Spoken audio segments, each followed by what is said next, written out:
Alright. Welcome back to RPG Quest, and we are back to game 301, which is Tsugunai Atonement. Got these names on the PS2. How's it going, Rio? Welcome, welcome. Whoa! Like the flying PlayStation 2. Yeah, had a lot of fun with Blender, as you can probably see with the intro and everything. Making some 3D models, animations, all that cool stuff. A lot of fun. Welcome. Welcome to a pretty, I don't know, the gameplay in this game is it's hard to really judge so far. It still hasn't really gotten going, but, presentation-wise, it's pretty good. I mean, nice-looking character models, nice texture work, uh, nice music, no voice acting, but it's kind of expected in this era. So, presentation-wise, pretty good, but, so far it's just been a whole bunch of fetch quests, except for that little intro thing where we actually did some combat. I'm sure we'll be getting into the combat again. Hey, Vertex? Yeah, probably. Yeah. I don't remember how much I paid for this when I picked it up a few years back. Stuff has definitely gone up in price. I think this one was that expensive, and then people looking up on eBay, it's like, oh jeez, this thing's gone up to like $100, but everything has gone up in the last year, especially. Yeah, it's just more to expand my, expertise set. It's fun working on this stuff. I like just learning new little things. Yeah, so now we're possessing people. So we've done 2 possessions so far. One that they required us to do, and then, well, I think we probably have to do everybody. We fix the kids' sadness. Gotta love the drift on my PlayStation. I have to turn my analog stick in order to fix the drift. Alright, so yeah, we got so we have at least these 2 guys we have to solve. There's probably more. I'm sure the runaway girl, we're gonna possess her, because she's on the front cover of the manual. So let's do this guy first, I guess. Yeah, nowadays especially, yeah. Since the whole pandemic thing, things have doubled in price almost. But yeah. Yeah, if they're super common, let's say, you got Final Fantasy or something like that, then they're less expensive. But yeah, anything that's semi-uncommon is just crazy now. Watching streams since 2014, 2015, only seen stream once. It's not a surprise. With a name like Tsugunai Atonement, first of all, how the hell are you even trying to sell this thing? You saw this on the shelf at a game store. Would you even consider this game? It's a name that doesn't ring a first of all, it looks like a cover of a horror game. It looks like some sort of weird horror game, like some Japanese horror game with the name of Tsugunai Atonement. You wouldn't even make a second look at it. You would just assume, oh, this is a horror game. Unless you pick it up and you're like, oh, there's some, it's an RPG. But it does not scream, hey, play me. Yeah, if you're looking for the developer, but just a quick look, anybody just taking a quick look at this would instantly assume horror game. So far we haven't really been doing too much for RPG elements, except for the actual, the introduction, the tutorial thing. And right now we're just possessing people to cure the sorrow of their hearts, and then I guess we'll move on to actually doing some more RPG stuff. There's an RPG in this. It's just they get you to spend a lot of time in this town just curing people's hearts, which it feels like they definitely slapped 2 different kind of games together, right? They took some weird adventure game with its possession mechanics, and then they threw in an RPG. It's really weird. It's not bad. It's just it's odd, and that's Atlas excels at is odd. Alright, let's go do the shopkeeper first, I guess. I think it is this way, if I remember correctly. Yeah, let's bait and switch. Now,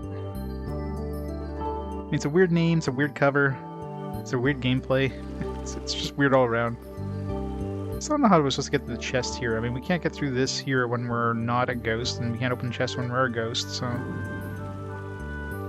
No chest for us. Maybe once for this guy, maybe somehow we'll be able to access it. Or maybe once we cure him, he'll move this stuff around and then we'll have access to it. If I had a twig event, I'd be able to make some secret medicine. There's sadness within. Will you possess? Let's possess. It's weird that once you possess somebody, you're like stuck with them. Shopping for depression. It'd be funny if the only RPG element in this game is the tutorial at the beginning, and then this is the rest of the game. Chairs do not look like they're being used. There's nothing here. So you find twig event. This book doesn't tell you where the twig event is. I'm assuming it's in the forest, you know. Which we don't have access to. Well, there's a wall that we need to break down. Maybe we can get the hammer with this guy.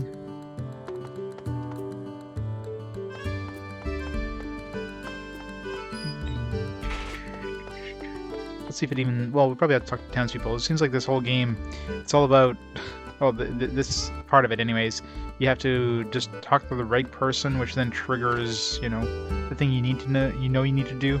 But you can't do it until you talk to the right person that tells you to do it. So you pretty much have to talk to everybody. So you gotta talk to everybody about the twig event, and somebody's probably gonna be like, oh, I saw it in the forest. Which would probably be the most logical place for, you know, a twig event to be. The dog barks even when there's no one there. Can't be. No, never mind. Maya, looking for ingredients? You work so hard.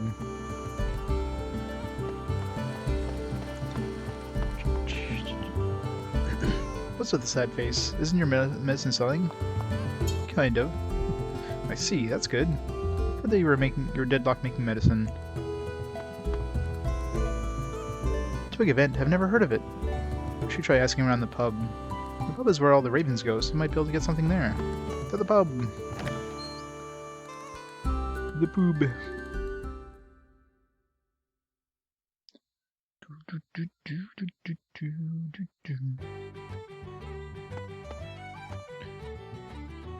Ingredients for medicine? No more than I do. Let's go see Trish. Or Triss. I'm assuming that's gotta be a typo, like, Triss isn't the name. Trish would be.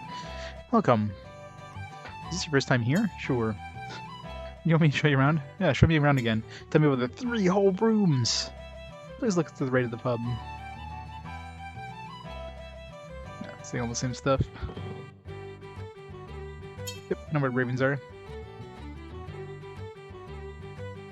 Show me the amazing rooms. There's the dartboard without darts. What if we just ask her every time? Like, maybe we'll make her happy by constantly asking her. The menu only has like 2 things: wine and beer.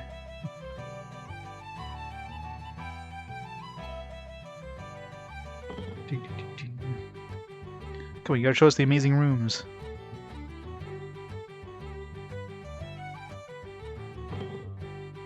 The 3 rooms! The extravagant inn establishment. An amazing 3 rooms! An amazing 3 rooms! 3 rooms! He's way too happy about these rooms. So much spunk. In the veranda.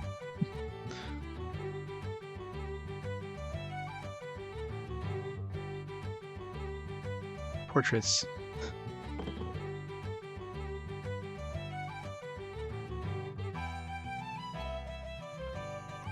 I did go see her as a kid, but of course she's like, "Oh, you're underage." You know what underage is, right?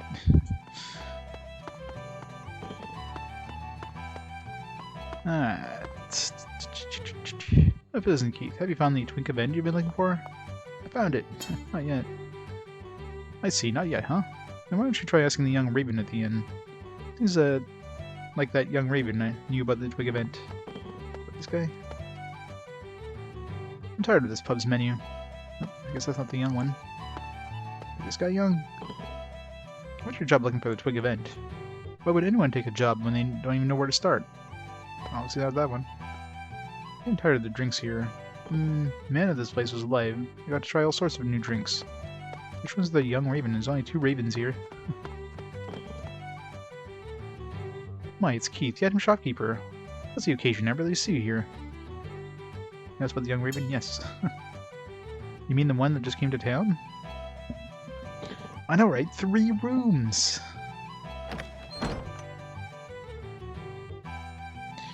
Look at those golden locks.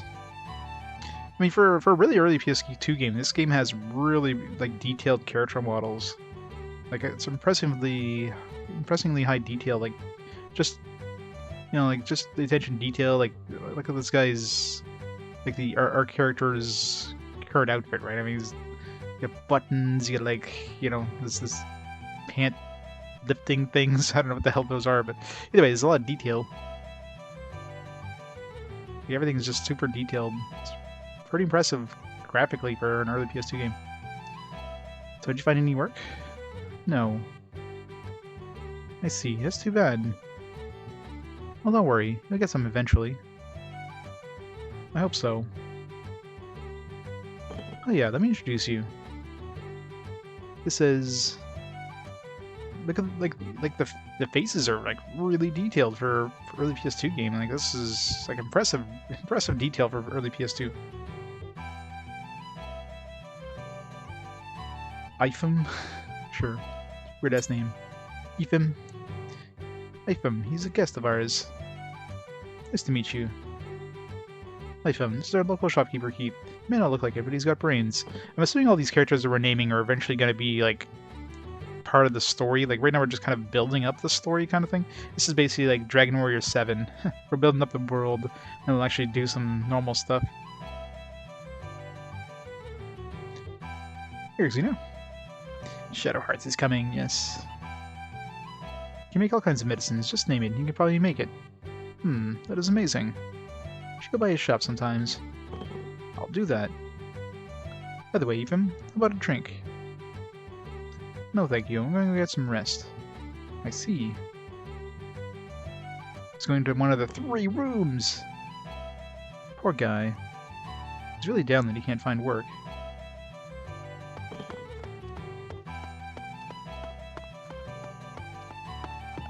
Probably the middle room, because that one was locked before. Yeah.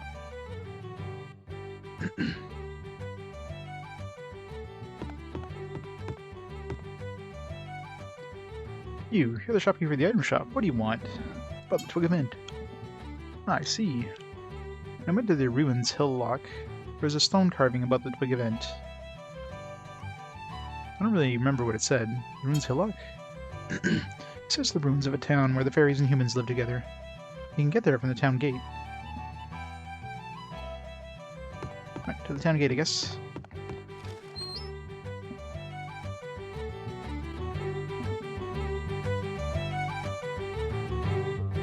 Which one's the town gate? I don't remember where that would be considered to be. I think it's where the quarry is.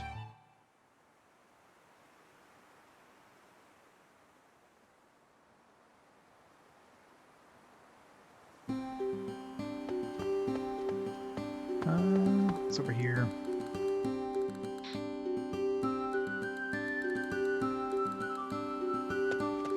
Yes, yeah, town gate. So if you leave town, then you go to wherever you would normally go. Where are you going? Here's Ruins Hillock. So last time we went to the quarry, now we're going to the ruins. Please, go through.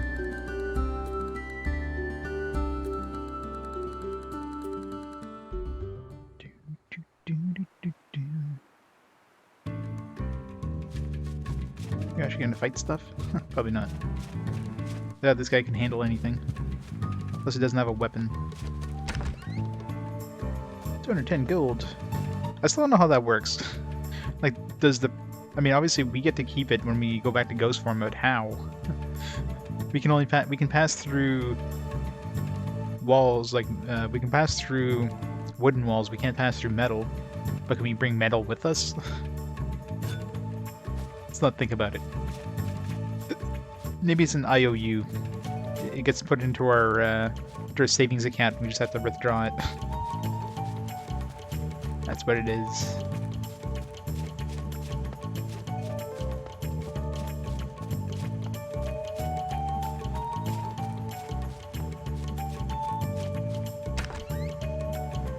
Two dark magic stones. 3 red and 2 dark. I think the only thing we were able to make was like a cure stone, which is like 2 green, or a couple green, couple white. We gotta find spell books, I guess, to make. No, was it spell books? Yeah, I think spell books lets us make new stones. Haven't seen one yet though, but maybe we'll find one in here.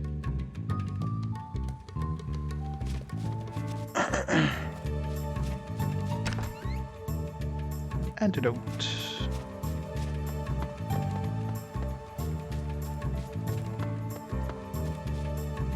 I don't think I want to fight that thing. I mean, in this form, yeah, we'll probably get murdered. So I'm assuming we don't actually get to fight it. Maybe we have to come back here when we're like back to our normal body and then fight it. I'm sure the game won't even let us go that far. Triangle stone inserted. Will you take it? Sure. A triangle stone.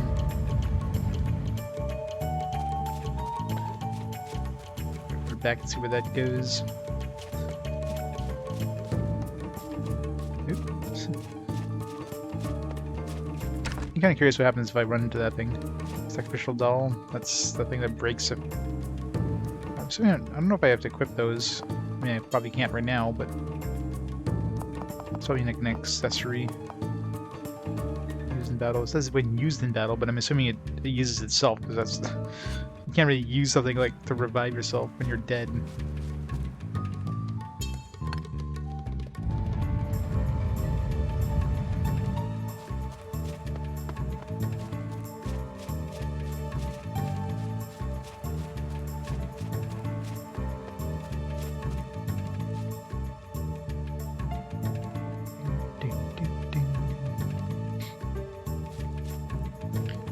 Hillock Peak. There's something engraved. Will you read it? Why does it always ask us that? Those who seek the water of life, you must wait to see the Holy Grail and place the title stone. We're not looking for the water of life, so wait to see the Holy Grail and place the title stone. Twig of it. Enriched by the water of life shall bring liveliness to those who possess it. Nice, we need the water of life. It's useful for those who are remarkably weak or those with chronic fatigue. Too faded to read. I was gonna say, like, we can't fight things. You're missing an arrow there. He couldn't be bothered to put an arrow in his bow. Are you okay?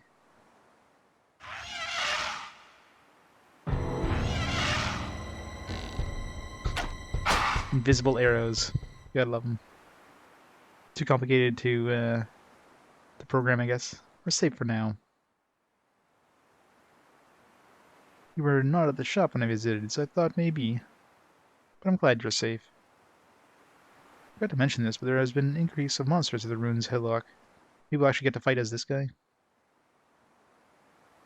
I see I've read the lithograph. It seems that the twig event was used in the water of life that was used here. But I do not see anything like it. Now, let's go back to town. It's too dangerous to stay here. I'll take you home. But, nah, fine. I'm gonna fight that monster. I assume he probably wouldn't even let us fight the monster. We'd probably get close like, oh man, there's a monster there.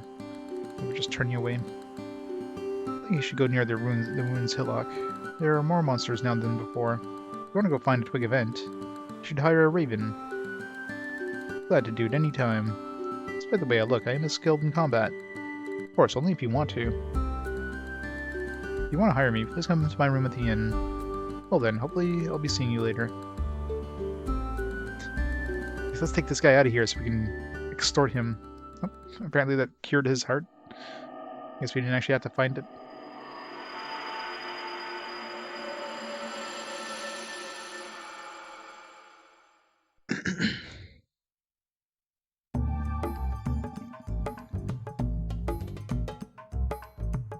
So you're able to heal the shopkeeper's heart. Any clue about the Twig event and meeting the Raven gave him hope for the future. Stop scratching your ass, Navi. Man, Navi really let herself go since Ocarina of Time. Alright, keeping those with pain. Keep on helping those with pains in their heart. No, get going.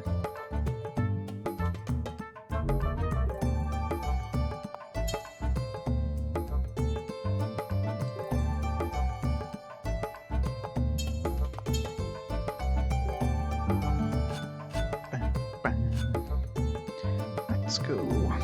That dude with the to find what's her face there, the main protagonist girl. Well, main protagonist, the girl on the cover.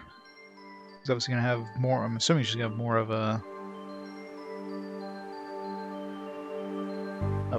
story, I guess. And all these characters that we're naming, I mean, they've got to somehow come into the story. Like either they're gonna join our party or something to that effect. And that dude that Ivan dude there, I mean, he's a fighter, so it makes sense that he would join our party at some point. There's also the cat, though. We named a cat. I'm assuming the cat's not gonna fight. Maybe he's the party mascot. What was the cat's name? Mimi, I think it was. The default name. Hey, Kalak. Yes, finished it yesterday. Playing some amazing Tsugunai Atonement. It's a game that nobody's ever heard of, but it's not bad. It's just weird. Just very weird.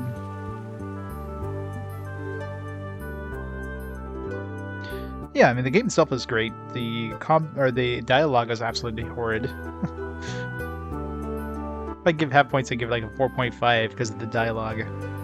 But I think the game itself, no complaints about that. Graphically, it was good. The music was good. Definitely a great game. Just, man, that dialogue just frick. Alright. So I don't know if this is the last guy. It's the only one. I don't remember seeing anybody else that we can heal the sadness of. Yeah, exactly.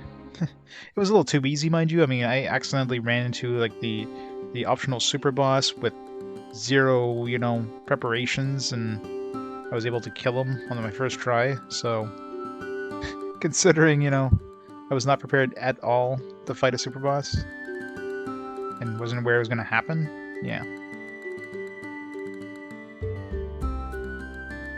Yeah, it's kind of an interesting system. I mean, you have that kind of risk versus reward, or you can de-equip them before the battle, but then your stats are going to be pretty shitty right off the bat. But then, of course, it takes a couple turns before you get them back. You have the risk of like potentially losing your skills if you summon or if you use your Jin.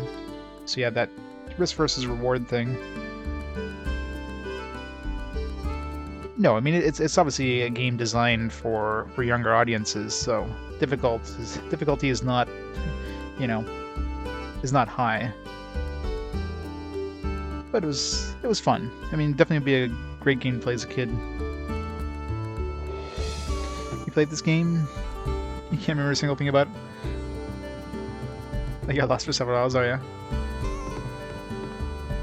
I mean, the game definitely starts off slow. Like, obviously, they're basically introducing the characters in this sequence, where you're possessing these people and you try to cure the sadness in their hearts. So you're pretty much just... They're basically introducing characters in each of these character... We had the cat in one, we had that young Raven dude, Ifhem. This one we're gonna run to, what's her face there? The girl on the cover. She's the fisherman's daughter who this guy's trying to find.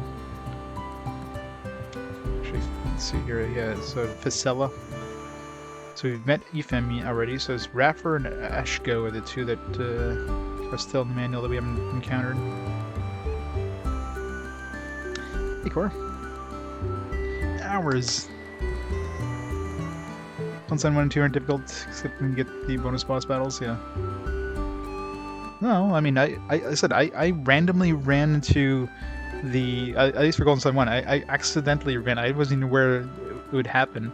I ran into a super boss fight with no preparation. Like I was kind of underprepared because you know I wasn't aware there was gonna be a super boss random encounter, and then I killed him on my first try. So considering with zero preparation and a pretty bad group of like classes, I was able to fight him. It's like, eh. Fisherman's daughter, that's kind of kinky. Fisherman's daughter, we must be finding Maribel. Oh yeah, I'm sure the second game will probably be a little harder, but it's also the whole cliffhanger ending, which is the most bullshit thing in a video game. It's like, oh yeah, the game's not actually over, to be continued. I mean, yeah, you know, people are mentioning it's obviously cut up into 2 pieces, like it was gonna be 1 game and then they split up into 2 games, but obviously if you're buying the game originally, they're not telling you any of this on the cover. They're not saying this is the first half of a game. No, they're not going to tell you that. Imagine playing this game back in the day and then getting to the end and you get to be continued. Like that'd be a slap in the face. You have to wait 1.5 years for the next game and pay another full price game. Like it's a pretty big slap in the face to anybody getting that game back in the day. So that kind of sucked, but you know. Wallace, find her? Not yet. I don't know if it'll help, but I saw someone that looked like her at the blacksmith's. You know where the blacksmith is, right? Yep. Alright, so this guy's gonna use the hammer, I guess. If you go there, you might find something out.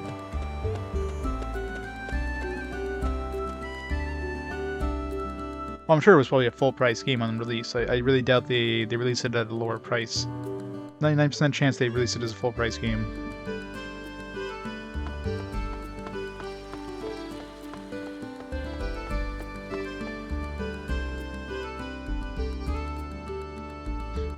Shenmue, yeah. Imagine, yeah. Get a little Shenmue. Right, so probably get the hammer here. I know where to use the hammer too. Welcome. We have all sorts of powerful weapons. I'll buy weapons. Can I steal your hammer? Do I know anything about the chief fisherman's daughter, you ask? Are you here to buy a trident too? No, but sure. Then line up at the counter. Guess you're just joking with us? Trying to find fisherman's daughter. You must be Neptune. What? Want to know where she went? I don't know. She bought a trident last night, though. I don't know where she went after that. But I hear she's been practicing at the castle training caves. She might be at the training caves now. Steal this hammer. Of course I don't have a use for it, but I know I need to use it. Also, I can talk to the boss. Alright, training caves. Is that outside? Hey X-Ray, how's it going? TGIS? Where are you going? I know I need to go to the training caves, but...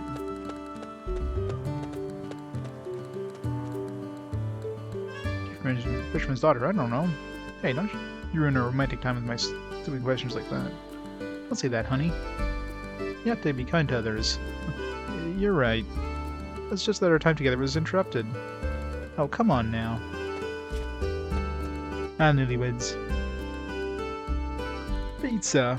Nice. Pizza time is best time. So we have that. We probably have to get the hammer and then bring it to this spot up here. I bet you that's where the training caves are. We'll probably have to have somebody tell us that the training caves are there before we go there.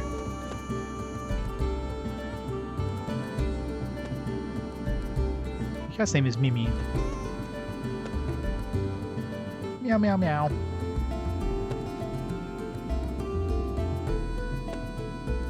Released trilogy, yeah, but most of the time when the games are released in trilogies, most games have kind of at least an end. It's not like a to be continued kind of cliffhanger. I mean, that's usually like up to this point. Let's say like Dragon Warrior, 1, 2, and 3. Each one is like a separate part of a quote-unquote trilogy, but each game is completely separate, standalone, where you have a beginning and an end. This one has no end. Like you literally like. You literally go off onto a boat to go save, Genon, to be continued. I mean, that's a pretty big slap in the face here. It's very rare you get a game that has just a to be continued. That's something you almost never see in RPGs, is it to be continued at the end of the game, where they distinctly tell you, yeah. It's not just like, hey, let's add some more stuff afterwards.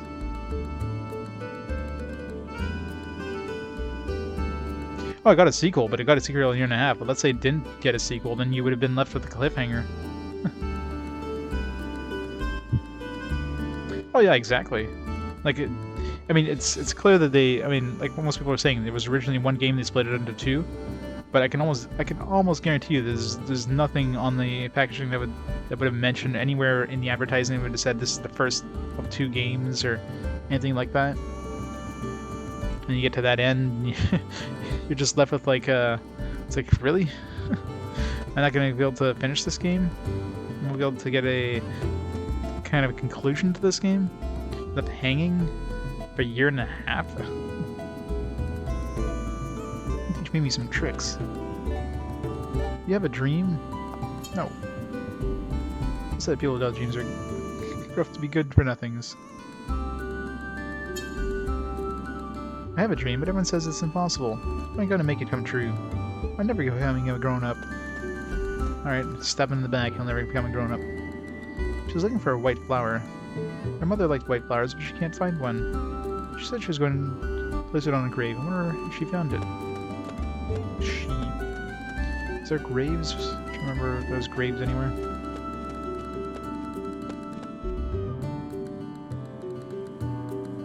You remember losing your mind? Yeah. I want to enter the training caves. What? Want to enter the training caves? There's real monsters inside, you know? It's like committing suicide for people like you. Don't bother. Come on. Shun's daughter. She comes here all the time, and she hasn't dropped by today. She said something about it being the day of her mother's death. She's probably at the graveyard. You can go to the graveyard from the town gates. Why don't you go there? Yeah, it's basically fetch quest. Like, you literally just have to go back and forth until you eventually get to the right place. Third Golden Sun game sold poorly? Yeah, probably.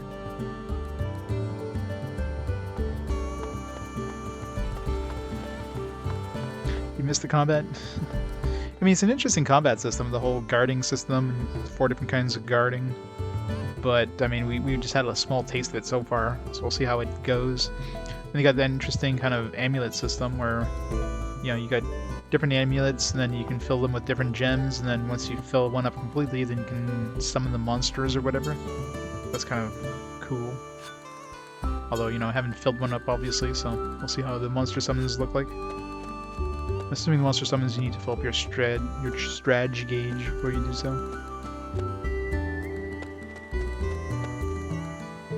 But this game? Not anymore. You definitely can't buy a sealed copy of this game anymore for that low. This game goes for like 70, 80 bucks now. Used, complete in box, obviously, but I'm surprised. I don't remember how much I paid for it, but definitely wasn't anywhere near that. This is like 4 or 5 years ago at least. Please go through.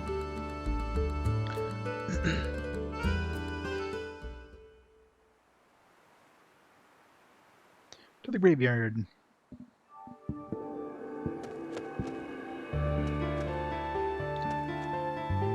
Are you here to visit the dead? I'm looking for a girl. Is she dead? A young girl. Haven't seen one. I've seen this man right here and that old lady over there since this morning. Oh, Dark Dawn, you mean? Yeah. Oh yeah, Dark Dawn is super cheap. I mean, that was one of the first DS games I picked up once I picked up my modded DS, and I got it for like, I don't know, like 25 bucks I think at a local retro store. Yeah, it's dirt cheap for a DS game. For DS RPG specifically. Compare that to like, Dragon Quest games or, the Etrian Odyssey games or the, SMT games. Let's go for way more. Something wrong with the man over there looking at the water. He seems to be talking to himself.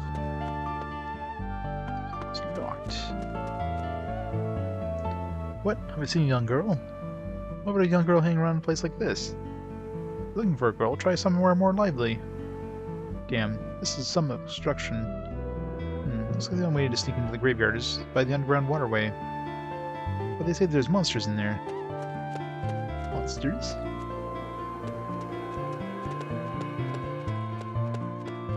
Soul hackers.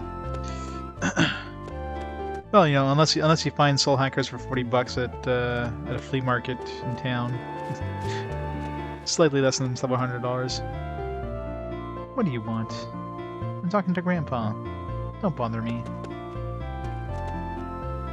Someone has something engraved on it.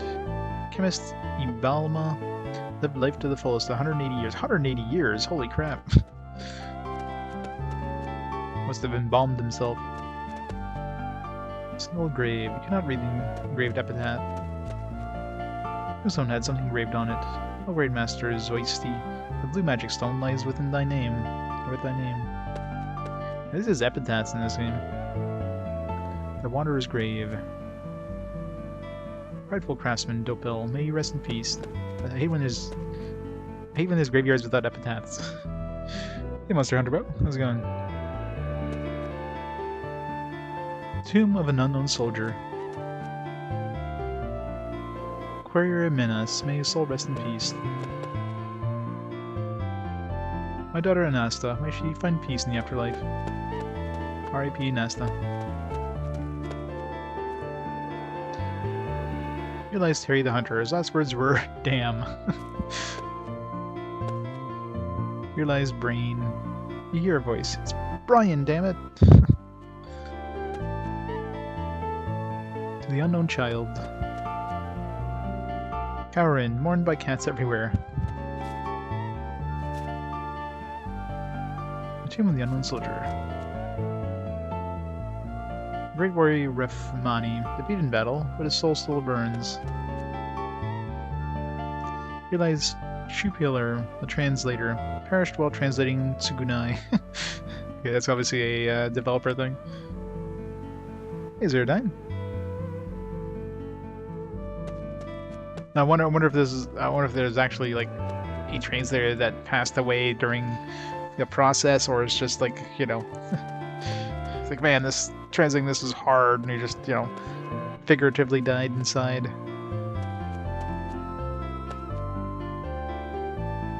This is a white flower. How nostalgic. You get me not, huh? I wasn't talking to you. It's the flower language of the flower. How rude, little lady. How can she even see the flower? Like, from her angle, she shouldn't be able to see that flower. But still, is it that time already? Every year at this time, someone lays a white flower in that grave. My dead husband used to give me those all the time. But that was a long time ago. Well, I'm gonna head home. And the detail on these character models, again, for an early PS2 game, even for a late PS2 game, these are really detailed character models. Like, I'm really impressed with the character models in this game.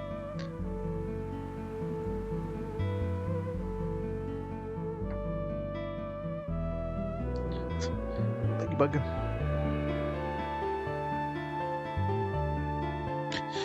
It's weird how the in-game character models look better than the, like, FMV character models almost.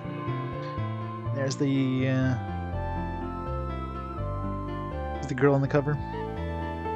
Yeah, the music is fantastic. Wallace? The game really doesn't like... It's weird. The game, whenever I go into a cutscene, I don't see any resolution switch, but when I go out of a cutscene, like I get like a resolution switch, and my TV, like, all of a sudden it's like, oh, new resolution. It's odd. Unless it's just some weird, like, maybe some weird, like, video or like some blank signal, and the capture card just like freaks out for a split second.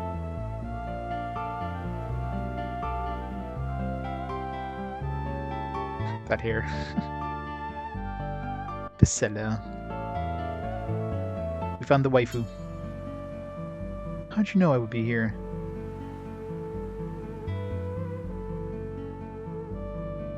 Just as I thought, he didn't come.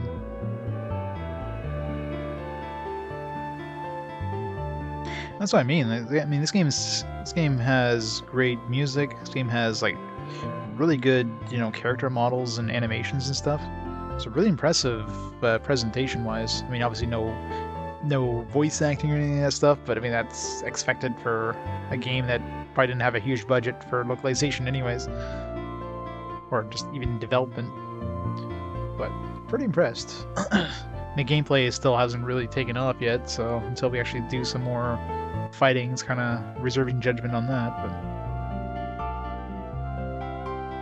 yeah, it's pretty early. It's like, this first year really is like a second year development time. I mean, this looks better than most late PS2 games. So.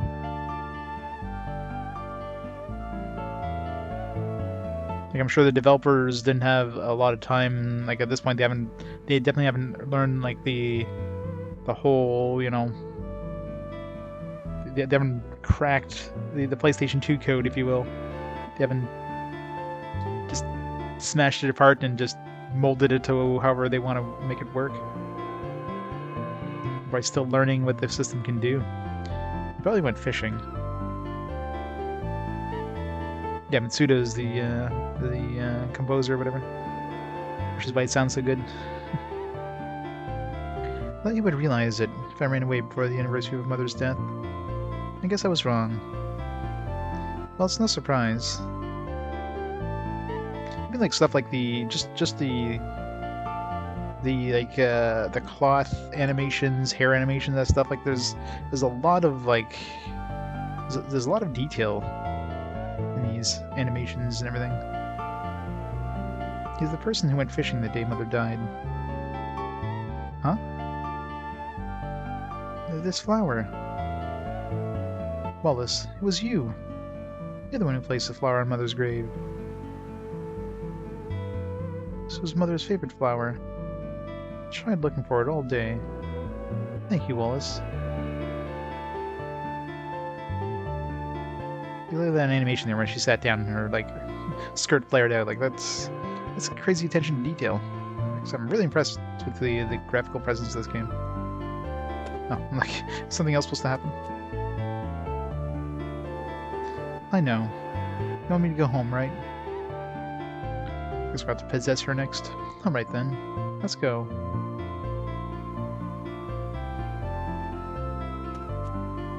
We got a party. You actually get a... No.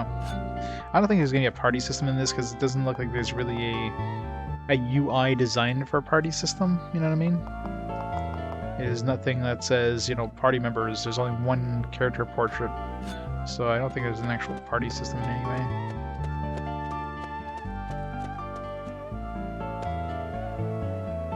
There's something wrong with that man over there looking at water. What? You picked up a cute girl in a place like a graveyard. You must be one hell of a necromancer.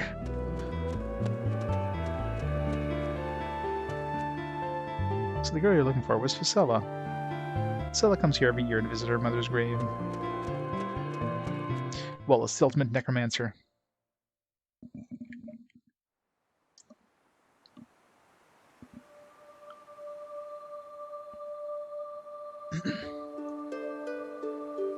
Wallace, I'm sorry about getting you so worried.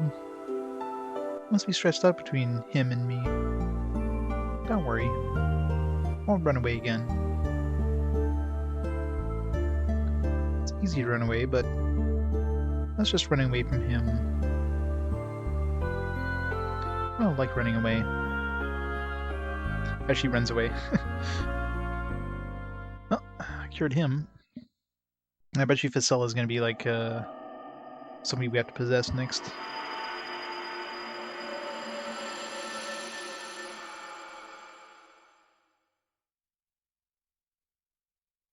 And have an ass-scratching Navi. Looks like you're able to heal Wallace's heart. Well, let's just keep doing what you're doing. You'll be okay. Now get going. Yeah. Let's see if they give us a quest for Facella. No? I'll have to go find her, though. Can't think of anybody else to heal the heart of, so...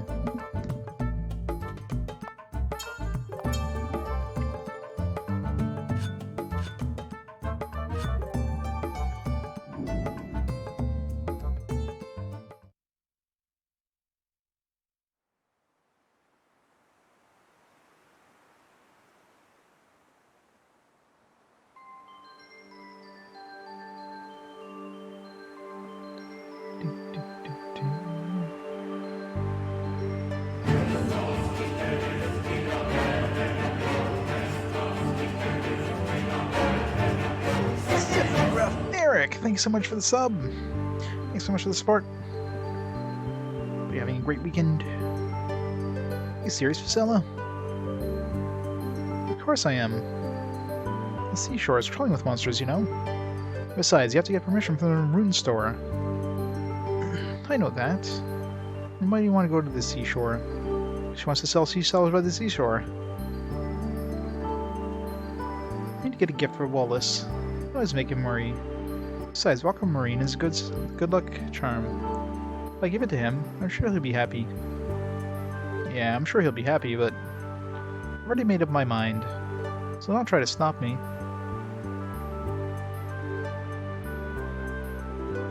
Sorcerer's Kingdom? Nice. Yeah, Destiny's Towers are... Those early games were painful. So glad it's gotten better since then. Yes, yes, as you wish, Your Highness. Alright, probably got a quest there. No? Suppose they didn't give us a quest.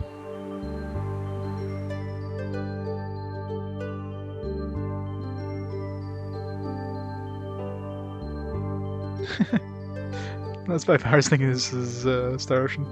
Star Ocean, well, I mean, most likely Star Ocean at this rate, but the votes there will be game 305.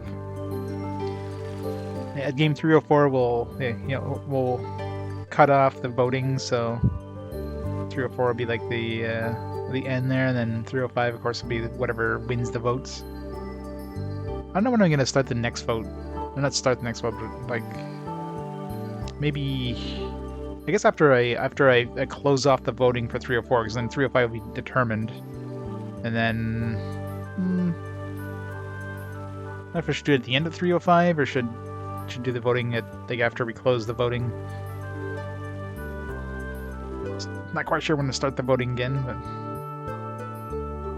we'll figure it out. Got a couple games.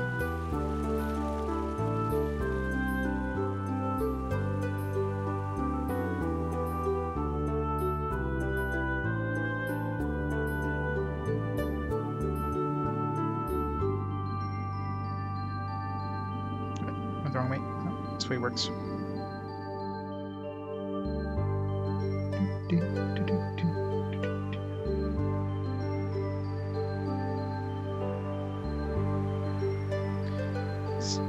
Is Chatty not working? Hey, Rose, how's it going? Finish the fast forward game before you start a new vote. Yeah, that's what I'm thinking too. So probably close the vote at 304, then after I beat Star Ocean, we'll start the next vote. Chatty, please. Server not responding. I guess Twitch is having chat issues again. There we go.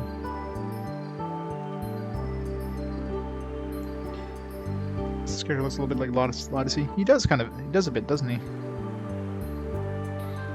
The long hair and everything.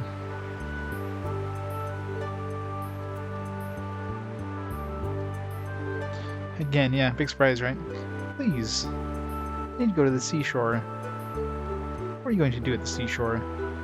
There are monsters there. There's no benefit in... Don't play dumb with me. I already know that you guys go to the seashore for jewels and magic stones. It's okay, right?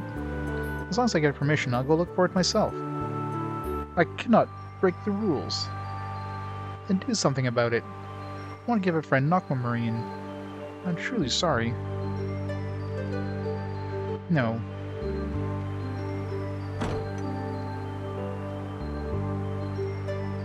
Date ends in Y.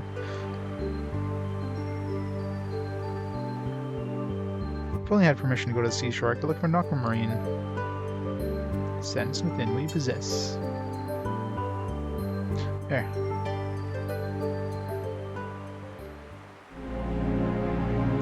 Aquamarine. Yoink! Is locked.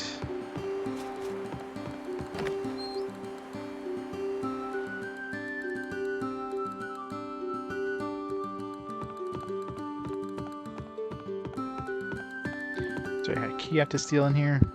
Pickpocket this guy. You again. No matter how many times you come, you're not getting permission. Please. I can't. I cannot break the rules. Bend the rules a little.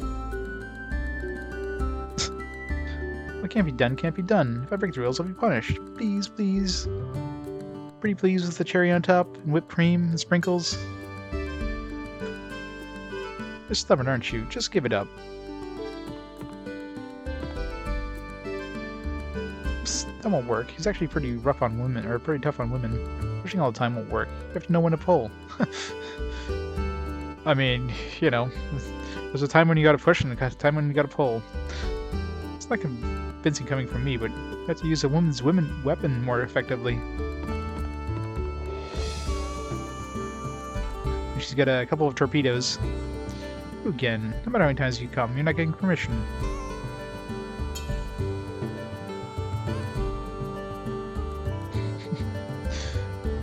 I can't. I cannot break the rules. It can't be done. It can't be done. If I break the rules, you'll be punished. What's wrong? Why are you so quiet? Nothing. Don't scare me like that. No, keep doing that.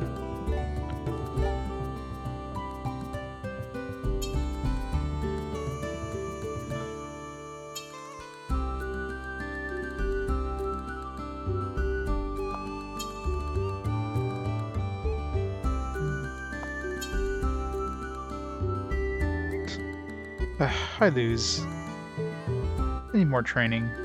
Can't stand to see a woman's sad face. Check the shelf on the right. The key to the fence should be there. Go on your own. I technically wouldn't be breaking the rules. But there are monsters on the seashore, so please be careful.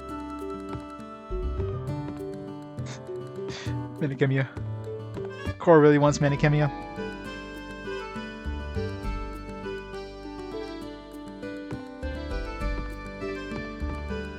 Yeah, raise it too? Yeah, it's true.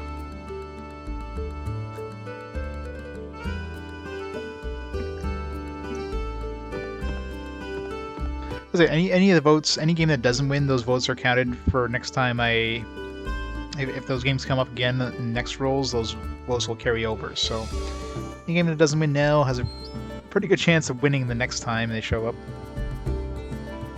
Obviously a lot more likely with games that have that are part of a series. Like Fire Emblem's probably more likely to come up again because there's multiple Fire Emblem games. This is actually going to be the first one. The 305s will be the first fast-forward game. Well, the first one that's voted on. Technically, the first one was the Persona 2 Innocent Sin. Was the first fast-forward game that we played because you know it's the first part of Persona 2, which of course was only released like 11 years later.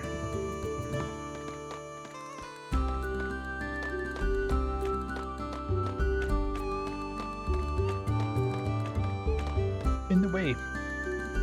Can we explain the magic stones and runes? No.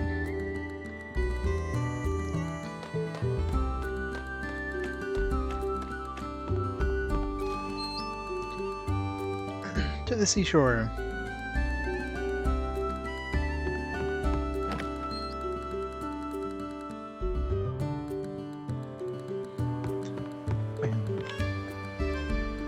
Key to the seashore. It looks like she could have easily just like gone in between those slats. Like look at this, look at the gap between those. She could easily have crawled through that. That's not stopping anybody from passing through. 5 hours. Only took 5 hours. I know, right? A jewel leaper? Oh, apparently she's gonna battle. All right. Does she have a weapon? Oh, yeah, she got a trident. He did. The merchant did say she had a weapon.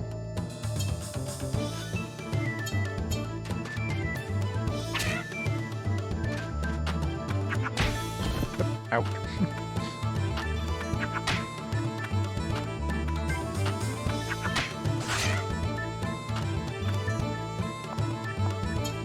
Strange.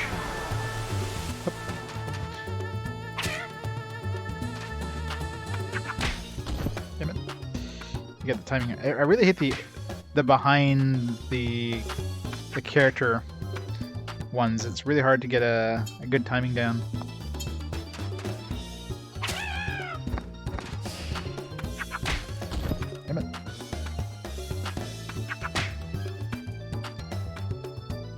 Strage up.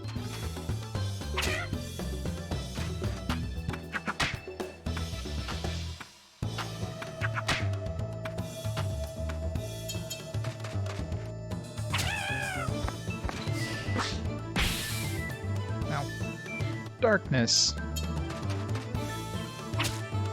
Of course.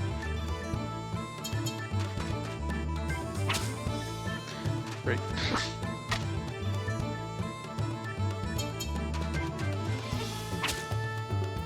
Wow, this darkness is very effective.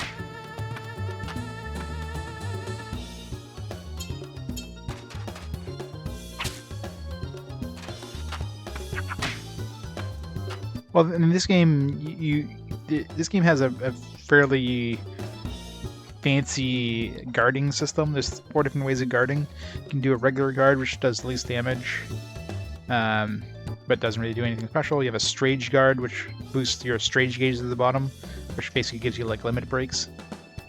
There's a backstep, which could dodge an attack completely, but then uses part of your Strage gauge.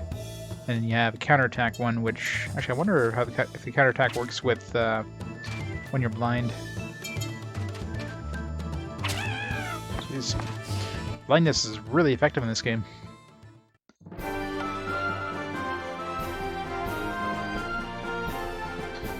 whole bunch of magic stones. I mean, I guess I could have used magic there.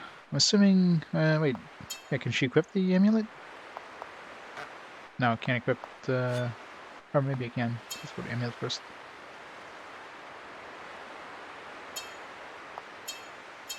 There you go. Just gonna equip the amulet. Cast some spells. It wasn't anywhere I would actually be fighting as her. So the first character other than the main character has actually fought. I mean, she is on the cover, I guess for a reason.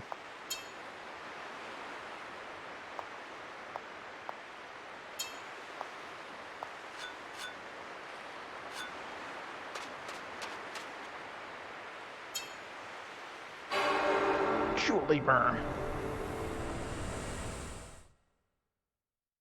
Yeah, well, I mean, you're basically you're a guy whose soul has left his body, and you're possessing her right now. So it's kind of a weird system.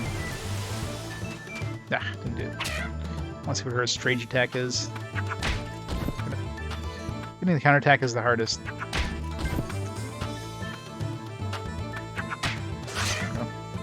Counterattack.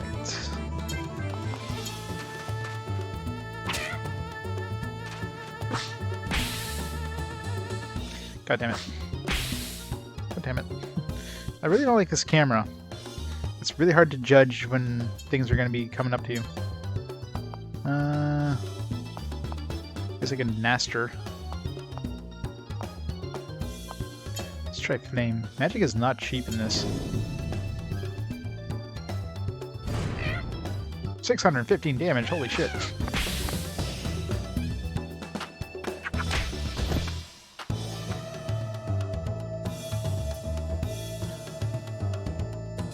Yeah, I got a spell to cure, but it seems like it goes away at the end of battle anyways, so I'll do it right now, because I can't see there's hit worth shit.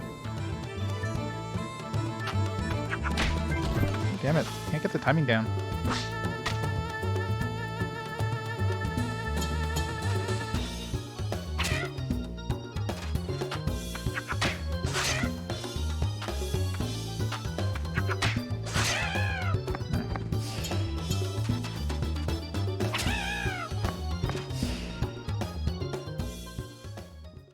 Yeah, man, magic is expensive. AG0. Yeah, I really don't like that behind the character camera. I don't know why. I wish you could like manually choose the camera angle. When it gives you kind of like a sideways view or like a corner view, it's a lot easier to judge when the enemies are going to be running into you.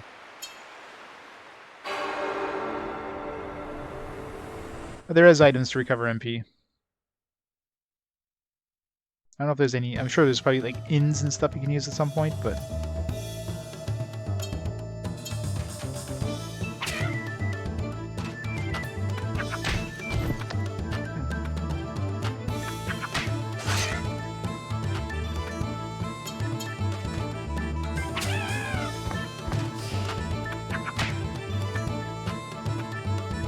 I want to see if I can get her Strage attack off here. There. Morgan's Tempest. Get wrecked.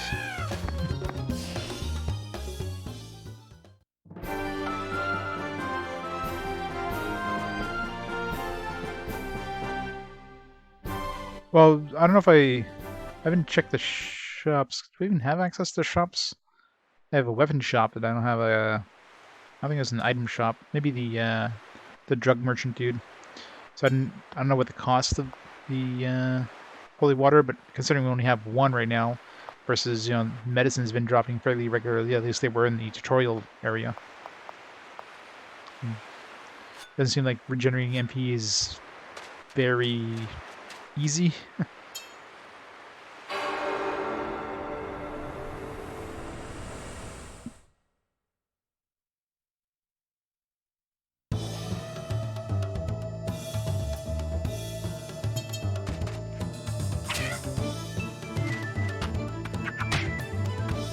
Strage up a bit.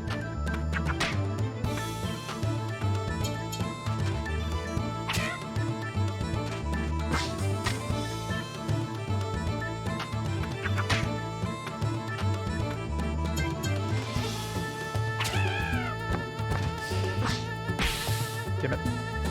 Ah!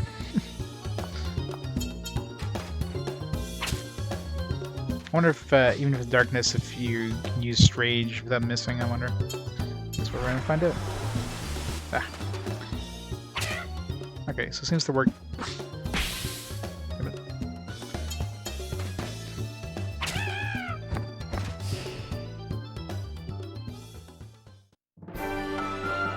Battle Stinger sound?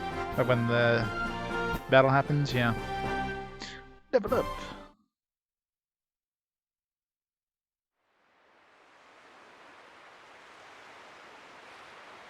Level 8.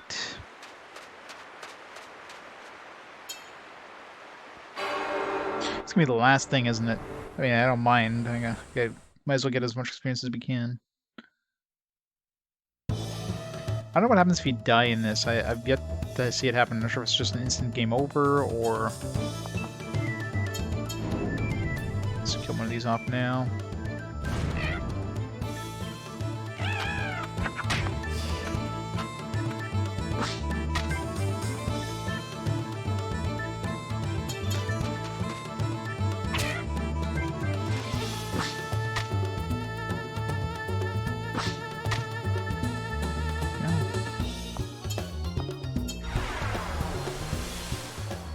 Get it? I did.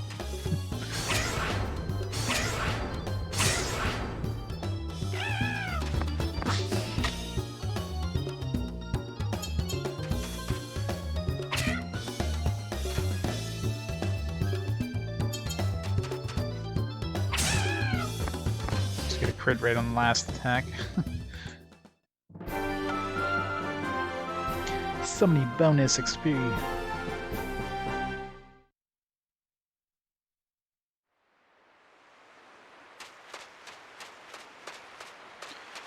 Two more. Oh, keeps going this way. I wonder if that respawns all the. Oh.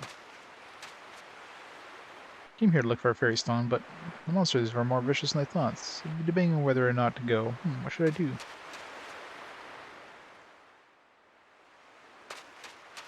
Let's see. Does that respawn? Oh, did respawn everything? Hopefully, it's not a random thing.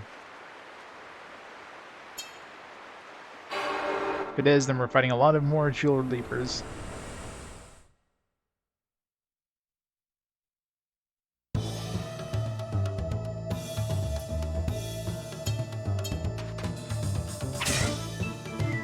Crit.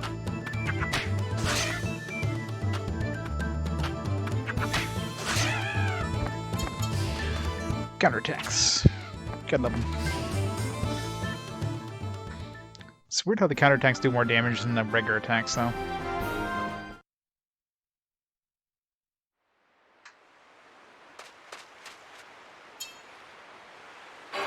Oh, god damn it. Well, this is my question.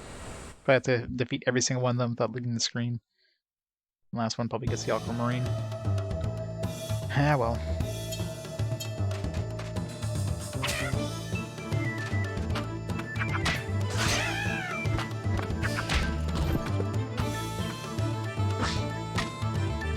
guess I can't counterattack. At least it blocks the darkness, but can't counterattack a range attack.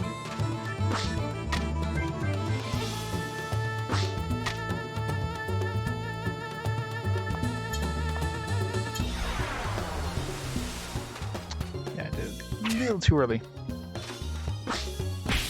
Shit, wrong button.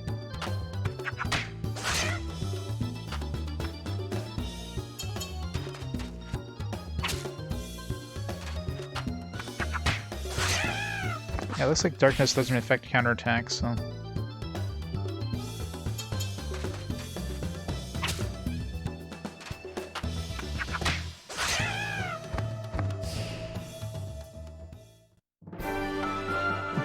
Killed everything with counterattack.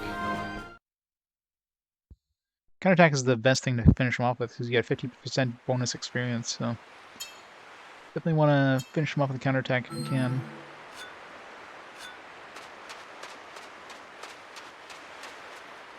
Oh, there's one hiding here. There we go. Good. Should we fight more? How much experience are we from leveling up? I think we're pretty close. Let's see, experience the next level. Oh, XP right there. Yeah, like 30 away.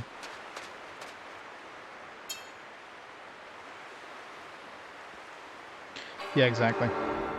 It's just getting the timing on is tricky. That's about when you're fighting the same dude over and over.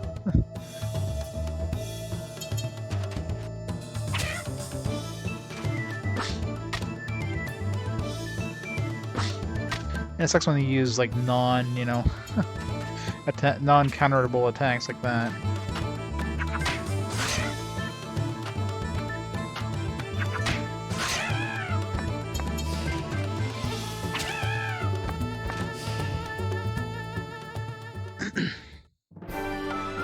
Yeah, it's like 68 experience for that one versus 37. Well, I got 2 bonuses on the first one. We got the kill first bonus, and then we got the counterattack bonus. So it's like almost double XP.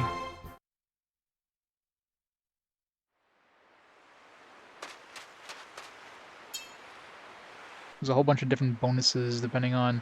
I think if you use magic, you get a bonus. Let's see here. That page, yeah. So counterattack gives you 50% bonus. Poison, if you kill them with poison, it does you get 50% bonus XP. A critical hit, 30%. I mean, you can't really control that. A strage attack is 30%. I wonder if that only counts if you come with a strage attack, like that you get the actual not just you miss kind of thing, but you get the red bar or whatever. Maybe just any strage attack. First enemy defeated, you get 20%. Summoning an enemy, or if you defeat them in a summon beast, which I really want to see what those look like. You get 20%. Magic, 20%. The escape, you get minus 100%, obviously. You also get tactics bonuses if you kill the enemies before your... if you win the battle before the... or in less turns than there is enemies, you get 20% bonus XP. I'm assuming that's like over... including everything. 20% bonus on every monster.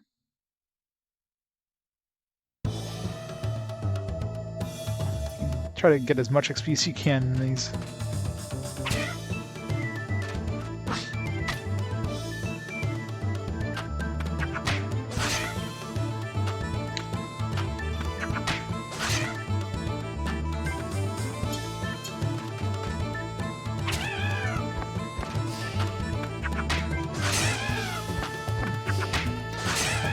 Oh wow, you get double crit and double counterattack, so nice bonus XP there.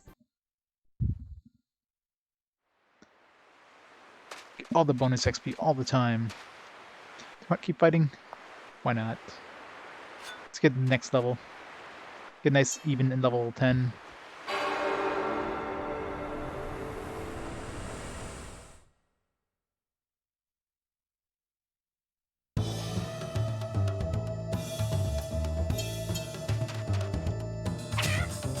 that strange attack. Shit. Oh, that fucked me up. Why is everybody using that attack?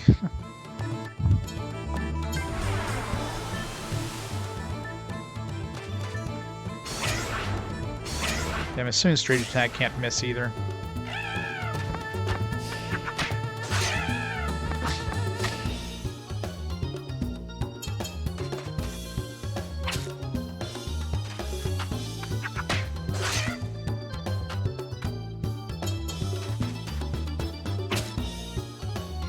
Yeah. It's just like Golden Sun. Golden Sun had the had like the game the GBA kind of startup sound. Had that bling sound whenever there is people having like an idea or whatever. But yeah, definitely has that a weird kind of PS2 startup sound thing going on here. Alright, let's do one more group. Oh, alright. Apparently you can get magic stones too. Well, that was random because last time we fought something there, so. Oh, come on, I wanted to fight one more thing. I'll take the magic stones, but which of each color do we have at this point? Got a lot of red magic stones. Green, white.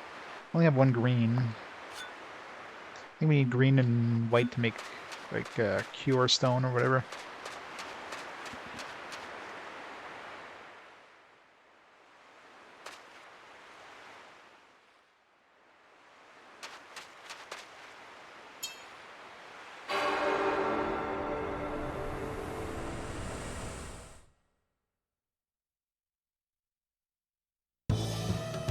Good old PS2 startup sounds.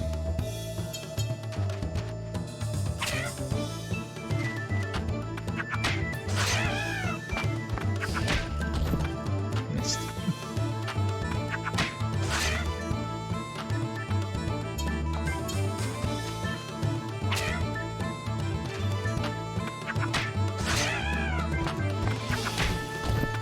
Damn it.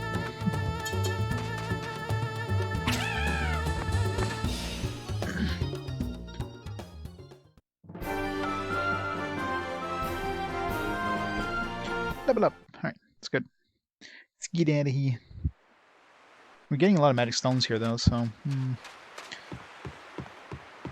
Try to make some more runes. I don't know if we have a way of, like, getting our health and magic back, though. It's like there's an inn. Well, there is an inn, but, I mean, I don't think we can use it as an inn.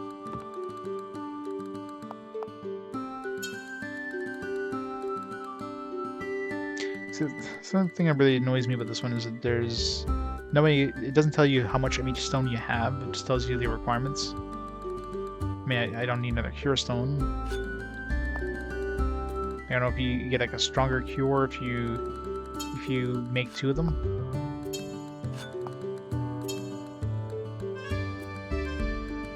I'm kind of curious though, because you own 1 small and there's like 0 large. So does a large cure stone, is that better than a normal one? Curious how that works. Let's see if the manual mentions anything about it. Or if you can even have multiple ones of the same one.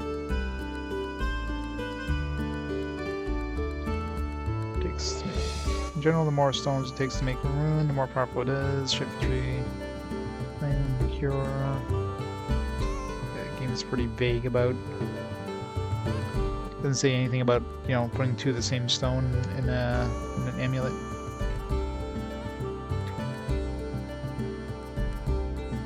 And if we get any sort of party system, then maybe, you know, each person can have their own amulet. In which case you'd want more than 1 stone, but until that happens.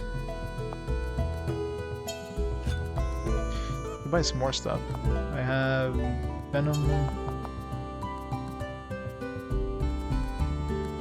I don't remember seeing a Venom spell. I mean, we have it equipped, so we bought one, but did I have the Venom ability? Maybe I had to scroll down more. tundra. Might as well buy one, why not? Let's see what happens if we max out an amulet.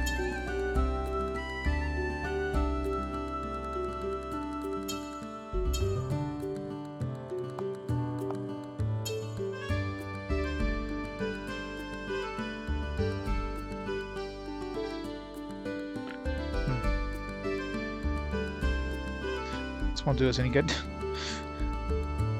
We know where to really put this thing that'll let us, like, yeah, it's too big to really fit anywhere good.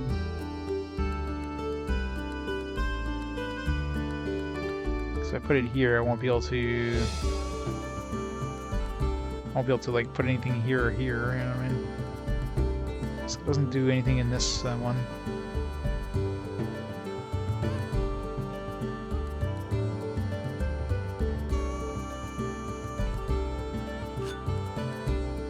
Oh, that sucks. I mean, I could put it in here for now, I guess. But it won't help me complete this one. Tetris is the power of, what is it, tanagrams, or...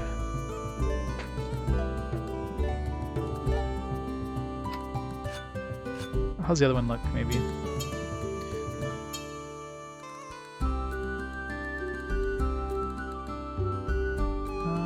That won't do us any good.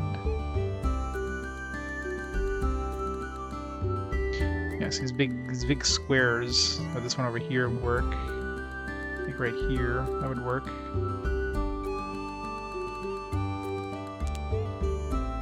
So that one works there.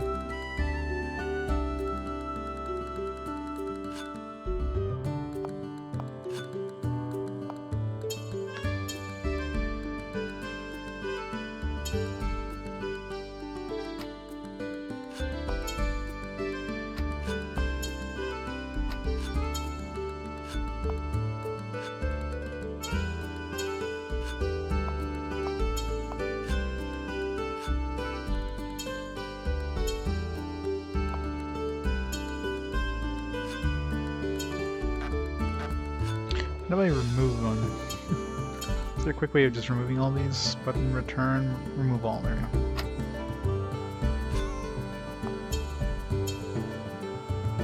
Button, rotate. Stick, rotate. Fancy.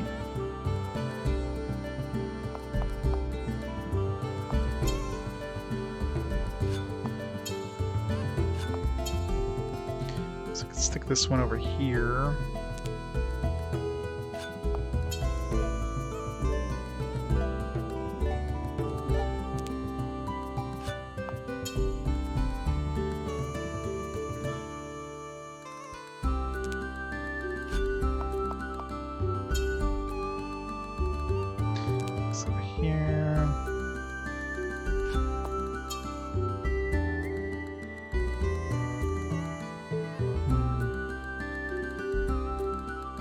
This.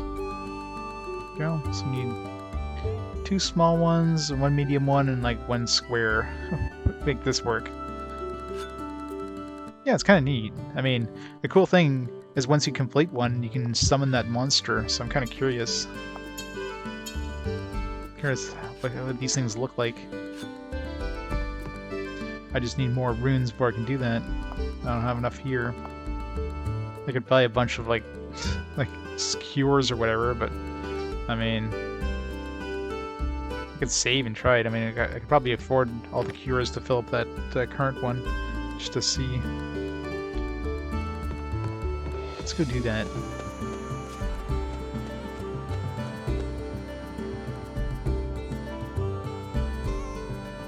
I kind of want to see what the summons look like. We'll eventually run to enough things to make one, but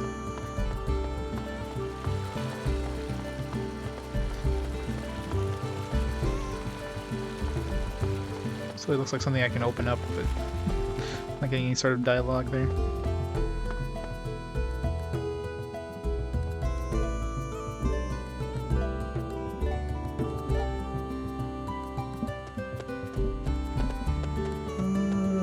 This one.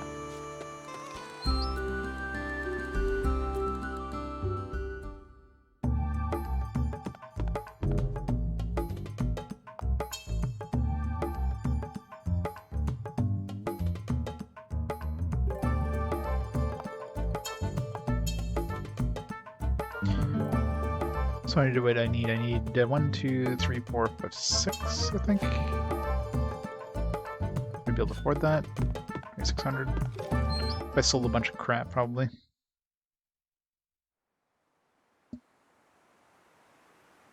I got enough anyways. 2600, yeah, I should be able to afford the 300 and something, so like 2,000 coins max for 6.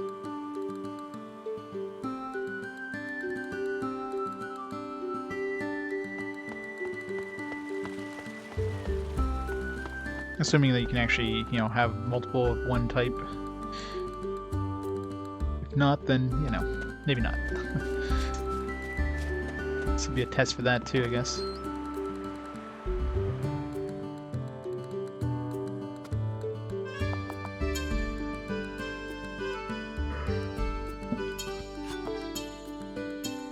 Just need 1, 2, 3, 4, 5, 6, yeah, 6.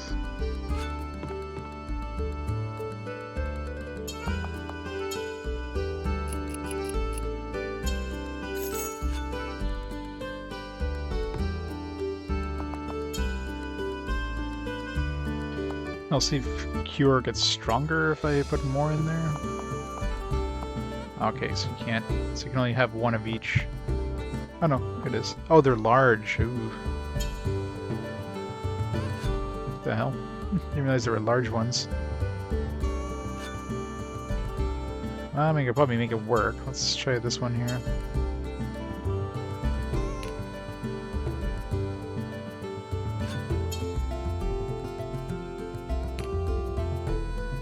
I can't fit any more large ones in there.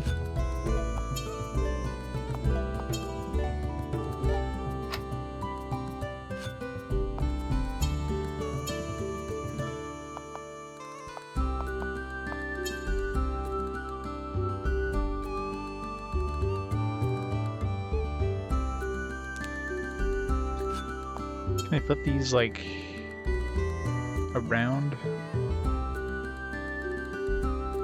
I can just rotate, but I can't, you know, I can't flip it.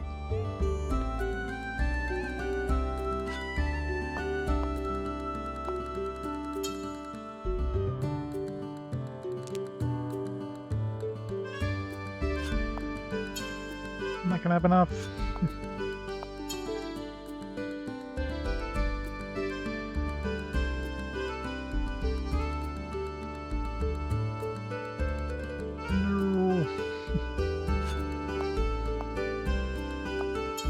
If I could flip this one around, I'd have just enough, but I can't flip it. Oh, there you go, I can do this. Hooray! Get summon Balrog and see what that looks like.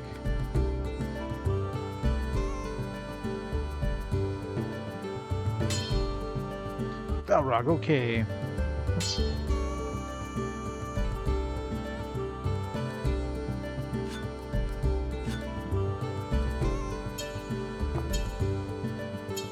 Oh, I can equip 2 amulets. Interesting.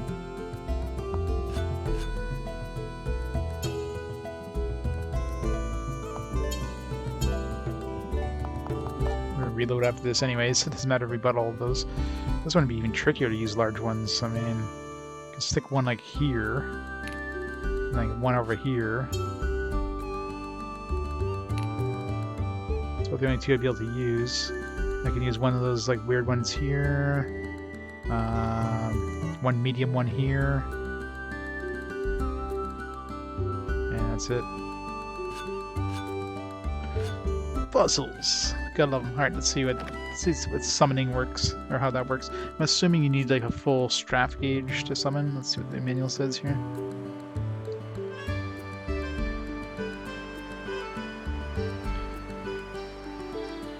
The amulet is completely filled with runes, can summon an beast corresponding to the amulet. The beast is summoned will move on its own will, moves MP according to its actions. Not have MP, the beast will not take action. Okay, so you can summon it, but you might not be able to use it unless you have MP. Yeah, that part I'm curious about too. It'd be nice if it like reduce the cost of the heal. The manual doesn't really specify. 6 was the 6 was the original cost in terms of the amount of healing. Well, I want to try using my mana for that summon first.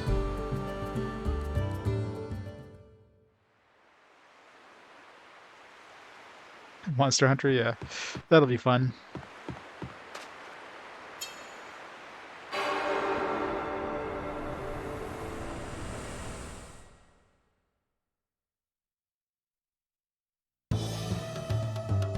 It's a cool game. I mean, the battle's fairly simplistic, but cool. Balrog.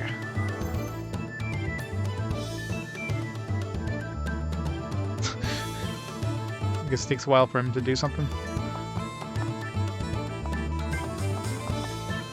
Is there a guard option? There's no guard option. You can't just like say or do nothing.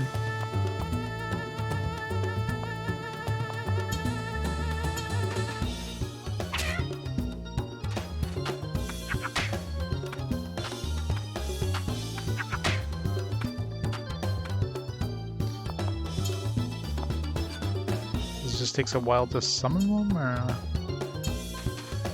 that's because I don't have a lot of mana, maybe. Oh, there we go. Just takes a while. Well, that's not impressive. I was hoping for a really cool summon. Alright, so now we know what summons are like. Let's reload. Good, Sun has the soft reload option.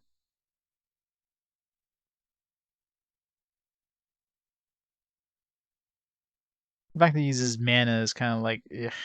No, that cost 8 mana to do that attack, which did 170 something. I mean, obviously, if we have a lot of mana later on, maybe, but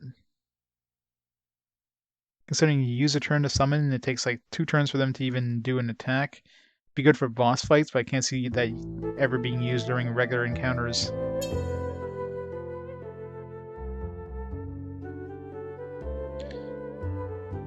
Cave story.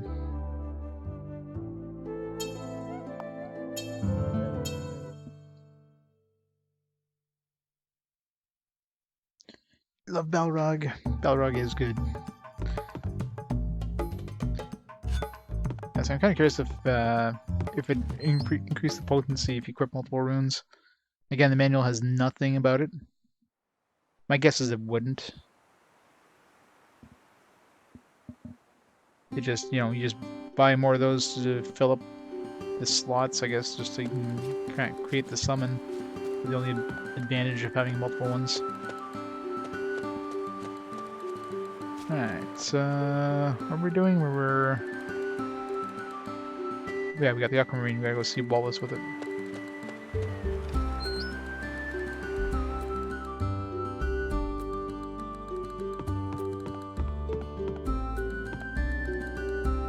What's wrong? Show him the Aquamarine? Sure.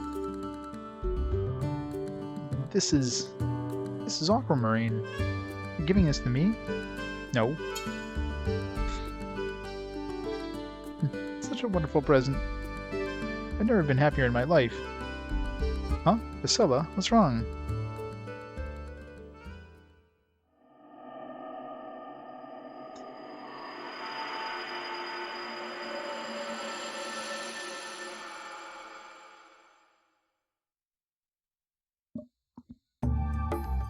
Imagine her waking up and she's like all cut and bruised. Seems that Priscilla accomplished what she set out to do. But the pain in her heart hasn't healed yet. I forgot to tell you this, but when there's a change in the heart of the body you possess, you'll get kicked out of that body. Giving that jewel to Wallace most likely caused a change in her heart. The pain in Priscilla's heart will not heal until you can restore her relationship with her father. At any rate, just keep helping those in need.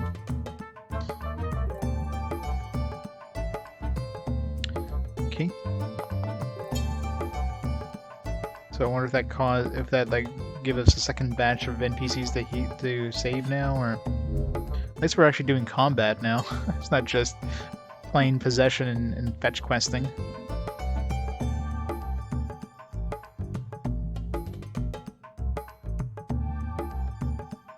Oh yeah, my demo should be downloaded on my Switch now. I didn't have a chance to look at it.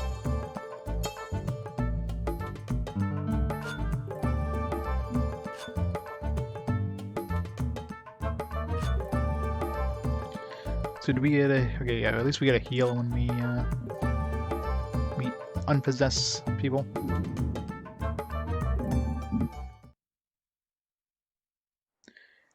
Monster Hunter Rise.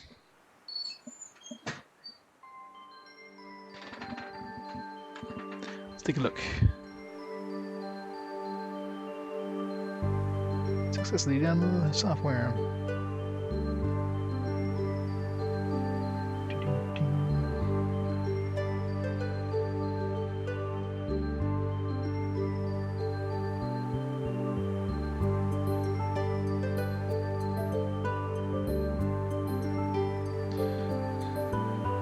Third 2.0.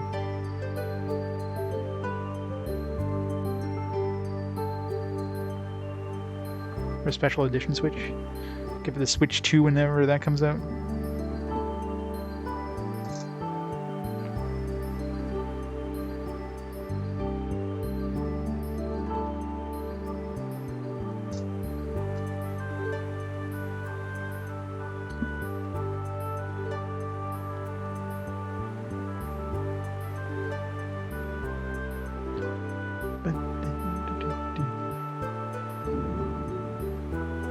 I'm gonna take on a limited number of quests in the demo. What?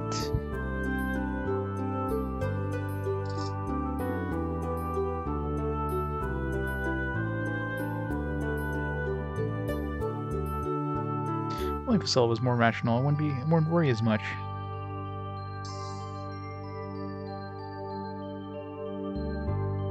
There's the Monster Hunter music for you.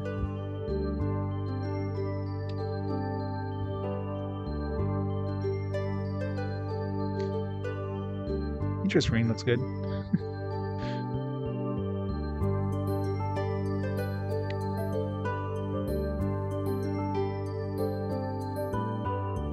I'll have to take a look at it after.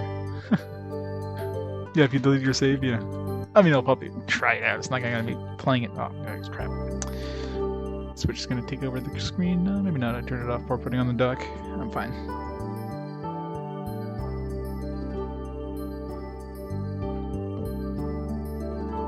Get a Monster Hunter Special Edition 3DS for every 3DS game. I wouldn't be surprised if they release one. I mean, Monster Hunter is like, anytime they print out a new Monster Hunter, it's like printing out gold in Japan, so.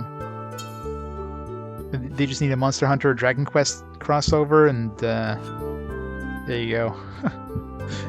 That would just break Japan completely.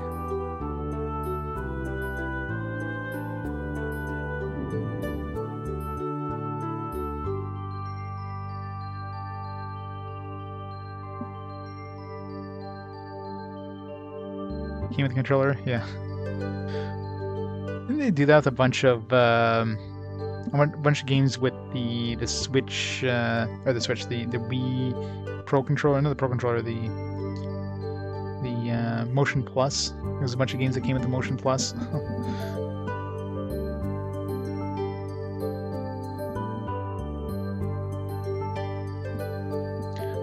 Monster Hunter Cross Godzilla.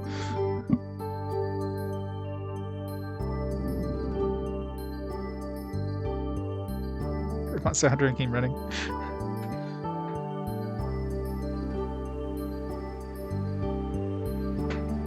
I mean, I never really got into the series too much, but I imagine, yeah, if I played with friends in that, it would have been like definitely a series to play.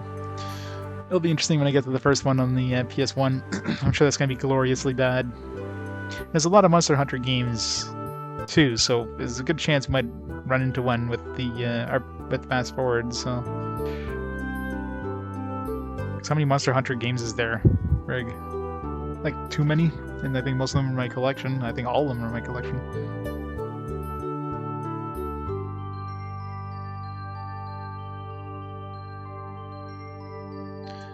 Let's see here.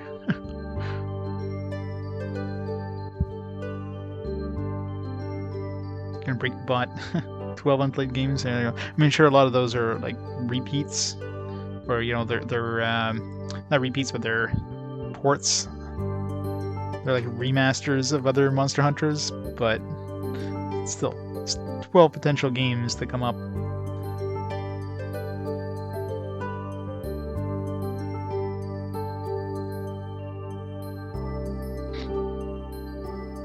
Yeah, I'm sure some of them are pretty interesting. I mean, I'll have to look into them when I get to them, but I mean, I'll start off with the original Monster Hunter, even though I mean, obviously some of the later iterations are going to be better. I mean, I have to play the original to just see how much has changed, right?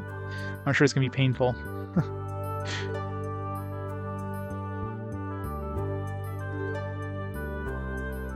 Yeah, Freedom is an update Monster Hunter 1, but it's probably different enough that you probably want to experience the original before experiencing the update, right?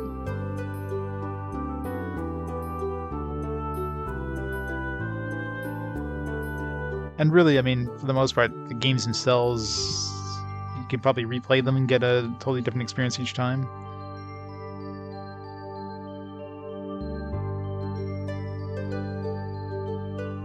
Nothing wrong with not believing in you two.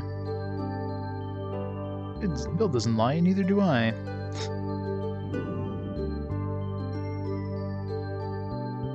Beefiest game.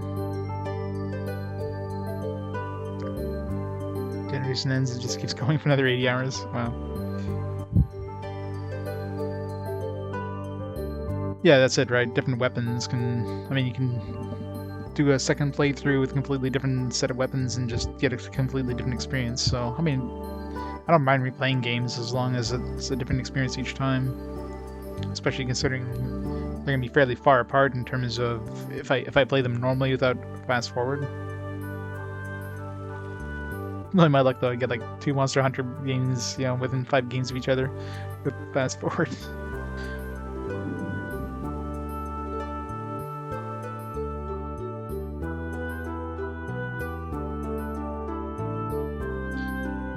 Ghosts cannot do business. Ouch. This guy's got an anti-ghost establishment.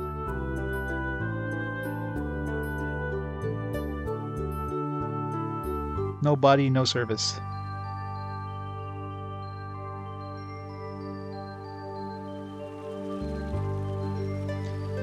My, he made you buy that? Really, his item shop never sells anything useful. If he doesn't carry better items, he'll go out of business. Okay. What? Did I just break the game? That was weird. I guess it's just... he wants to make sure, like, he's really, really barking or he's really, really loud. Woof, woof, woof, woof, woof, woof, woof, woof, woof, woof.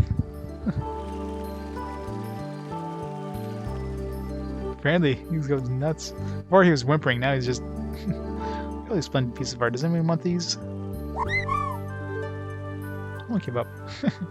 Thanks to the bits are dead. I have a bad feeling. Can we possess this guy now? I'm assuming I have to possess what's her face there. Thanks for the bit, data. Yummy, yummy bits. Oh, the suspicious dangerous one. This guy seems to have sadness in his heart, but I can't possess him. Work.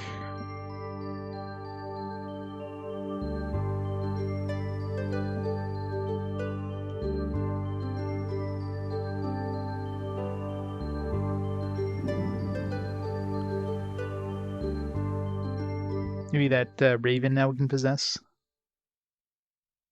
Maybe he's got sadness in his heart.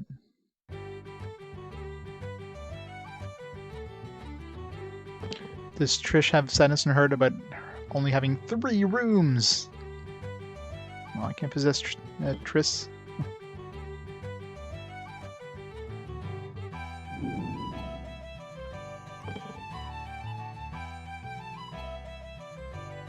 You beat the secret boss with your bow.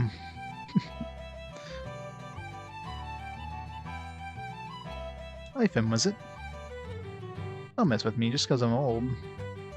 I'm not fooling. Don't talk back to me. Don't sass me, young man. I'm sorry. Tried looking for work everywhere. Tried, you say? I've been in business for a long time. I don't mind being paid late 1 or 2 times. But 3 times? Heh. Looking at you, I don't feel like threatening you. There's gonna be something special he has to do to pay his room and board. Take the place of her dead husband. You have to pay back your debt. Otherwise, I'm gonna have to make a difficult decision.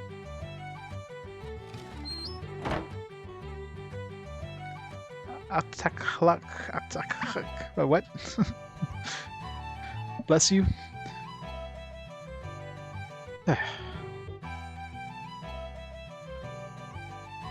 Still have a long way.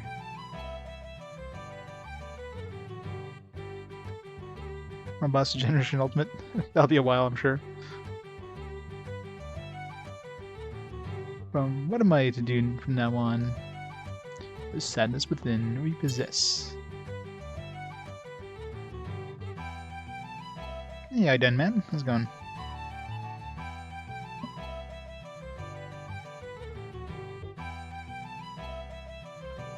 Oh, of course it'll happen. Guarantee I'll get a game more. This guy, yeah, I'm gonna figure this guy can probably fight too. So, some battles with this guy. Let's look at the amulet.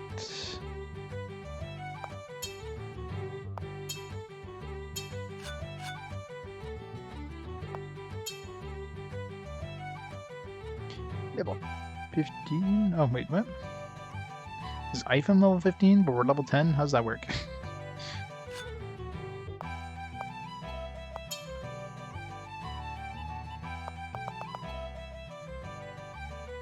We don't have. I guess we didn't. Yeah, we didn't actually get a quest prompt.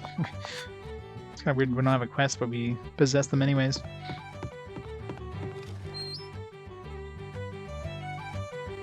Hey, Horace, how's it going? No one has, yeah. It's a very playable game. I mean, graphically it looks really nice. Musically it sounds really good. The combat is combat is to at least. But other than that, I mean, look at this now. Billboard with the town's info. Up from the fisherman. Got some fresh fish for tonight's dinner. Looking for something. Your quest. Looking for a twig event. Where are we giving those who have one? Keep dead and shopkeeper. Okay, can I go find that twig event now? Yeah, just go see the townskeeper. Or the innkeeper, the shopkeeper. I've been doing well. Playing some unknown games that are very playable. Like for a game I've never heard of, I mean, don't know what to expect out of this game, but yeah, it's quite playable.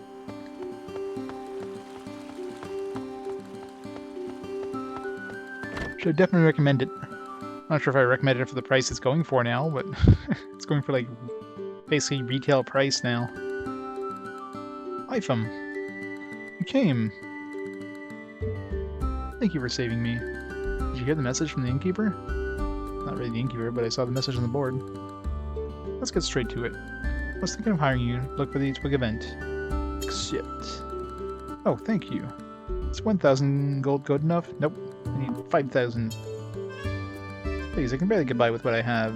Can we make a deal of 1,000? Fine. Thank you. Please let me a twig event. Counting on you, my shop's fate rests on this. The twig event.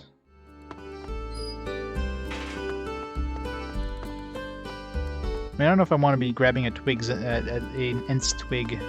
Might grab the wrong one.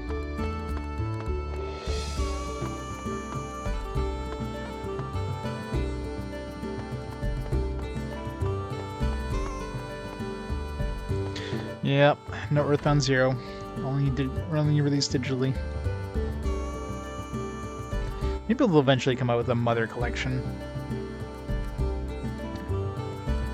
I mean, fans have been clamoring for a Mother trilogy of some kind. I mean, just a matter of time before they decide to release one. Maybe one day it'll happen.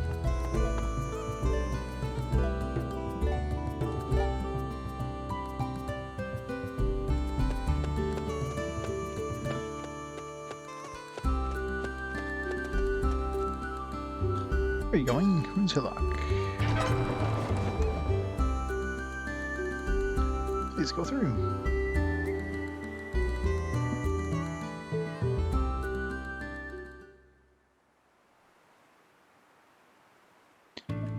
game you can't put your on? On the PS2 or? It's a doggo. Look, he wants to play.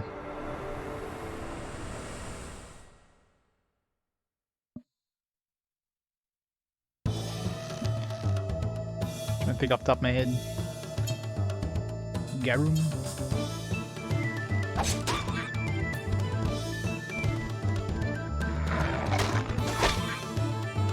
$69, nice. It's that one.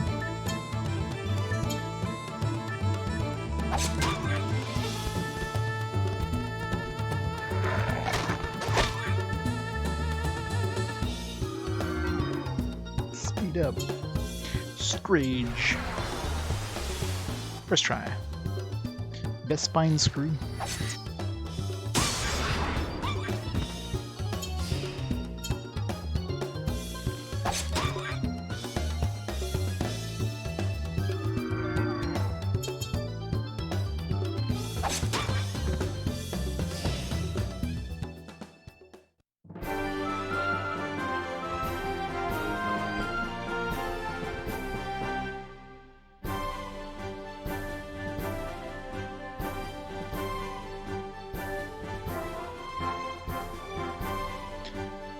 Countries from Final Fantasy Legends.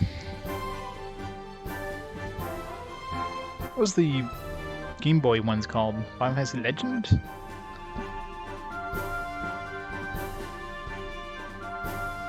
I'm curious now.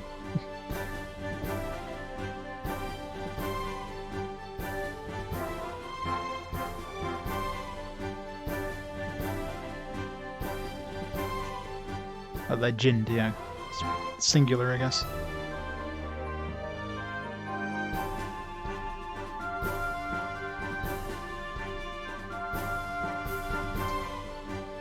It's only one legend. There's no multiple legends.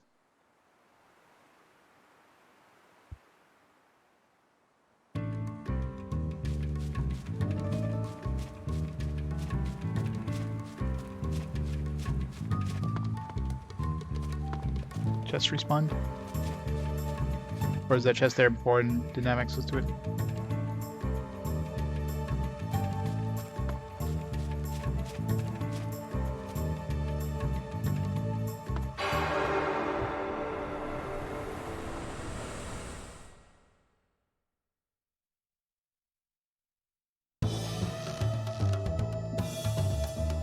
Three of them.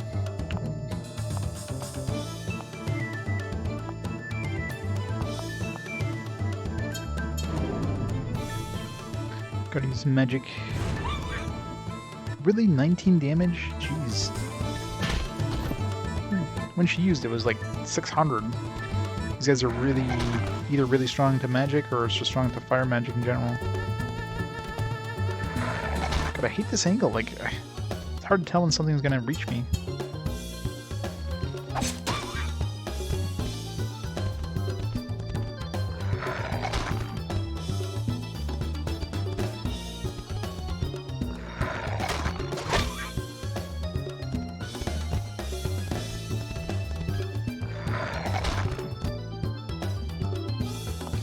I could like change the camera angle.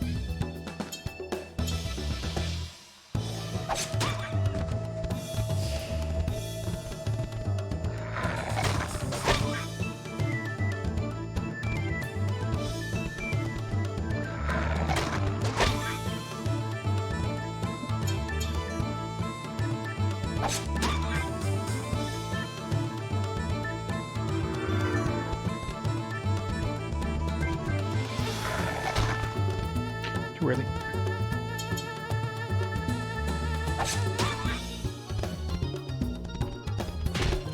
Oh jeez. I guess that speed up gave him like oh crap. They do like a charge attack.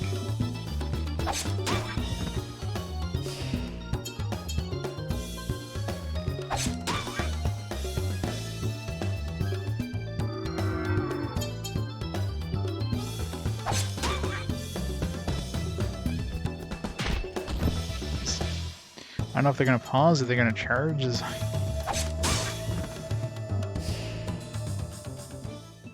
Yeah, I don't know what the hell speed up does. I mean, doesn't seem like it really does much for them. Maybe makes it easier for them to dodge attacks or something. Man, these battles are tough.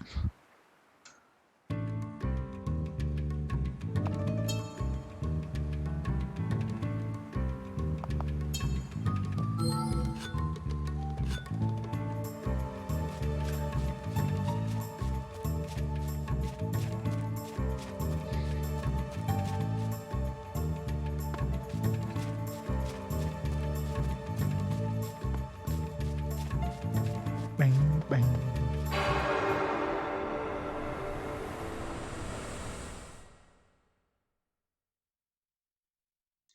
Pokemon Stadium.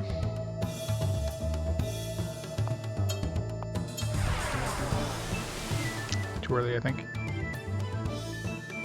Oh no, I got it.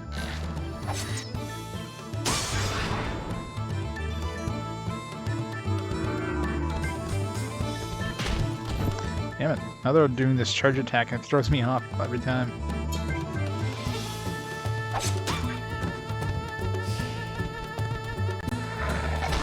Damn it. You think they're gonna do one and they do the other. Or if there's a tell before they reach you.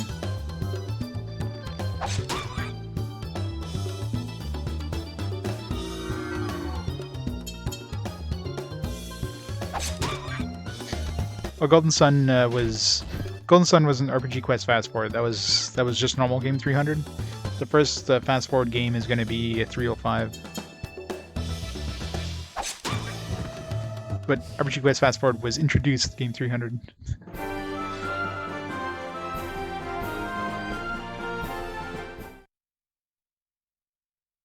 I'm sure Golden Sun would have won anyways.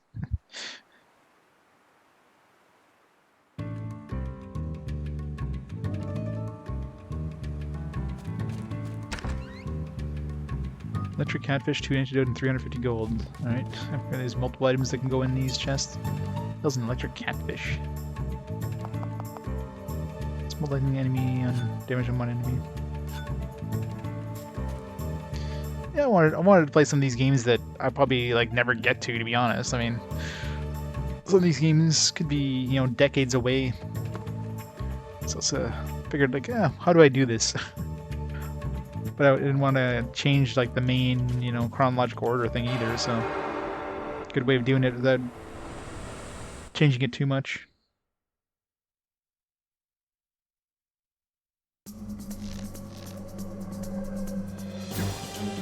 Big dude. Torn Garusuk.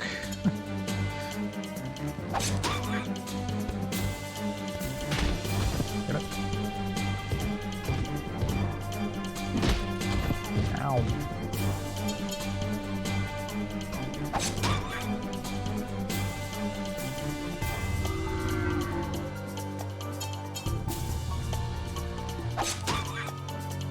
He's attacking once every 2 turns. Damn it. These dogs are a real pain in the ass. Those 2 different attacks that are tricky to figure out which one's which.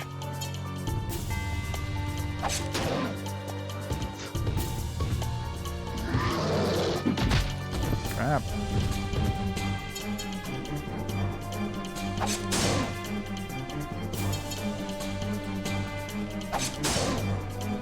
Two crits. What the hell?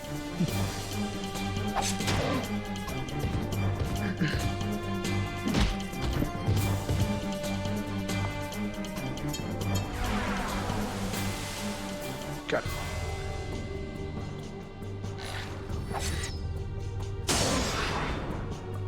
Eternal poison.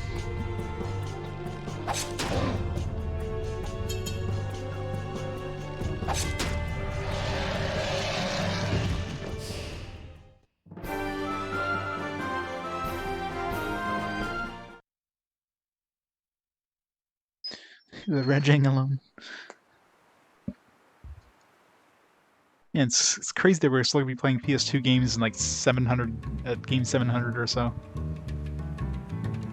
PS2 is a long-running console, isn't it? Although I guess it's not necessarily that PS2 is running as a like, you know, it's out forever. It's more like there's a lot of different consoles running at the same time. You got the Game Boy Advance, you got the PSP, you've got the GameCube, you got the Xbox, you got. I think that's it. All those are kind of going at the same time. Like so many systems going at once.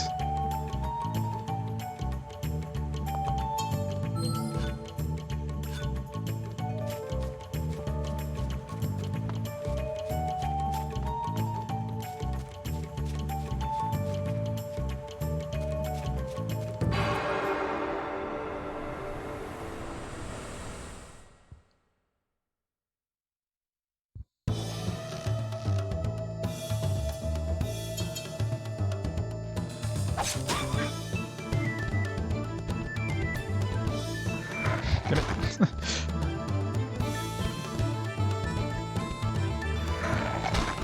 God damn it. Trying to see if there's like a...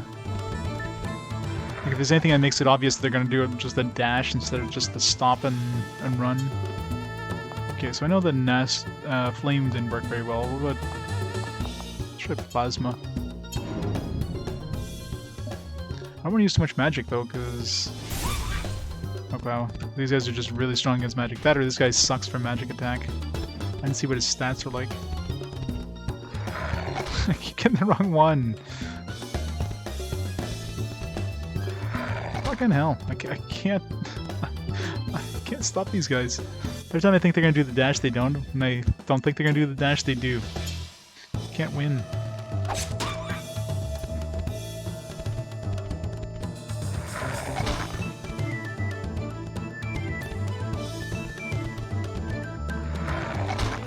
Then you get the ones from right in front of me, which I can't really tell what he's gonna do.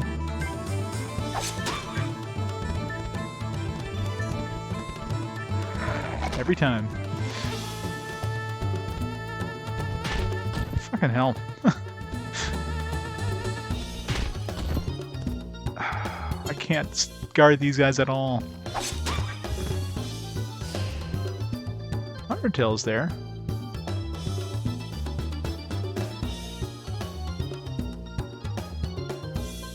It should be on my list.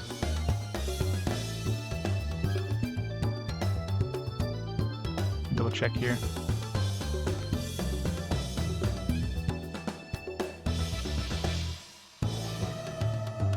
Because it does have a retail, quote-unquote retail release. I mean, it's sold from the publisher, but it's still like, it's not a limited run or anything.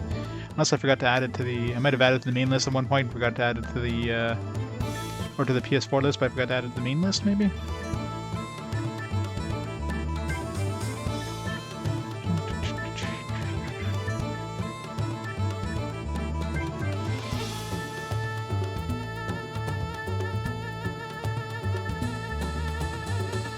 It's definitely on the PS4 list, because I remember adding it a while back. Sorry, laptop's being slow as ass. Yep. Well, as blind as I can, you know. Some of these I might have played previous times, but in a second here I'll add it to the other list. 10/17, 2017. Copy.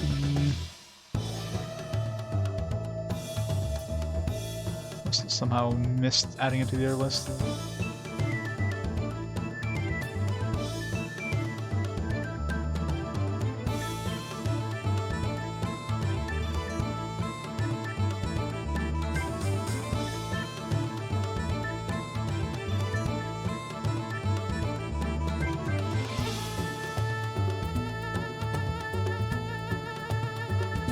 Yeah. For some reason I missed adding it to this list here. Fix that. Second. Insert cell, shift down.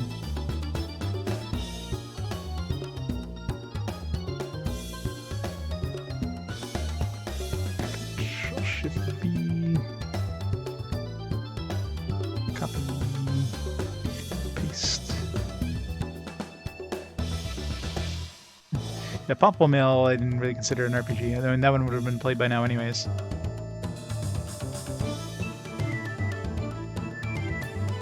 Yeah, I must have missed that, the Undertale one. I mean, I added it to my main list, I just somehow didn't add it to my, like, release date list, so... Should come up now. There we go.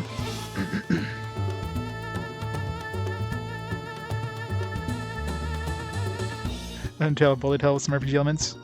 It's kind of one of those weird RPGs, right?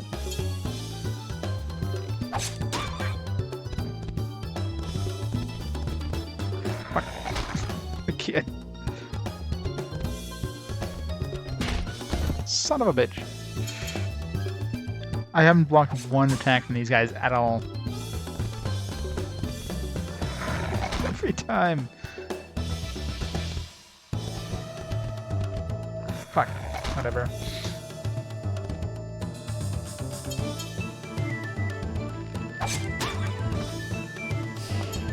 To heal.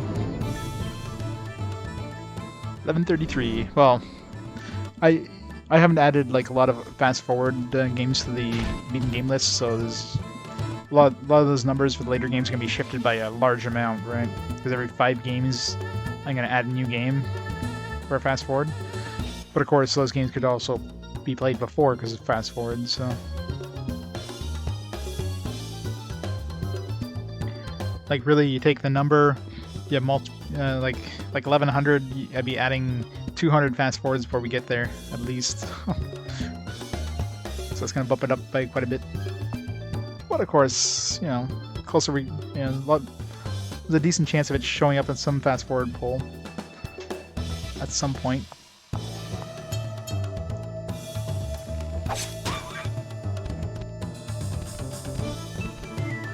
Never lucky. Yeah, don't put the, because whenever you search, or whenever I put games in my list, the goes at the end if it's at the beginning of a title. Maybe Witcher 3, comma the. So if it search for the Witcher 3, it won't come up.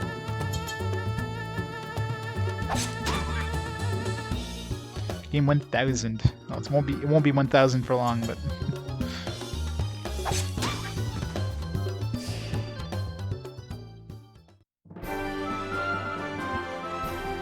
I wonder what game 1000 would be if we ever make it to 1000.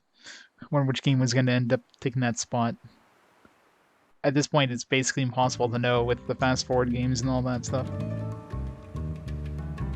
Which I'm gonna have to once I guess I have to shift the fast forward games. So that's gonna like bump everything. I guess yeah, in the way end, it's not gonna change too much. Yeah, because I'm adding a bunch of fast forward games, but those are gonna be coming from games that are like gonna be played anyways. So it's gonna make a spot. So it's, I mean, it's gonna shift things around, but in game 1000 is probably still gonna be game 1000 if I don't play it before then with fast forward. So there is that. I mean, Star Ocean is probably going to be winning, but again, people can change their votes. So, if before we get to game 304, if somebody makes a, you know, somebody makes a case for a game, and everybody's like, yeah, you know what, we should get them to play that game, and people can change their votes. But yeah, let's be honest, it's probably going to be Star Ocean. I can change your votes however often you want. I think you have like a 1 minute like delay, so you can't change your votes twice in a minute. But other than that, change as many times as you want before it's closed off.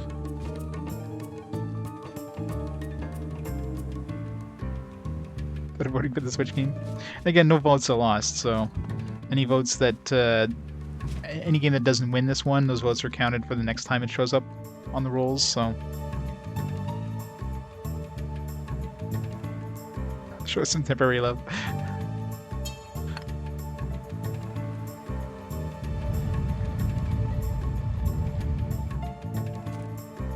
This dude is going to murder us, probably.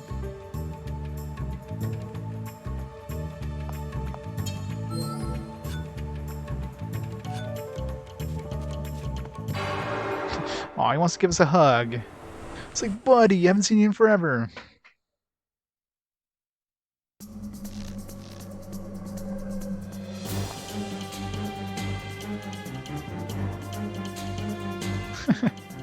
You're making a Twitch bot. It does, yes.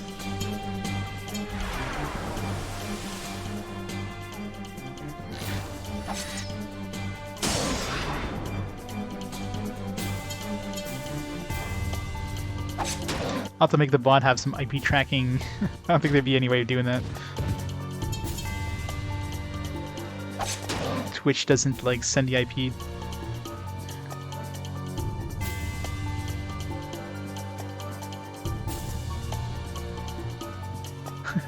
Notifications. Get the PS2 sound as one of your notifications.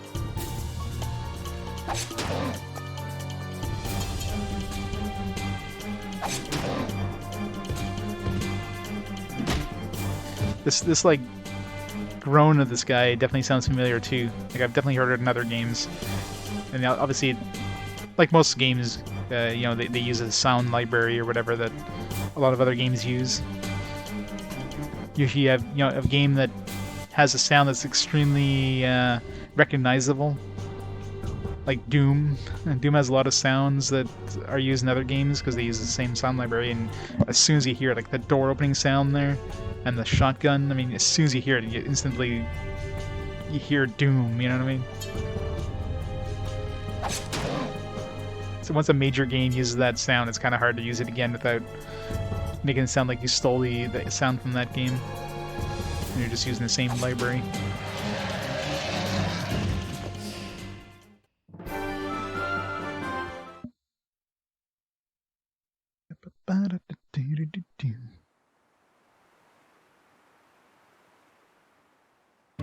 Half-Life 2 barrel explosion. If I heard it, I'd probably know it instantly.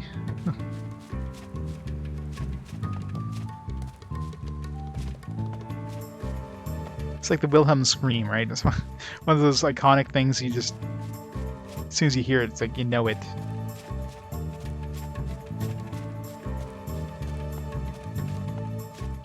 Yeah, we came from this way.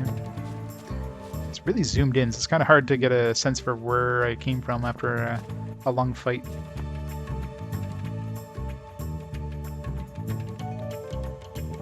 Diablo Town portal, yeah. That's a save point.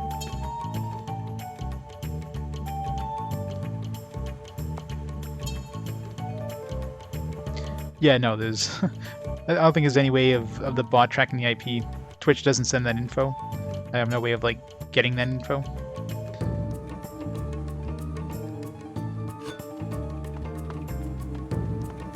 I can get the, like, the username, I can get the user ID, and that's basically it. So I can get, like, somebody changes their account name or something like that. I can track that, or not track it, but I know it's the same account, but other than that, don't mind me.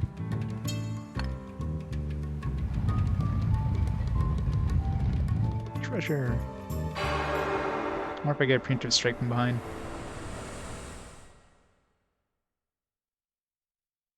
It's a good thing these guys are slow.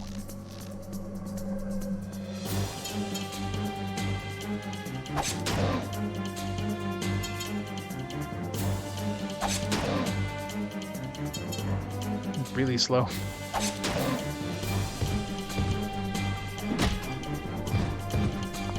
Strange. Ah, I think I went too slow. No, I got it.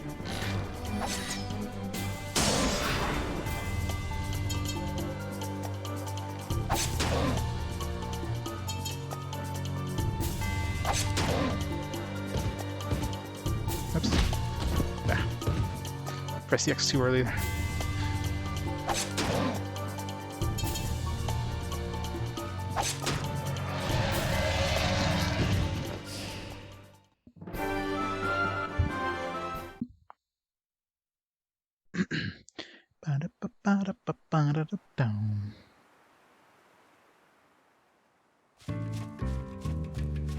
Let's grab that treasure.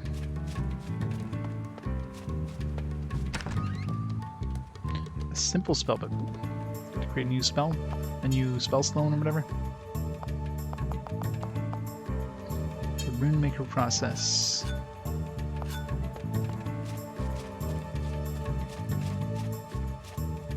you go back to town, but probably everything respawned, probably.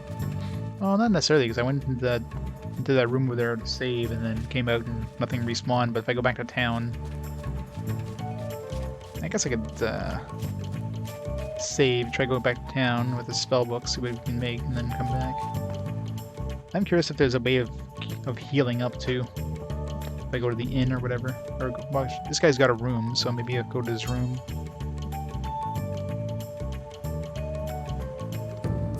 Final Fantasy X too. I got Final Fantasy X coming up in next, I don't know, 8 games or so. It's coming up pretty soon. Very, very soon. Playing the HD version of that one. Which reminds me I still have to make my overlay for PS4. I mean, it's basically the PSP overlay with some variation. The 16:9 overlay I made.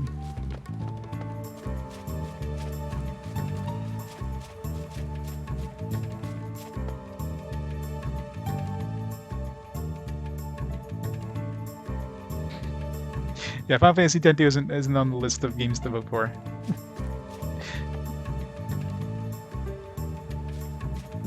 There's only 5 games.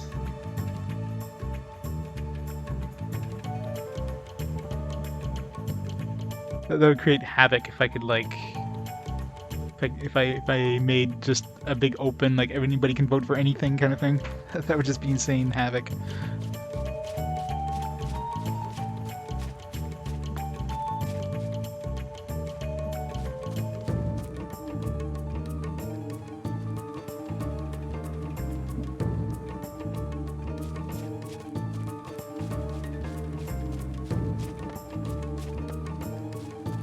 Curious if things will respawn if I leave this place. Yeah, I guess either way I get experience. Is this the exit or is... I don't remember if I went down here. Anything over here? It's human shapes relief sculpture on the wall. Well, but I mean, like looking at these random... Oh, I guess there is some on these walls too.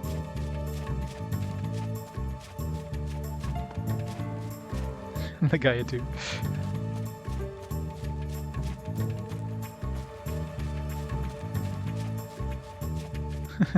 Of course, like, yes, another one for Amanda Kemia. Shiny Force Neo. I'm sure Sev find a way to like make that one just disappear from the vote list. It's like, oh, there's only 4 to vote for this time. I don't know what happened. Yeah, let's see if there's weapon upgrades. I'm sure it's decent. It's not a Shining Force game, but I'm sure it's okay. Hawkstring.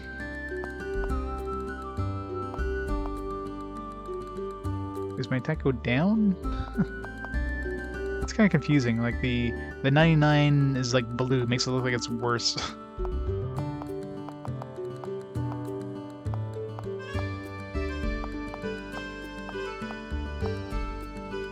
Cloth armor, hunter coat.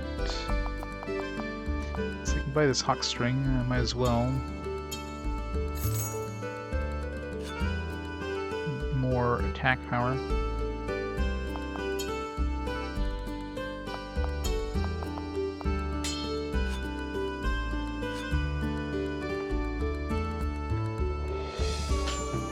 Oh.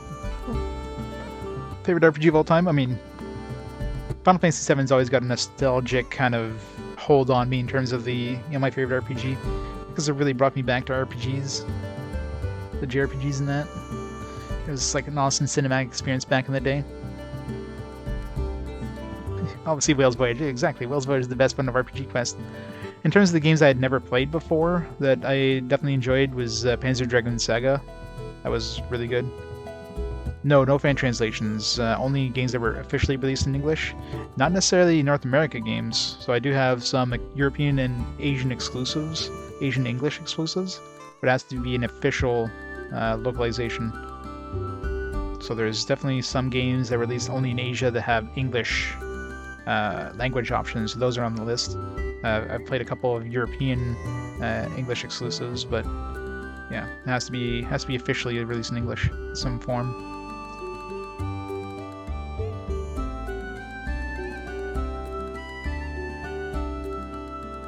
Oh, I'm sure there's some really good games. It's just I got so many English games to play, like games that were officially released in English. If I added Spanish translations, it would just add way too many games. So it's not that they're bad games; they're just, you know, there's just too many games to play.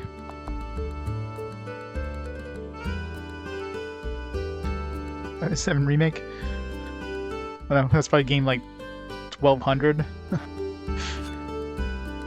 Unless it wins a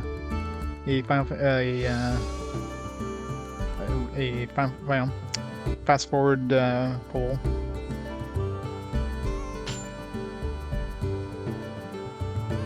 Oh yeah, I'm sure it is. But I gotta play how it's played in North America.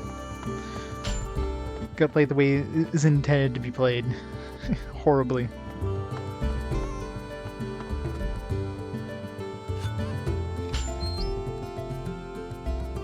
Spellbook. Let's go to the inn and see if we can heal up.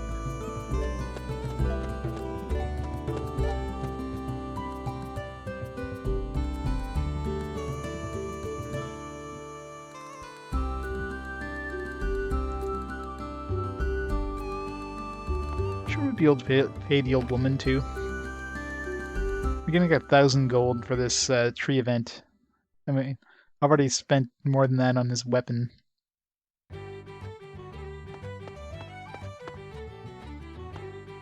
She can show us the 3 rooms. Let's not go through the tour again. That's all. Then make yourself at home and see the amazing 3 rooms upstairs. 3 rooms.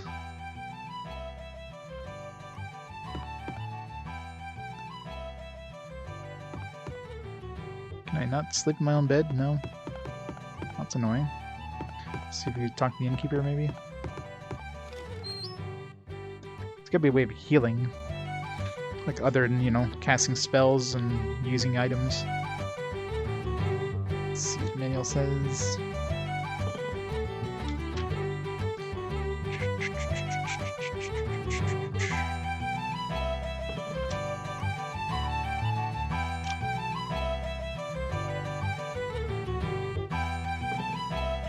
Kazuki, weapon shop.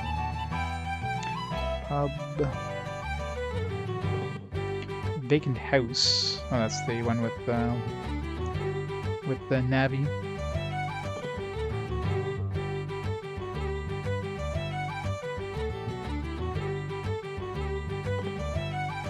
I wonder if I can go to the training caves with this guy.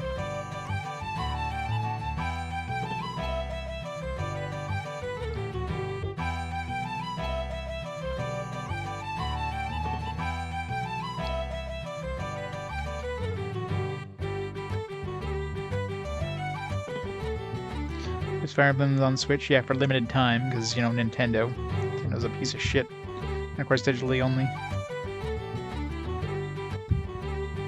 Emerald, yeah.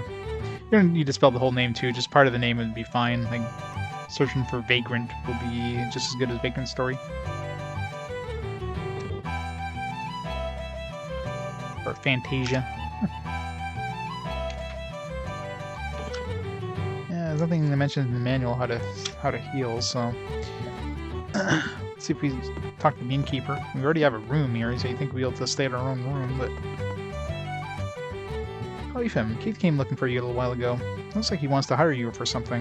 If you're interested, why don't you go meet him? That's the item dude, right? Yeah. What do you? There's got to be a way to heal.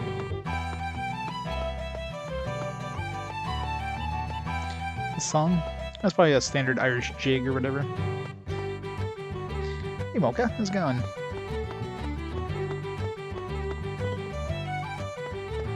Generic in-fiddle music? Yeah, pretty much.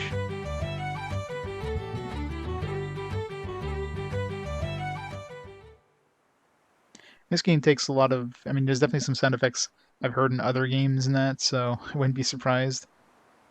Yeah, like most games in this era, they use sound libraries because you're not gonna have a Foley artist to make sound effects for your game. You're gonna buy a sound library and use that. Of course, every game did that, so there's a lot of repeated sound effects. I'm trying to think. Is there any way of healing? Like, unless maybe this guy can heal?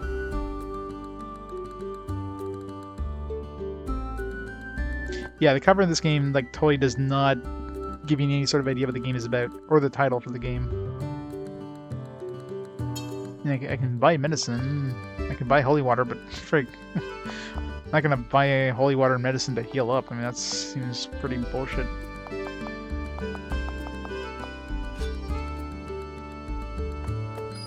It's gotta be a way of healing without doing that.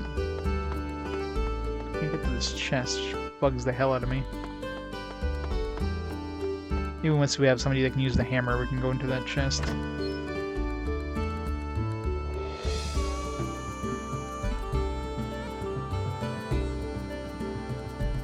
Let's go see Navi. Maybe Navi will let us heal.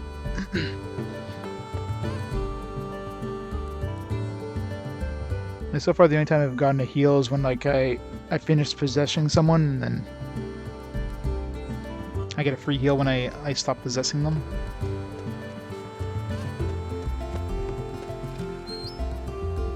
But I can't unpossess somebody, like, normally until I cure their heart or whatever. You don't get a free heal by going into this room automatically.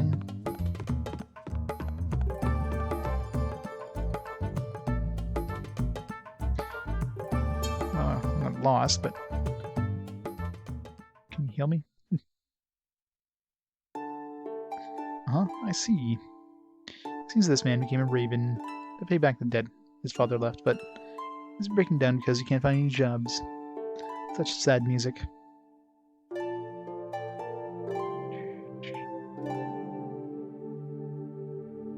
Plus, the higher paying jobs are very dangerous. With Evelyn's ability, there's a possibility he'll get killed if he messes up. The music in this game is fantastic. Mitsuda is a great composer. That's where you come in. He sounds stupid to worry so much about money, but it's important to him. You can help him until he pays off his debt. His heart should heal. It doesn't seem that it is an amount to be paid off easily. Good luck.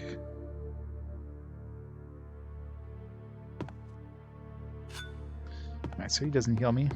Maybe if I go back to the monastery? There's got to be a way of healing.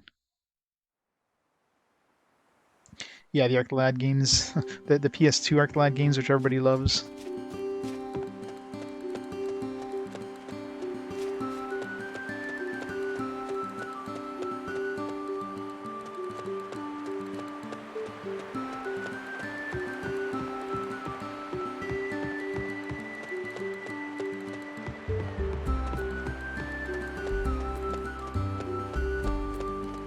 Yeah, exactly. The graphics in this game are fantastic. Like the animations, nice smooth animations. The character models are really detailed. The textures on the characters are really detailed as well. Like for a fairly early PS2 game, this game is very high production value. The combat is like, yeah, it's fairly basic combat. You just have the whole like guarding mechanics thing, but other than that, combat so far hasn't really been super impressive, but other than that,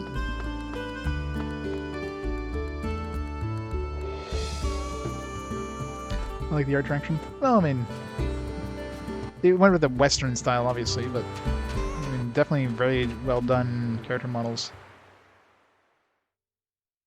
Needs more anime. Well, I'm sure we'll be getting more anime down the road.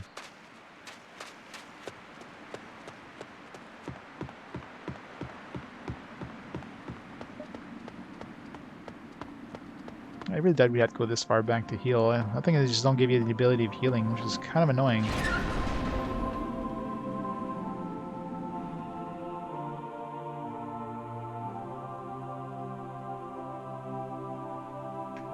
And if there's anything in the manual about it. We have a cutscene, though. Oh, do you have any business here? Since you have no business here. Monastery's off limits to outsiders. I'm sorry, but you must leave. Alright, so much for healing. So we can't stay at the inn.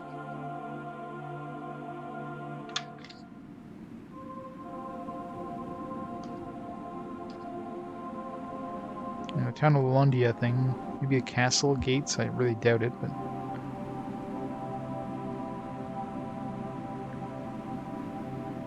Can't do anything at the pub.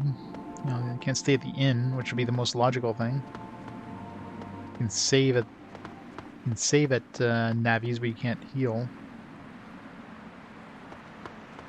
Like, unless the only way of healing is literally using items, which is kind of stupid. Yeah, well, Victim's Story looks really good for, you know, for a PS1 game. I mean, the character had like animated faces and all that stuff, which was pretty impressive for PS1. But especially considering the size of that, it was like 80 something megabytes. Can fit that game on a floppy, but not a floppy, but you know. Super Highlight, oh god, yeah. Frickin' boss and Super Highlight is bullshit.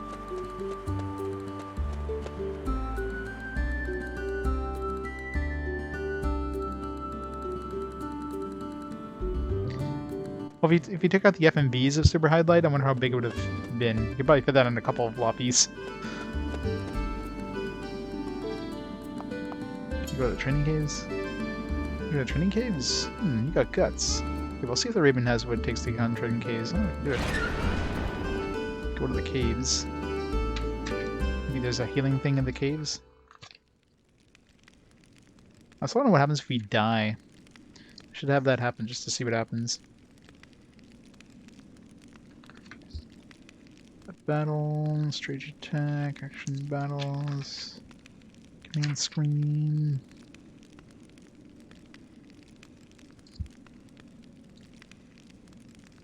Equipped.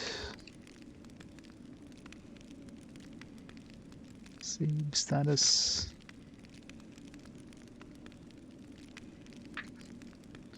Lists. The biggest problem is, oh, I forgot to bring that spellbook.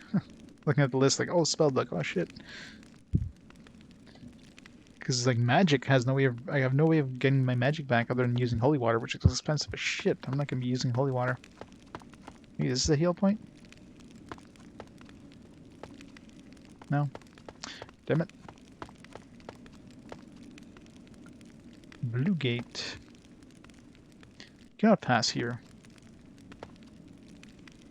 Green gate. Go there. Red gate. Question is, which one's harder? This will start with this side.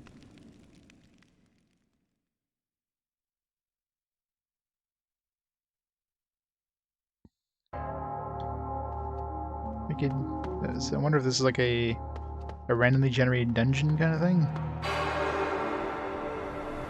Like basement 1. Kind of like a grinding, randomly generated dungeon. Then the dudes we fought at the beginning of the game.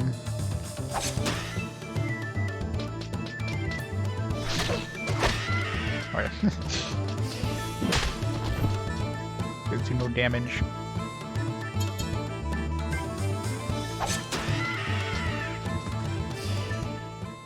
It seems like a way to fight things you've already fought. For some more XP or maybe items if you didn't get an item or whatever. No, I mean, no spoilers for that stuff. If I find one, I'll find one. If not, I won't. But it's weird that, I mean, if there is one, it's definitely not obvious. It's not the inn. I'm trying to remember if there was in the tutorial. There's like any sort of healing thing. I think I vaguely recall something in the tutorial, but it was like a random thing we found.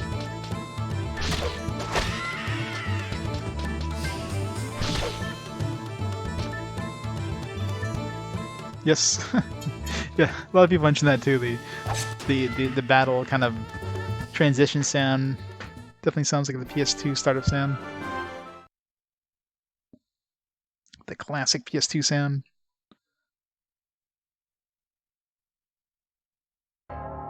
I wouldn't be surprised if they just borrowed it. There's treasure here. So I'm even curious if this place is randomly generated.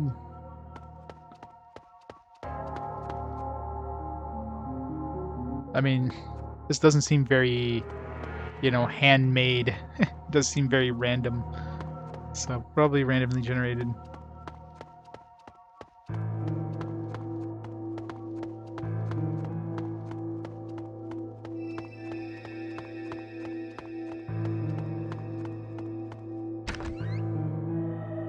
I got holy water. There you go.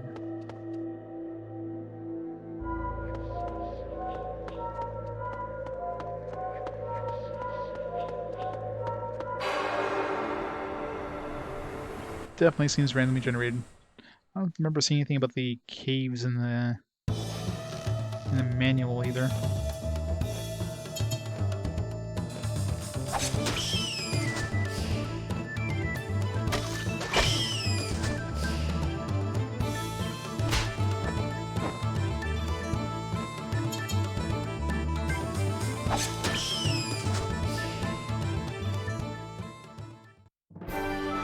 Manual's got very vague information. The only thing even mentions at all is the castle gate. It's like, hey, for training beneath the castle. That's all it says. Doesn't say anything about the actual training thing. So this could be like a randomly generated 100 floor dungeon for all I know. Bat squee. Yes, definitely randomly generated. I mean, you have this pointless, like, these ramps that go down to nothing.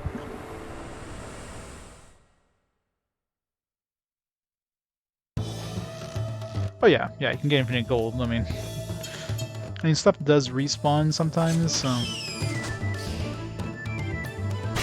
Not against this stuff. This stuff is garbage, but...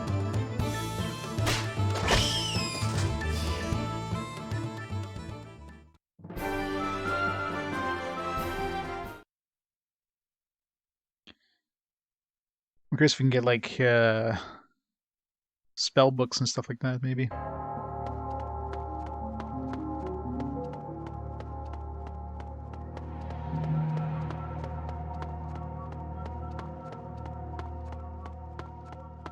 Definitely nothing here.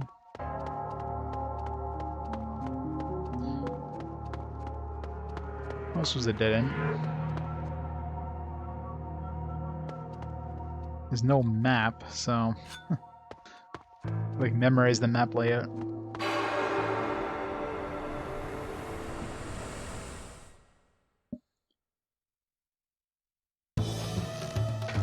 Another problem, too, is how do we get out?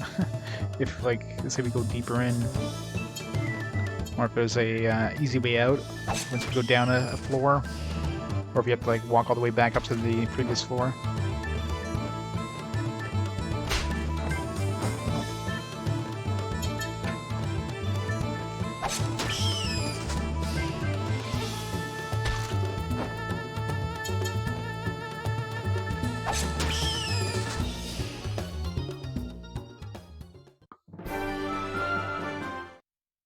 So we'll try to get to the second basement and see what happens if we go backwards. So I don't want to be going deep into this, like, randomly generated dungeon right now.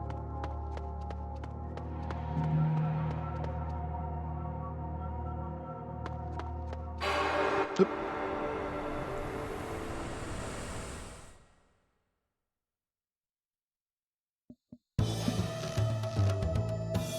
Dark Alliance? Yeah, that's gonna be a great one. Too early? Nope.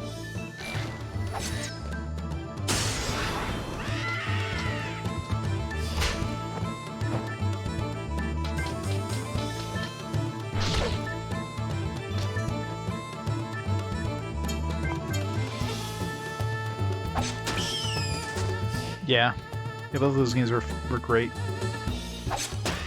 See if they live up. It's been a long time since I played them, but yeah, those were fantastic back in the day. I love them.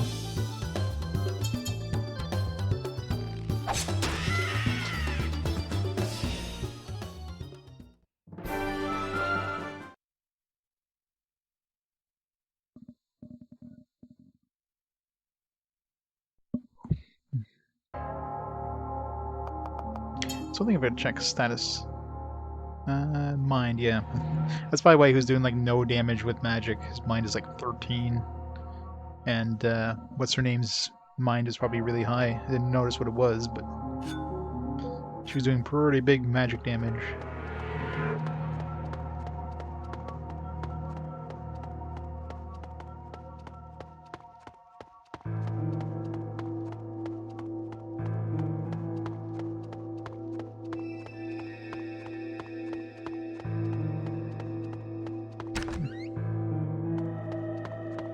Is there any other path we didn't take? Sounds like another dead end.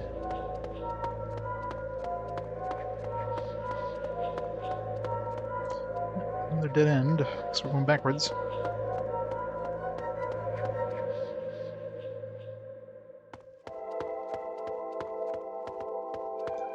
That one.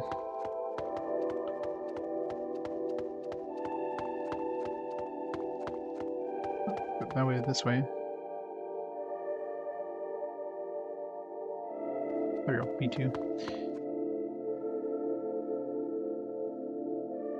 Yeah, so it looks like you just, you have to go like all the way back if you go too deep. I wonder how long these are. I mean, so far it's all the enemies we fought in the tutorial, so they're pretty weak enemies.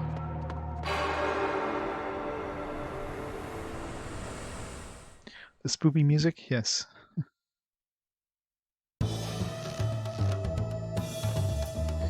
Oh, it just wouldn't really be feasible with online play, with lag and stuff like that with an action RPG. It wouldn't work too well, I don't think.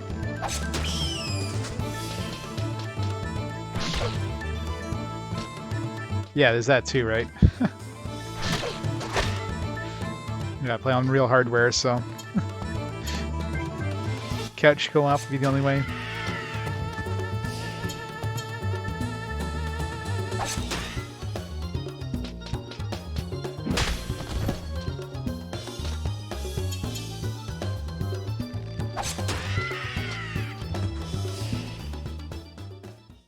Gotta read to Canada. I'll see you soon. Be a bit of a trip. Be a bit hard nowadays, I guess, with the stuff. Jump on the next plane from Germany. Alright, we're fighting... The dudes we're fighting in our... So the monsters do get harder.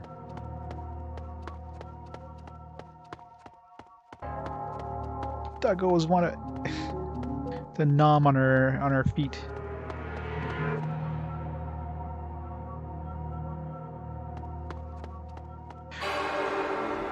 It's hiding the luggage.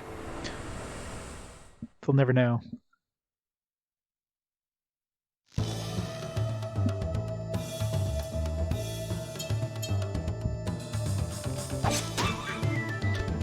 These things are gonna murder me.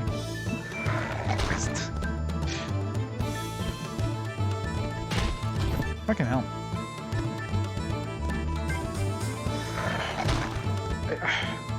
Every time I think they're gonna do one, they do the other. Every single freaking time.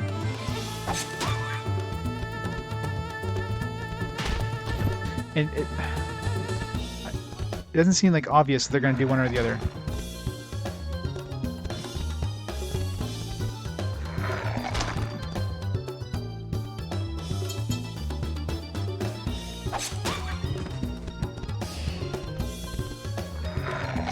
No.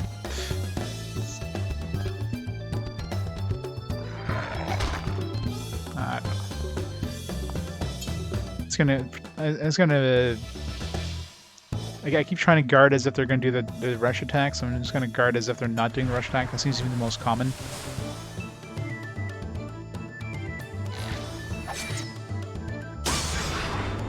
Oh yeah, scheduling would be just, yeah. No, wouldn't be possible.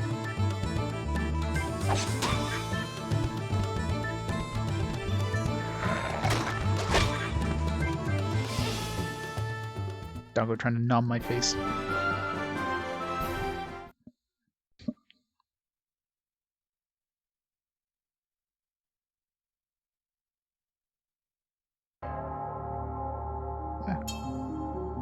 Eel.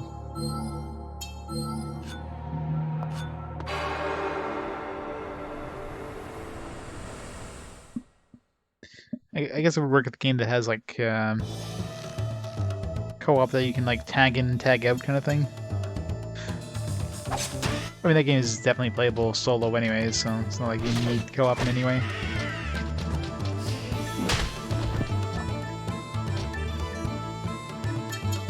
I gotta say, these are the weirdest looking kobolds I've ever ran into. I think, I guess EverQuest, I'm so used to kobolds being like kind of a dog, like a humanoid dog. It's just, but like kobolds are always, in every kind of game, kobolds are different. Same thing with orcs and...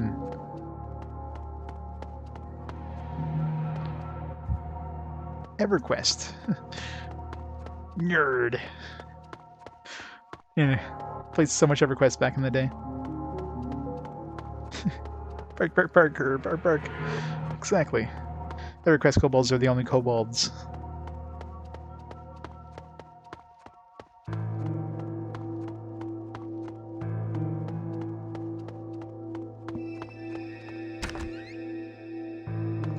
White magic stone.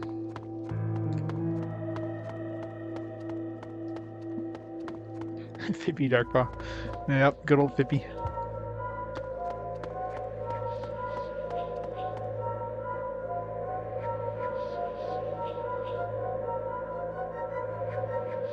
Well, we do have Champions of Norath. I mean, we do have an EverQuest-based game. That's not... I mean, it's not under the... It doesn't have EverQuest in its title. I mean, there was EverQuest Online Adventures for PS2, but that's an MMO, so it's not on my list. Then with Champions 2, they got rid of like any sort of semblances of being an EverQuest game. Even got rid of the Norath. It's just Champions Return to Arms. I'm sure it's still based on the EverQuest kind of license, just not directly, I guess, not by name.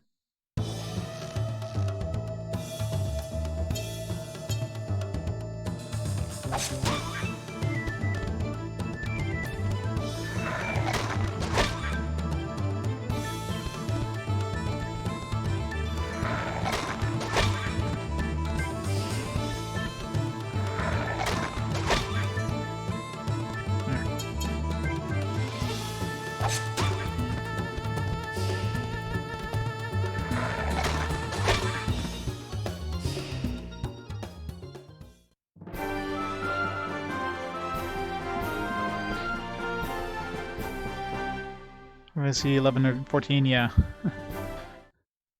Yeah. I hate when they do mainline, like, MMOs. Like Final Fantasy 14, Final Fantasy 11, Dragon Quest 10. It's like, why do they make, like, a mainline game that's an MMO?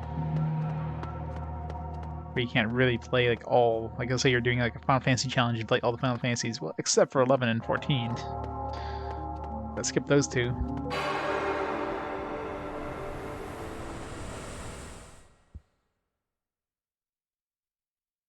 Bashir and Erudites, yeah. Oh yeah, I mean it's definitely EverQuest, but it's not. It doesn't have the name in its title. That's basically the thing.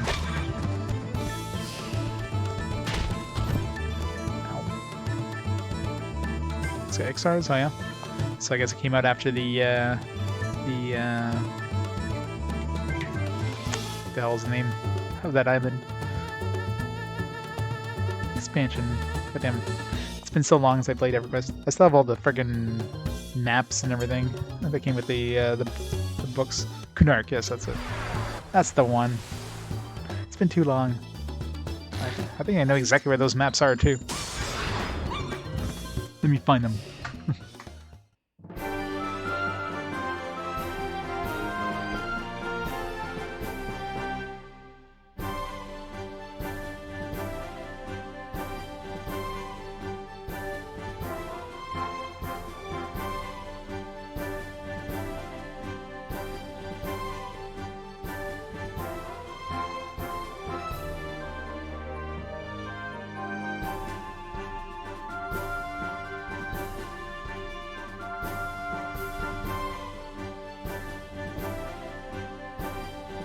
Yeah, it's a nice cloth map. I forget what expansion he came out with, but came out with the World of Norath. Yeah, Ruins of Kunark. So it came with Kunark. So you had Otis, Antonica, Fader, however you pronounce that, Kunark, of course. Sony EQ, aka Kanos, Erudin, Halas. That's where Landale came from. He was a barbarian shaman. So that's the origin of Landale. Neriak, Freeport, man, so many memories. Kaladin, Kalipin, Felwith. I think Felwith was my first character was a high elf paladin I'd made. So many memories. Cyber Shadow. What kind of game is Cyber Shadow? That sounds like a cyberpunk style game. Your first character is a high elf paladin. Nice.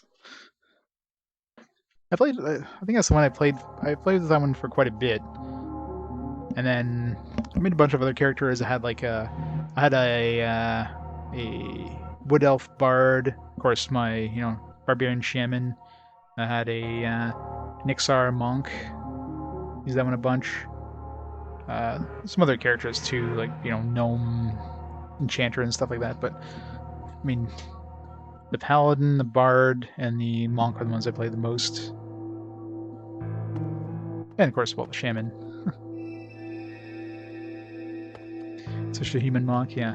Monks were tricky to play because the whole weight limit thing definitely made it tricky, but the feigned death, man. You're basically like the dedicated corpse dragger with feigned death. Just feigned death flopping to the entrance of a zone with corpses. Oh, the days. Good old days.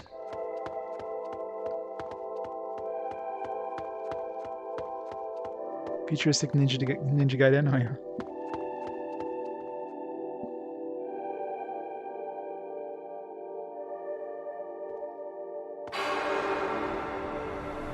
Yeah. The bag of yeah. I remember the one you're talking about. Yeah, you definitely had to have that. Yeah, for sure. I think the only two characters that played long enough to get their epic weapons in that was my monk, and I think I got it from my bard as well. The Tinkers? I don't remember. I wonder if my characters still exist. I wonder if because I haven't played in ever.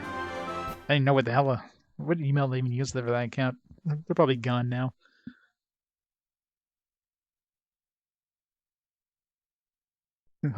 Strongly influenced by Ninja Gaiden and Shadow of the Ninja, yeah? Sounds cool. What direction did I come from, by the way? It's gonna be very easy to get lost in this place if you don't remember where the hell you came from. And I don't know if there's an easy way of getting out either. I also don't know what happens if you die in this game.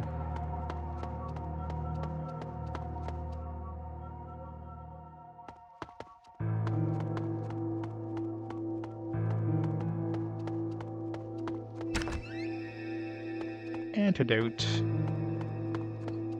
I'm not lost. I've just decided to,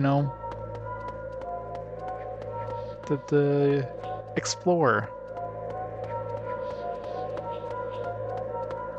The spirit of exploration. Yeah, that's it.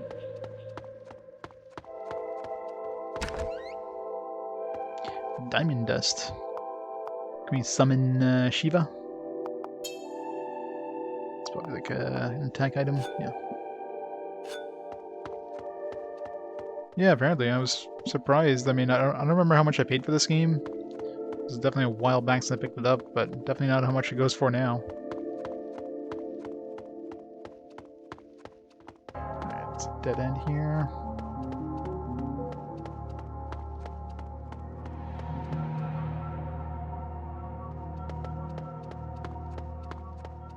I mean, they even have this randomly generated dungeon area, so this game has a lot of content. Well, content, I mean, randomly generated dungeons aren't exactly content, but you know what I mean. You have this optional randomly generated dungeon.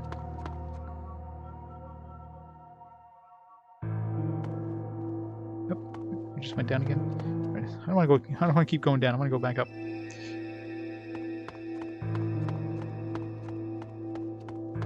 Let's go back to the main story here. Let's not take more damage than I have to.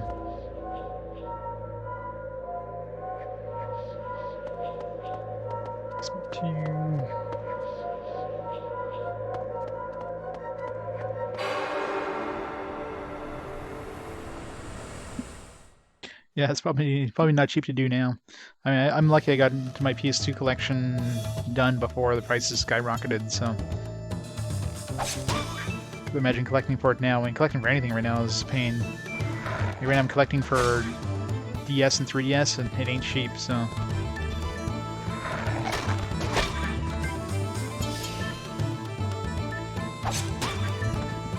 Luckily, like, my PS1 collection was done a while back, and most of those older systems. And I'm not collecting anything beyond PS1, so... Anything like Saturn and those, and there's no way in hell I'll be collecting for those. I have to mortgage my house. I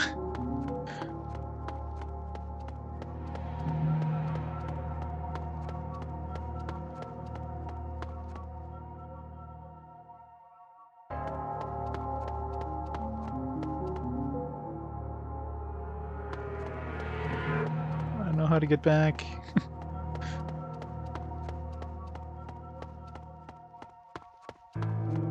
Been here. Doesn't help me much though. I've been here, I don't know. I know if we get back to floor 1, the exits are right there, but other than that. At least you can dodge the encounters. At least in this area it's fairly easy to dodge them.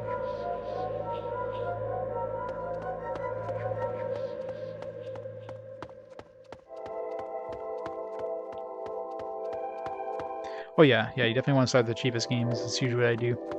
And the occasional time I'll pick up some like more expensive stuff just because I know, you know, prices are going to keep going up. Charm of Seal. Prices aren't going to go down.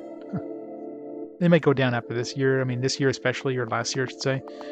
Prices have definitely gone up in price because, you know, the whole pandemic thing. People are staying home and, you know, picking up these things.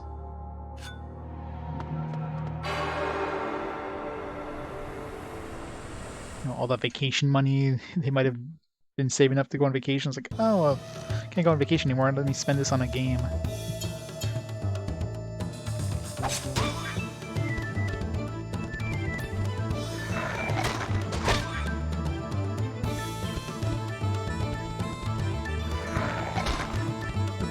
Too early.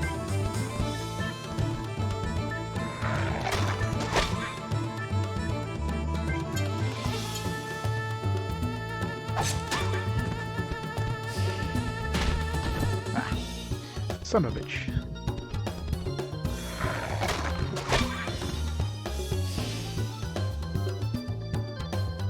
$20 games? Yeah. It's the best thing to do. Like, some of the stuff went up crazy since I picked them up, especially on the PS2. Like, PS2, for the most part, was still fairly affordable, you know, back when I was collecting. Like, very few games went anywhere near $100, much less, you know, we had Dog Hat Quarantine as the most expensive one. It was expensive back then. But other than that, like the SMT games especially have really skyrocketed since then. You got a bunch of like sealed ones back then. They were much more expensive than the used one, or the open box ones. I don't collect sealed generally unless it's basically the same price, but when you're paying like, you know, $10 more for a sealed copy of something versus a complete box, like, yeah. $30, nice. I think I've got, yeah, this is the one I have the collector's edition for the 5. I bought that at like a retro game store. It wasn't $30 though, it was a little more for sure.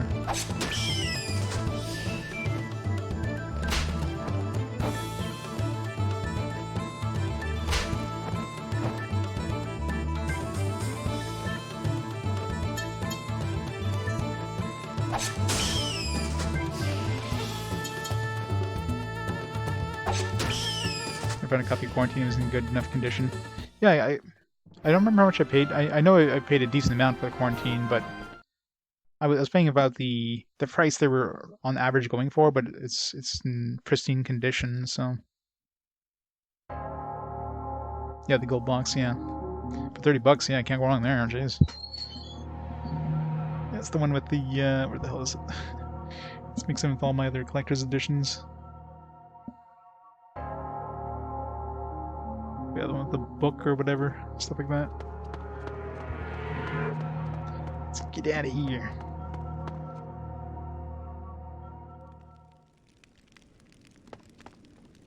I'm curious what this other one is. That was the red one. Let's see if these ones just have stronger monsters or a different layout. Yeah, different layout. Same monsters though, it looks like.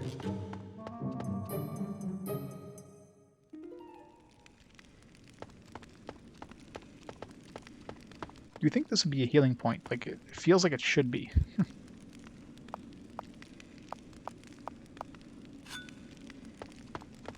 Maybe it is at some point, maybe just not active right now, kind of thing. It's got a weird rune on the floor.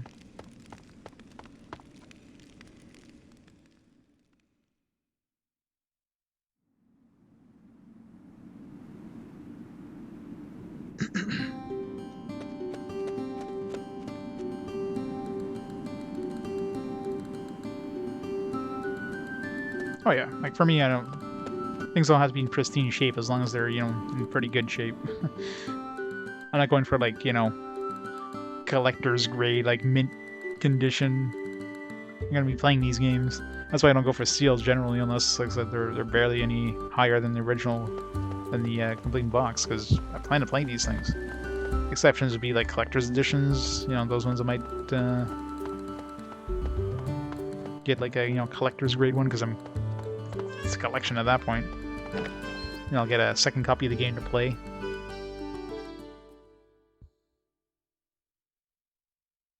Yep, exactly. Like, I still want complete box for all my stuff. So, like, all my stuff's complete box for a couple of reasons. Obviously, number one, you know, you get everything in there. The manuals and that. A lot of these games don't have manual scans online. I personally scan my manuals for these. So, any game I play, I'm going to have a copy of the manual for anybody to peruse if they want, so... Vampire game. Still sucks that we can't rest in our own bed. Financial details of a loan. It's something weird to put on a friggin' wall. Financial details of a loan. I guess he's sticking that on a table or something. Strap it to the wall. You stay in somebody else's room. They won't know. You got 3 rooms.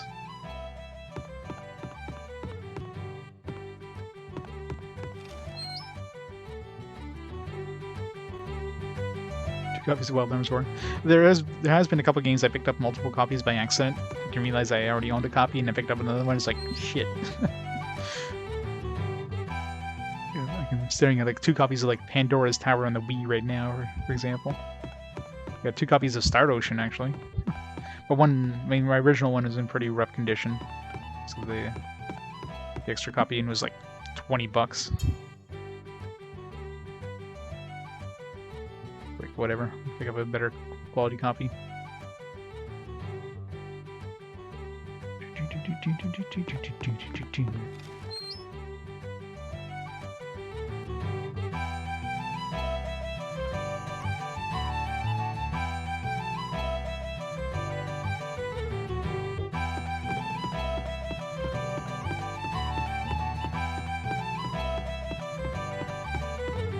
You can heal on the veranda. Good.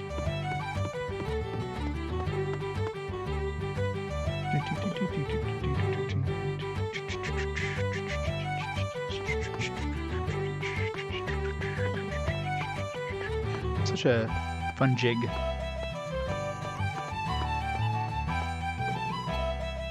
Hey, Ethan, as much as like you, please don't come behind the counter. He's got to pay his loan somehow.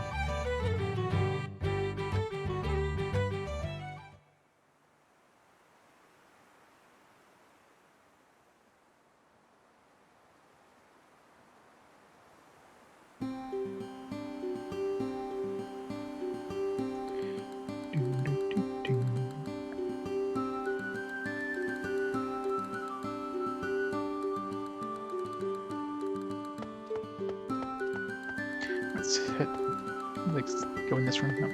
Let's go to the. Let's go save them. We'll continue on.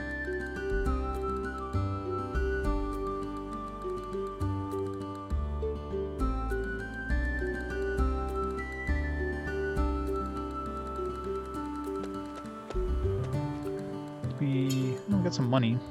Go buy some armor upgrade while we're at it.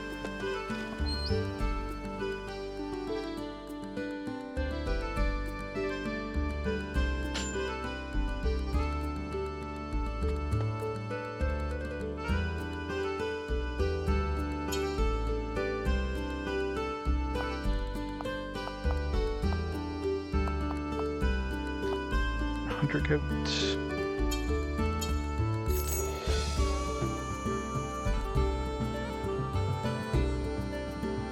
Hunter Shadow Shoulder, 2 Dark Cloud, 2 Disgaea, Factory Sealed, Summoner 2. See, like Factory Sealed in another one, you know, that stuff I could definitely see. Yeah, I actually have 2 copies of Persona 2. One was Factory Sealed because it was, you know, you can get a sealed copy of that for like next to nothing, even nowadays. My original one was missing. I guess it was like was missing the soundtrack, so it wasn't the original case, obviously, because the original one has the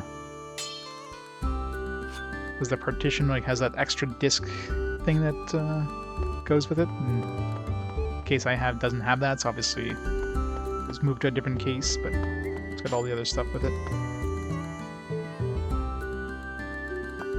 Silk, cloth armor. Alright, before I forget, let's go bring that spell book. The rune dudes. Almost forgot about that.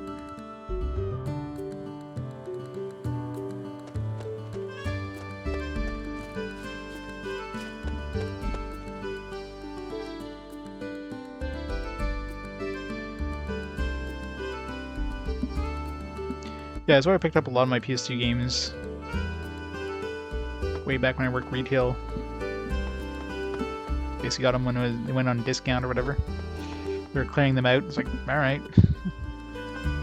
Got a couple of PSP games for like 10 cents each. It's crazy.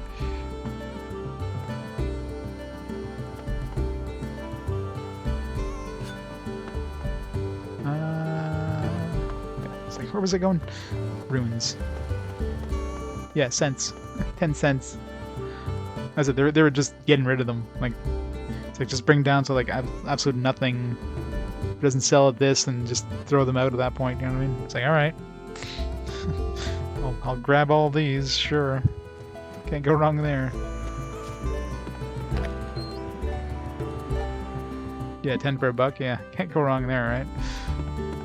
Just the cases alone are worth way more than that. Let's revive new runes. Okay, so we make all these ones now as runes. So I'm assuming the refined runes are going to be smaller than the regular runes. Like, I mean, I guess they're cheaper too. So we got a plasma rune for like 300 instead of, you know, 1,000. But I already have all these, so I don't have sleep though. I need 2 white, 2 green, 1 dark. I think I'm probably missing green.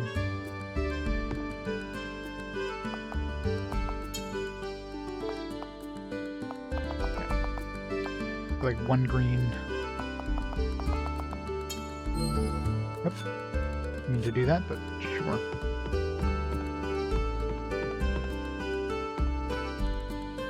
Your PS3 cardboard stand up. So I never really went to collecting anything other than games, like in terms of just extra stuff. I wouldn't know where to put that stuff.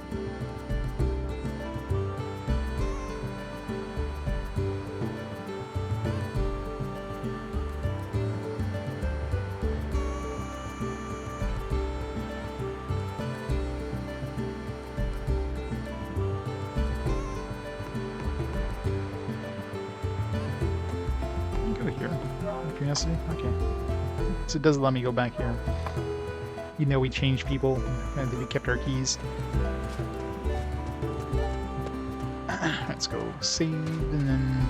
I wonder if everything respawned in the ruins, because we can get to the save point in the ruins.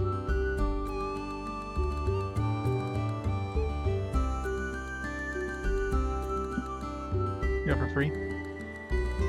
Fun as well, right? I imagine some of those probably get pretty collectible, especially if it's a popular game, considering, you know, it's obviously a very uncommon thing to keep. It's a very limited amount. There's only a few stores that, you know, didn't throw them out or whatever. So just have that. Collectors always go for things that are uncommon or rare, right? No matter what it is.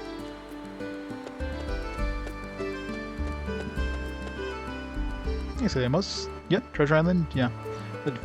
I ran into the super boss accidentally because, you know, random encounter, and defeated him on the first try without even preparing, or... And it was actually pretty under... Like, my characters were kind of under-prepared in terms of classes, but still ended up beating him.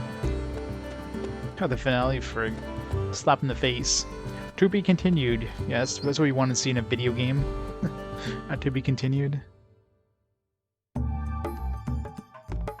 So, it's kind of a shitty ending.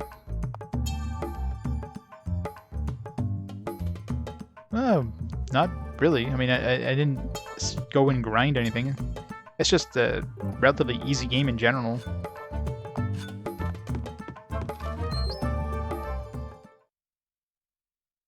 I mean, I went back to the Treasure Island as soon as I had the ability of using catch, because I had gone down it, and then I got stuck to the point where I can't go any further because I needed catch. And then when I got catch, as soon as I got it, I went back there and then, you know, ran into the final boss and then defeated him. So I didn't go there, you know, after being way higher level or anything.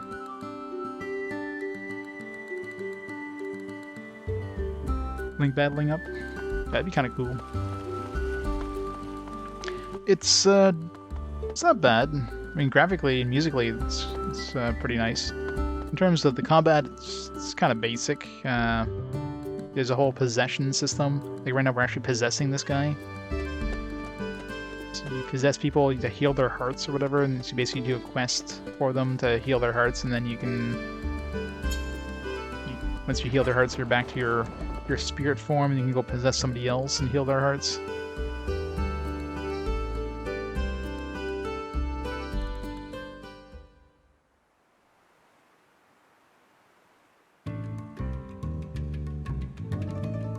Oh yeah, I had all the I ended up getting all the gin, so I had all 7 gin for each one. So yeah, definitely revisit Limpa as soon as I had access to that cloak ball or whatever.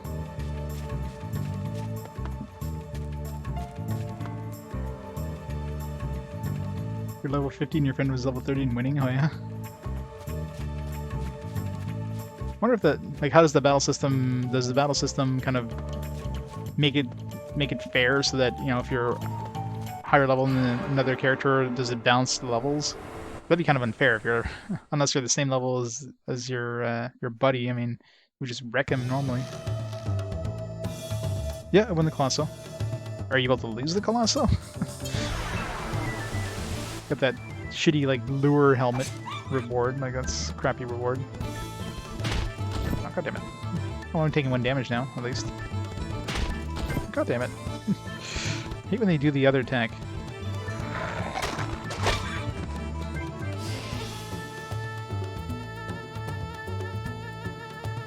Moves the fight to the finale.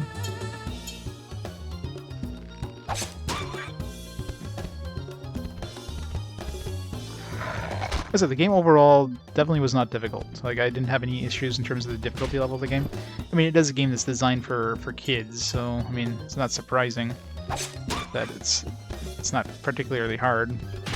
Especially if I was able to defeat a super boss with no preparation, without like grinding or anything. I mean, it's more like, oh shit, we got some special boss music.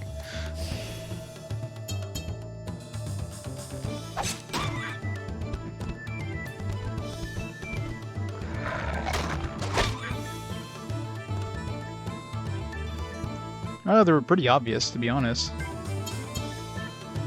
Like, you have a little peninsula thing that goes to an island, a little bridge leading to a little tiny island. Let me go on this island and see what's there. And then first encounter, it's like, oh, it's a djinn, alright. So I need to look for, after that, I need to look for, like, weird little islands like that. I think there's only, what, 3, I think, in the overworld? Like, all the djinn were pretty easy to find.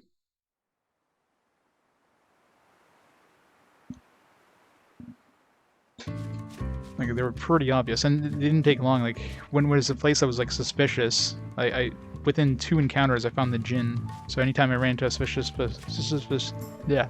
place, I did, like, 3 or 4 encounters, and nothing showed up, I moved on.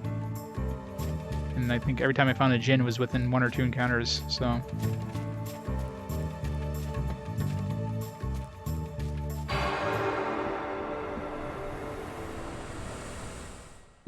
Yeah, they're groundless. I mean, I also didn't run away from fights, too, so... As with most RPGs, I do every fight. So if the game is balanced like that, where you can just fight normally and you're level appropriate, it's perfect. I hate when you do the rush.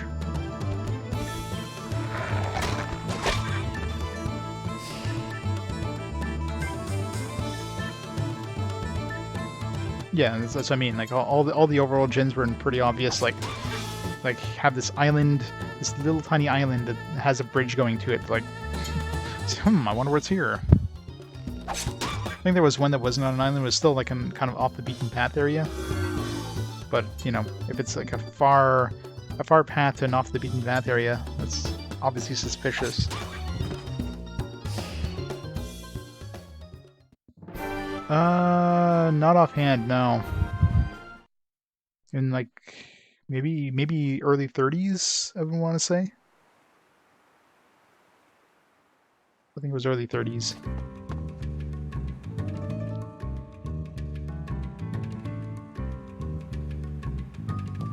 Yeah, the 6 pages of like passwords to transfer things to the Golden Sun 2. Like, it's pretty crazy.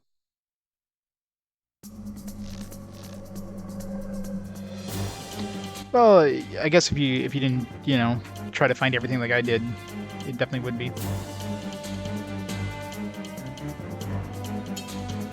Like for me, you know, as is my nature of playing these games, I'm a completionist, so I try to do everything.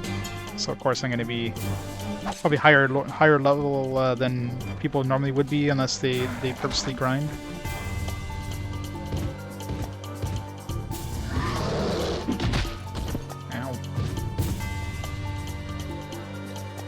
Well, the hardest side was obviously the super boss, like the optional boss. Even though I was unprepared, it was still a hard fight. Had to revive a few times. I actually had to use items. I know. Me using actual, like, usable items in battle, that never happens. So, the fact that I had to do that is still a tough fight, but...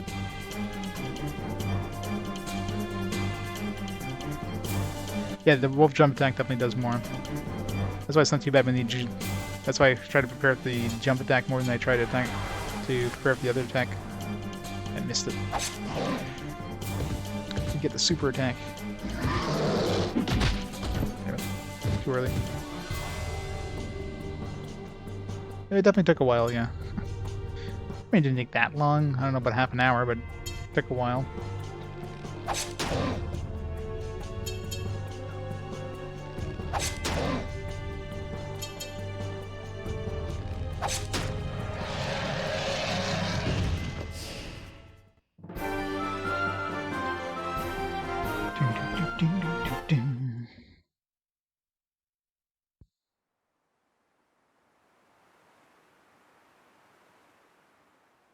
How big the world map was?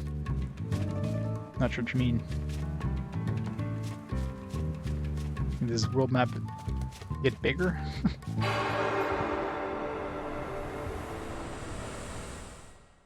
I mean, I don't know if it changed.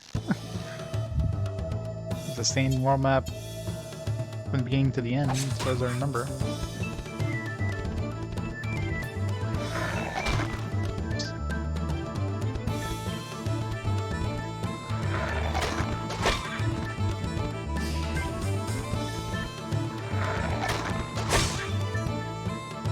that crit not kill him?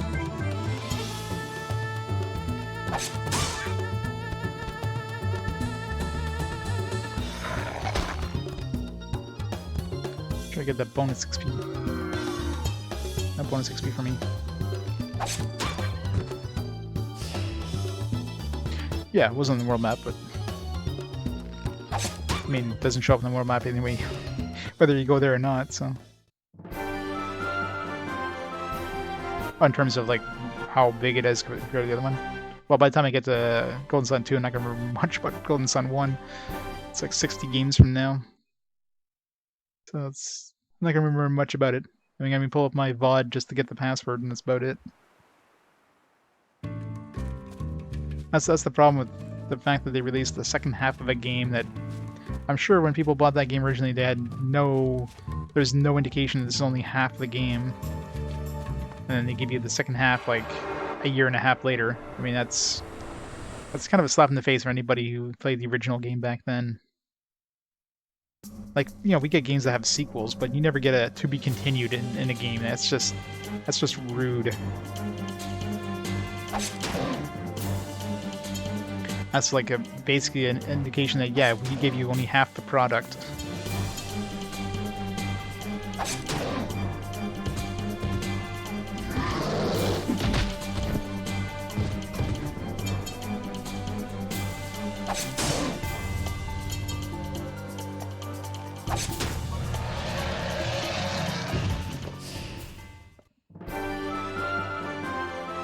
This Skull still has that too. Any games that do that, that's like a big middle finger to the player. It's like, oh yeah, here you go. Half the game to be continued. Like, please buy this next game at full price to see the end. Like, seriously? Hey, Saxo.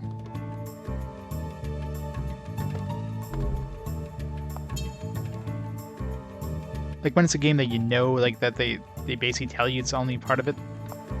Like Final Fantasy VII Remake, you know, that's different. But when it's a game that there's no indication that it's actually part one of a game, and you buy it, and you finish it, and you get to that to be continued, you feel betrayed.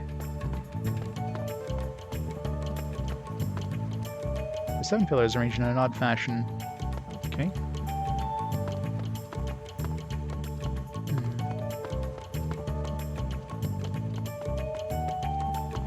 Thought I'd have to go here.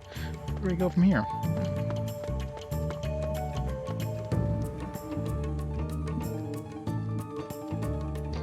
Searching has the ending in a DLC. Didn't Mass Effect 3 also have an ending in a DLC?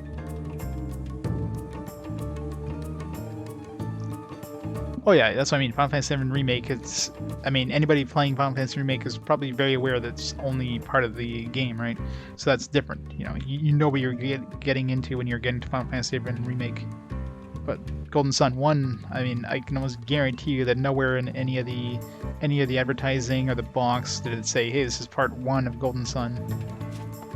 You'd be buying the game thinking this is the full game and just getting it to be continued at the end there.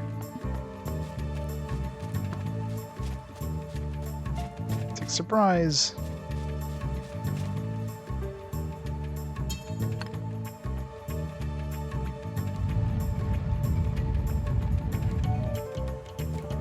Oh yeah, for sure.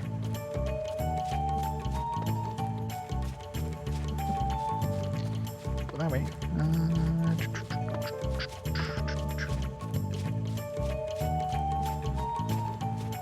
Excuse me, sir. Devil's back.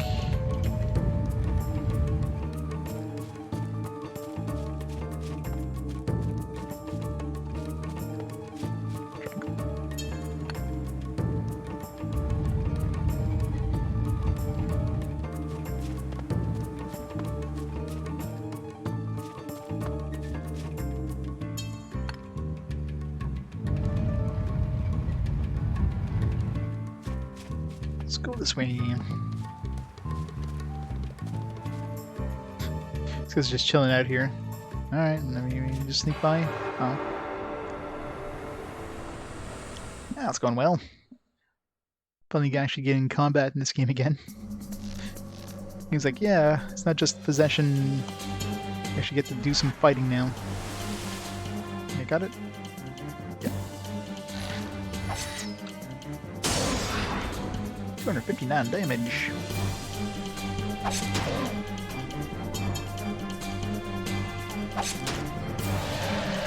Nice. I should get a bonus if I kill the enemy before it even attacks.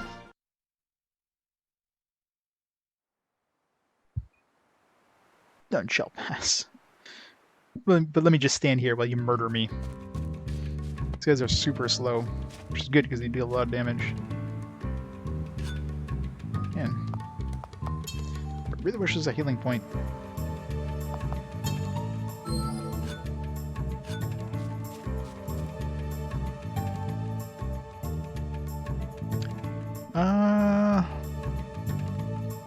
Remember checking, I forget the number.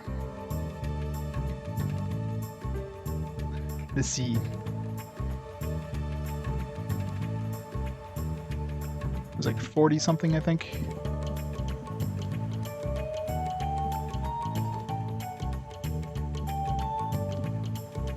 It's definitely slowed down in this generation.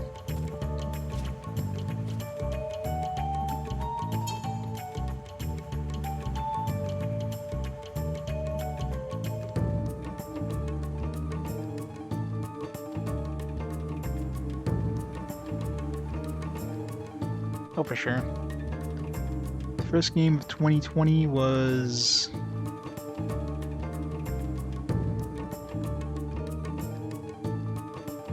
First game we beat in 2020 was Pokemon Crystal, which was game 250, I think it was.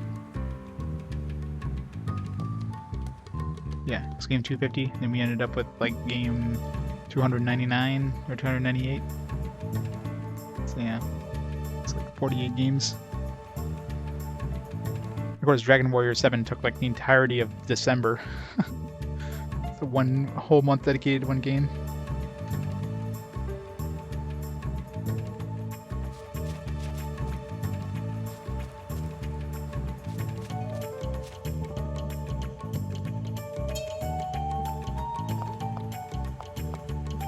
Does he go get that Square Stone, probably? I guess now that we took Pentagon Stone up, we can get the Square Stone.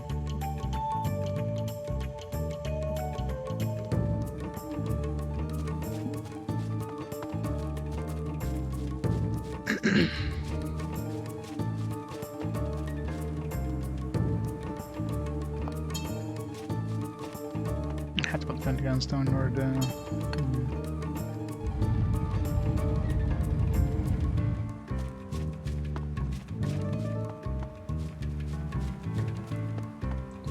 Triangle back.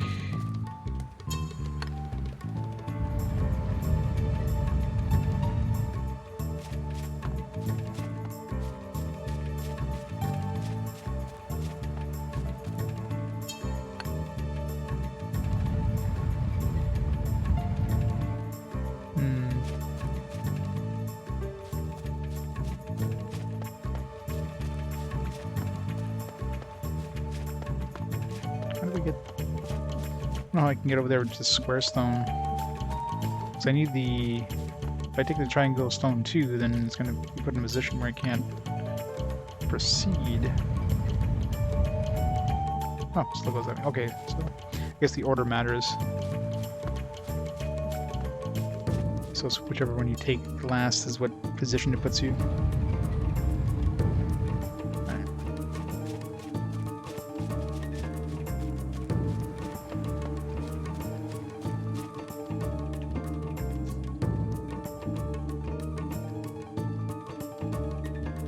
Yep. 298. Finished it on New Year's Eve of December. We started December, like right at the beginning of December. It was our first game of December. It was our last game of December. No, well, I did start Harry Potter on December, on New Year's Eve, but it's the last game I finished.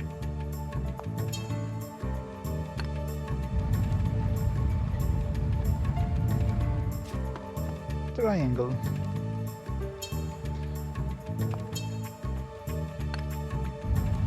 It's like those kids' puzzles where you Those kids things where you stick shapes into holes. Is it a pentagon?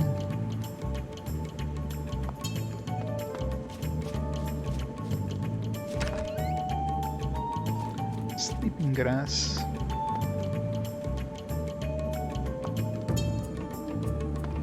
Is that a pentagon that we have? No, it's like a rhombus.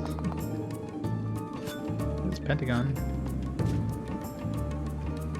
This one. Nothing happened. Hey Tex, how's it going?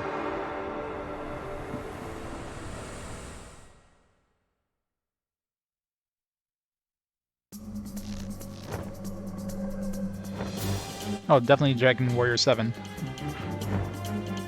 Dragon Warrior 7 by far.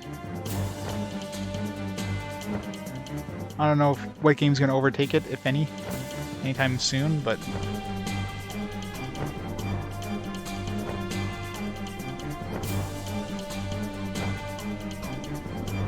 But 136 hours, yeah.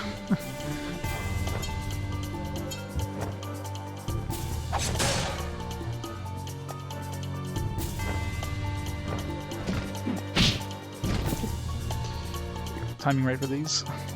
This is not doing a lot of damage. I guess it helps that we got the upgraded armor.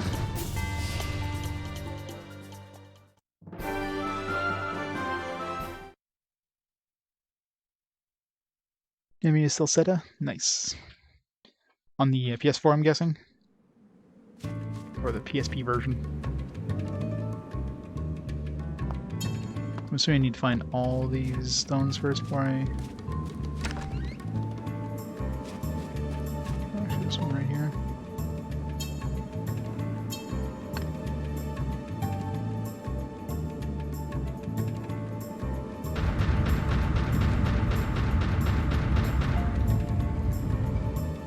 Guess we're going down there. On the Vita. I wonder how different the Vita version is from the PS4 if it's basically just the port. Some like HD version, obviously.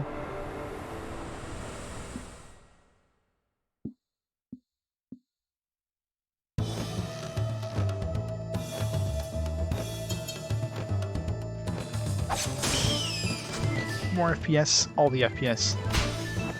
Ow! 147 damage?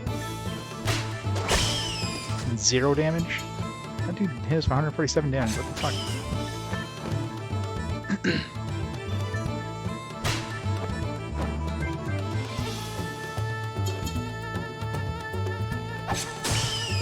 Yeah, Vita was first.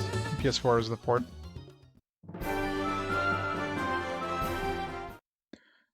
Yeah, higher resolution, higher frame rates.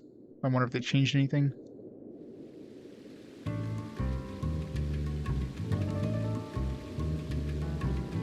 Monstrum Nox. I've heard of that one, but I haven't heard much like what it is. It's a twig event inside the Holy Grail. Will you take it? No.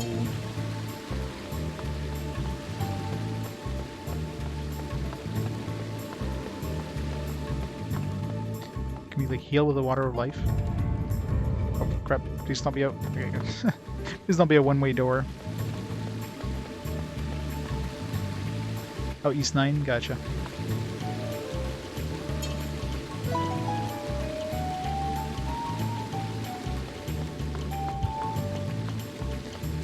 East 9. Number 44th in longest games. Yeah, Monster Hunter games. Well, that's the thing with Monster Hunter games. I mean, yeah, people can spend a lot more time, but it probably doesn't take that much time to actually beat the game. If you, like, just go for the credits or whatever.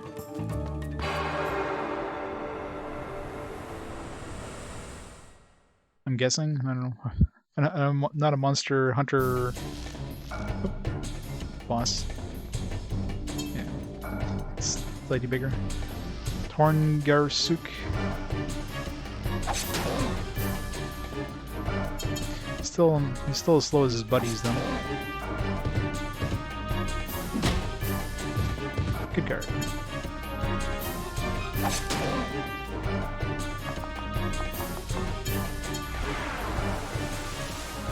Got him.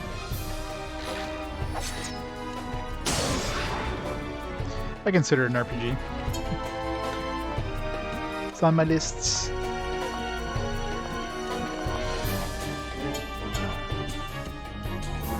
I think this is based on your mind power.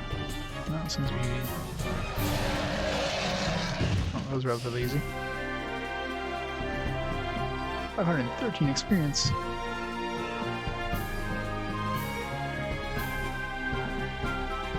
Yeah, I played Duck Upon Monster Hunter. Sorry, I played a Monster Hunter game. Like the original Monster Hunter that all the Monster Hunter games copied. So is that walnut of power? I'm assuming it's like a permanent power increase. Strength by 1.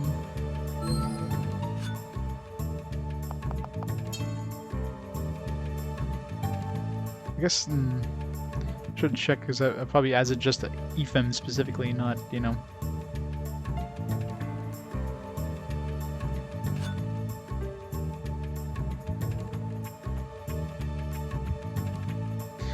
RPG is not a line, though. The RPG is a gray zone. There's no defined line about what's an RPG and what isn't. It's a murky gray region. I mean, in the end, the thing that determines what an RPG is me. Do I consider an RPG? Yes or no? That's basically what it is. Pretty much. I mean, I am my rule maker when it comes to what I consider an RPG.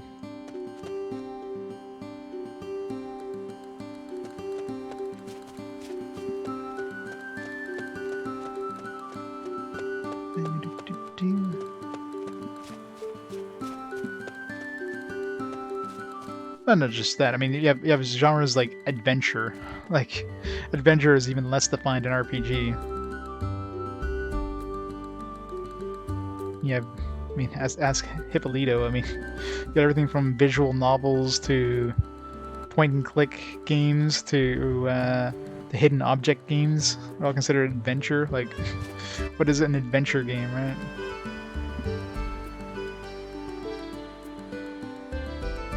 It's like role-playing, like, you're playing a role in every game you play, so is every game a role-playing game? You know what I mean? The other guys I played, Tobal, I mean, Tobal has an RPG mode thing, but I kind of missed that one. It's like, I'm not adding it at this point. Well, action and adventure are usually combined together. Almost always combined together. It's an action-adventure game.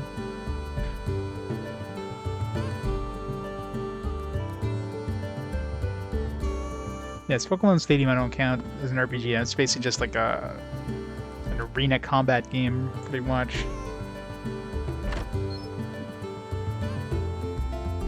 It's like what's that game there? The monster. What's the monster game on the PS1 there, where you use CDs and that for monsters? No, I don't consider that an RPG. Pokemon Snap. Monster Rancher, yeah. See, I don't consider that an RPG. Fine, Twig Event? Sure. But really? Oh, this is it. This is the Twig Event. Just like it is in the book. Ah, finally, I got it. Oops, I'm so happy I almost forgot your reward. I'll pay you at once.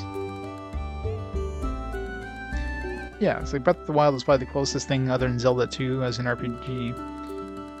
Yeah, Breath of the Wild is close to an RPG, but I mean the other Zelda games definitely not. Well, Zelda 2 definitely. I mean, I played that one, so the only Zelda game I truly consider an RPG.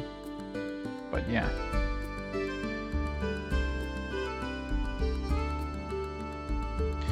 Yeah, I mean that's the thing. Like a lot of games have RPG elements. I mean that's the thing. It depends on how many RPG elements it is. Like God of War can be considered an RPG because you have like, skills. You get experience orbs or whatever you can spend towards skills.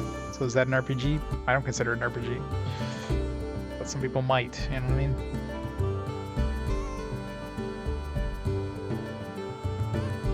I generally go by the popular opinion Like if it's on Moby Games, it's on GameFAQs, it's like Wikipedia, they all agree it's an RPG. It's probably on my list. But in the end, I basically consider like I definitely make the final call. Yeah, Call of Duty. Yeah, play the Call of Duty. I'll add that to my RPG franchise thing ASAP. Thank you so much. Oh yeah, for sure. In the end, I've got my list. If it's on my list, it'll be played. Well, not guaranteed. I mean, although at this point, I mean, I've got I have most of the games that are on my list in my collection. So pretty much from here on, I mean, most games will be played that's on my list. I'm gonna be probably cutting very few games. Like up to now, I've been kind of before the game gets kind of thrown on the list, I do a little more research just to make sure it's got enough elements to be an RPG, and then I cut it or not dependent. And I've definitely added some games after the like down the road. I've added some other games, but I mean from here on, it's probably gonna be played if it's on my list. Did you get paid? Hey, I see if you get paid. No, I didn't get paid. I'll be going around telling stupid lies, you whippersnapper. Because that just makes a person, well, stupid. Anyway, it's time to pay up. I gotta pay my pimp. Yeah, that'll do it. Keep this up. Your future's gonna be bright.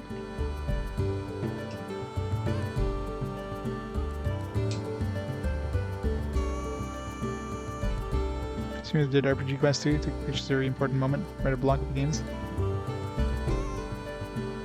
Are you talking about Xenic? I know Xenic was doing something with RPG Quest. When I started my RPG Quest, I wasn't even aware he was doing it, and I kind of ran into him after I started, and it's like, oh man, this is cool. But yeah, he stopped doing it a while back, unfortunately.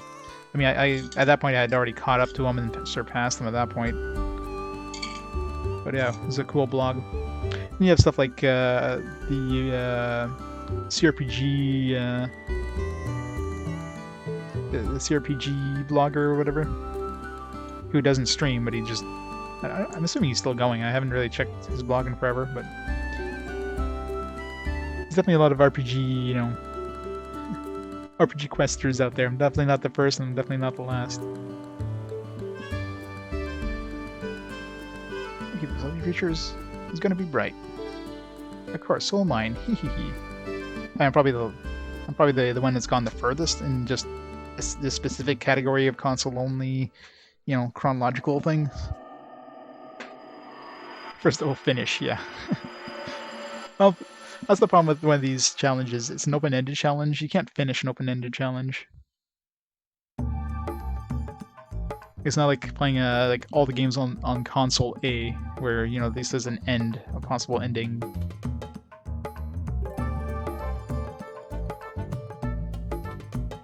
Legend Coastline, oh man. Yeah, that one was weird. It's a very weird game. Gotta level up your hopes and dreams. Strange, it seems that you finished his task. But he's still not something in his heart that troubles him. Even his heart won't be healed until he can pay back his debt. At any rate, just keep helping those in pain in their hearts. Now get going.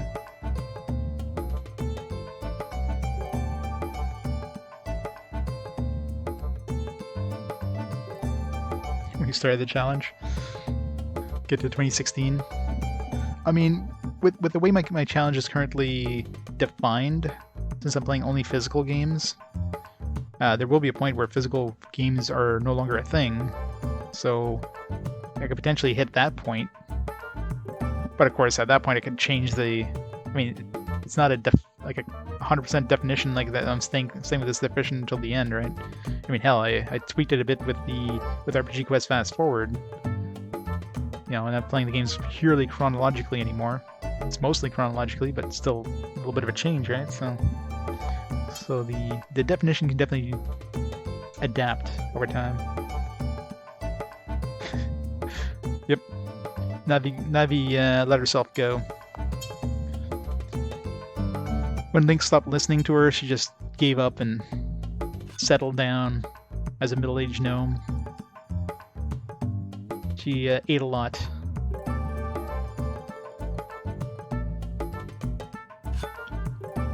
Let's see.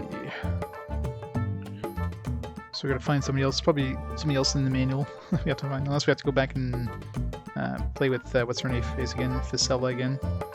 But we still have this Raffer and Ashgo that we are in the manual. Haven't seen them at all yet. The Ashgo is supposed to be in the castle. A hero who speaks violently and rough, overpowering others. He was the chief commander of the castle, but now he is a fugitive. Ashko looks very reliable, but in fact he is a klutz and a coward, messing up at everything he does.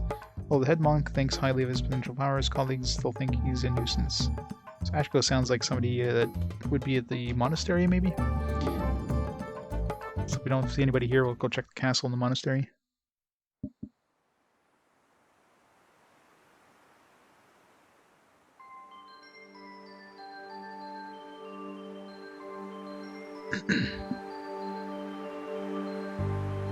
Oh, there. I wonder if they're okay.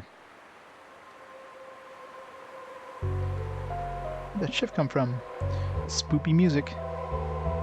The bad omen for a ship to go ashore. I'm more worried about the survivors. Yeah. Hey guys.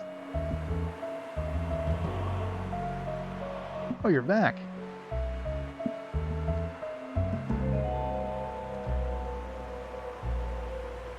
To go. What'd you hear at the castle? I said to forget it. Forget it? Yeah, they said, why should we save some foreign ship when we don't even know who's on it? They said that? Yeah. How heartless.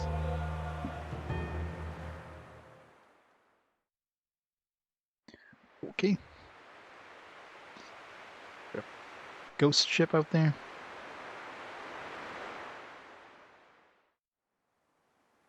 F&B time? No. Can I go to that ship?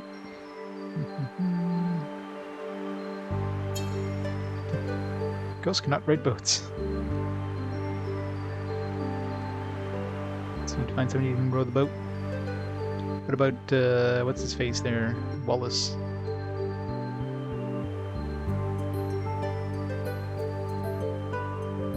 Can possess this guy.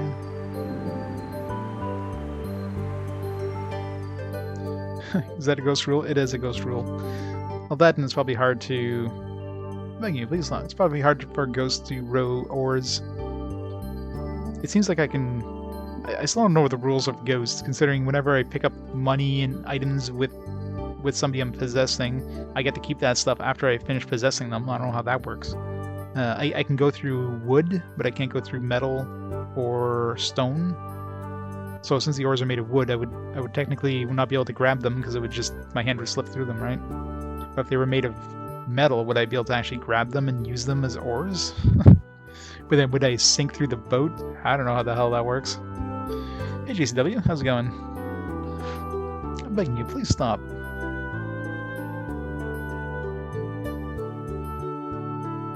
Well, I'm like a reverse vampire. You can see my reflection, but you can't see my normal form. Except for the head monk, he can see me. You don't have to go. What if they are survivors? What if someone is dying right now? I guess we're gonna be getting Ficella. They're saying to give up on them without even checking? No matter what you say, I'm not letting you go this time. Are you saying you become a cold-blooded killer like him? You misunderstand. He is not a killer. Is that so? Then you're my enemy too. I hate you. I go into my room. What's with everyone? Chief this, chief that. He's the reason my mom died. Yep. Yeah, we've already possessed her once. I guess we're going to be possessing her again. Unless we possess this guy. Let's never take my eyes off her this time. Yep. Seems like we're repossessing her again.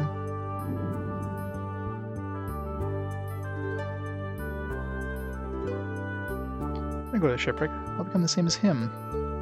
Sadness within. Totally not creepy. He possessed a young girl inside of her room. Stranded vessel.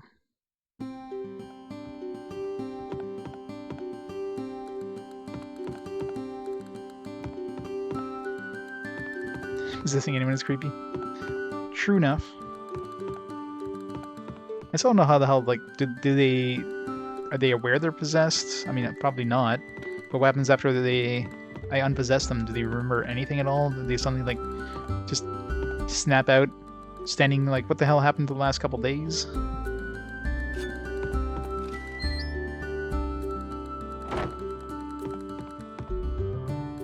Where are you going? I'm not letting you out of this house.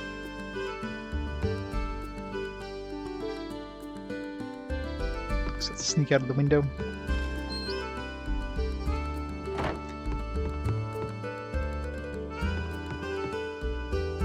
It looks unlocked. Do you open it? Sure. We slip through? No.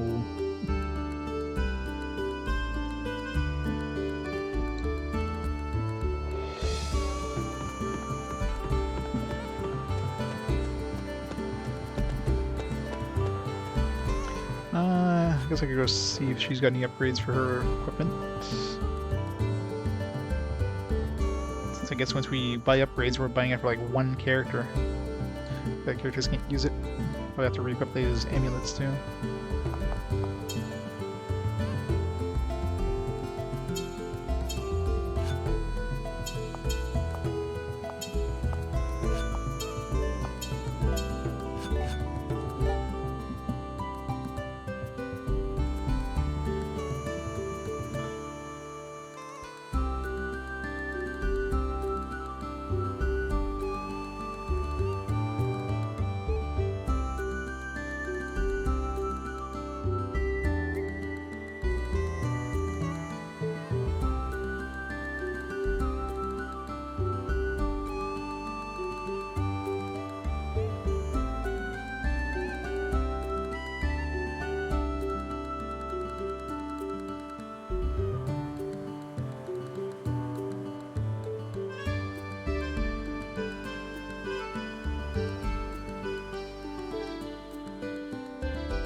Throw that back. Still has level 10. Yeah, so your mine is 51. That's why she was doing more damage with magic than the other dude.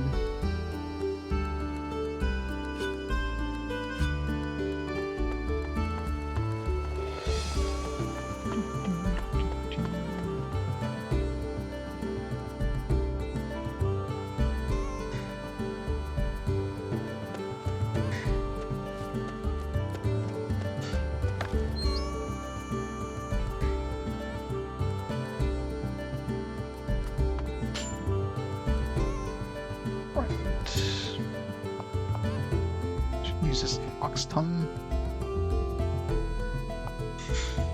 Might as well save up for the Bargish though. It's like double the attack power. Metal Bustier. Can't afford that one anytime soon, but it's like a lot of defense. Well, offense first, I guess, and defense next. You sell anything? I bet you can't sell the stuff that's not on your current character. Like sell this thing here. He doesn't need it.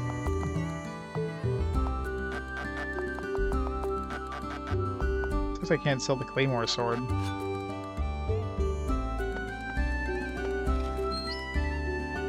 So we're gonna do a little bit of grinding. It's me 5,000 bucks.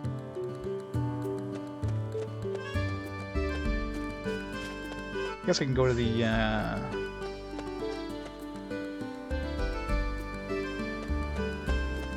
Actually, I wonder if I can go to the castle, to the training grounds, training caves or whatever there are. That Irem there, or Ifem, but I mean he's a raven.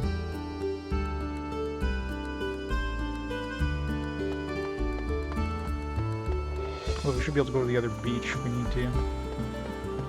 Cause I don't know if it's like a one-way trip once we take the boat. Well, I guess I can save, so it doesn't really hurt to try.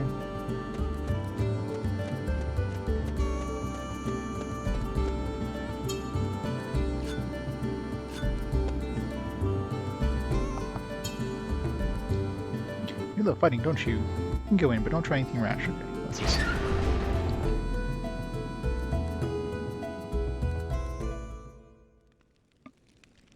developed this.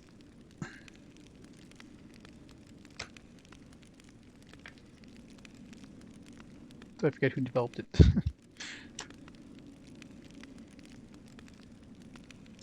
Atlas this, Atlas that. It's all Atlas on the Sony. Oh, Cattle Call, yeah, that's the one. Cattle Call. How could I forget that? What's the last game they made? Let's try this one.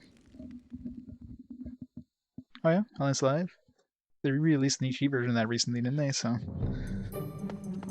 guess they're... I don't know how good their games are. I mean, it's my first time playing a Cattle Call game, but I mean, it's not terrible anyway.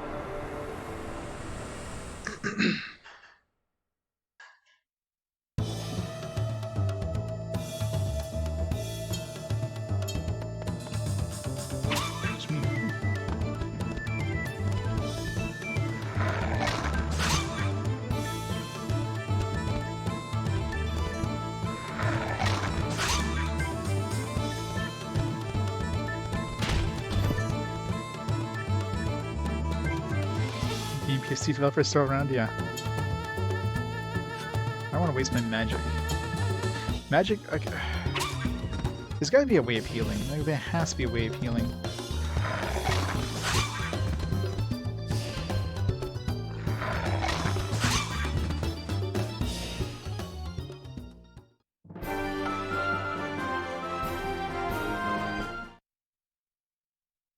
Who are you?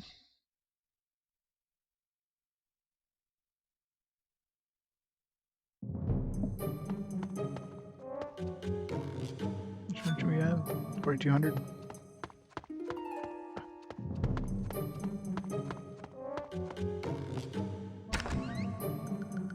One medicine. Just gotta find a spoonful of sugar now.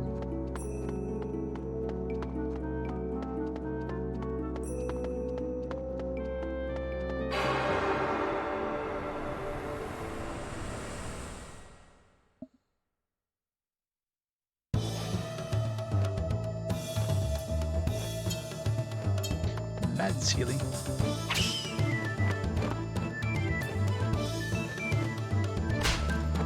Ow! Man, even if you block, take it. Maybe I shouldn't be here.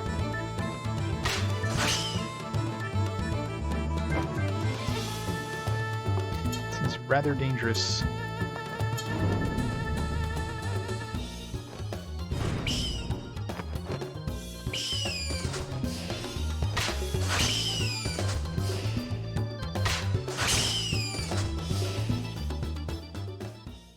They're pretty weak in terms of auto experience though, jeez. They don't take a lot of damage, but they dish out a lot of damage. So yeah, the second area is definitely harder than the first area. I didn't get any money out of that, did I?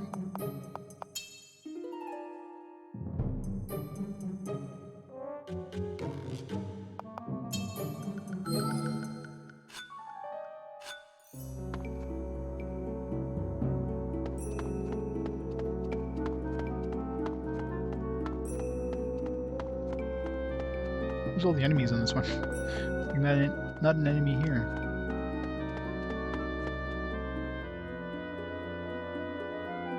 Legend Legacy. It's basically a lot of DS and 3DS games.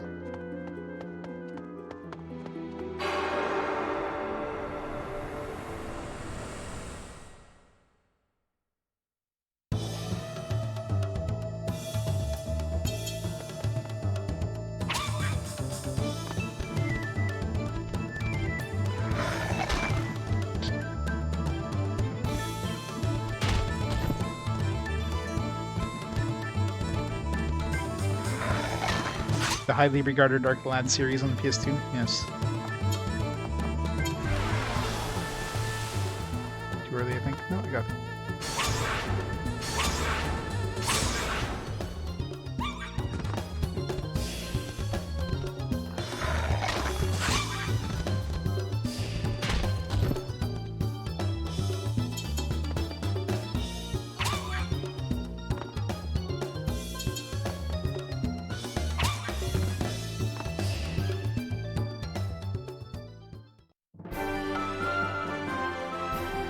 Core experience next level. Let's get 255 gold from these doggos. So a couple more of those and get that upgraded Bardiche. 318. We got the trilogy soon.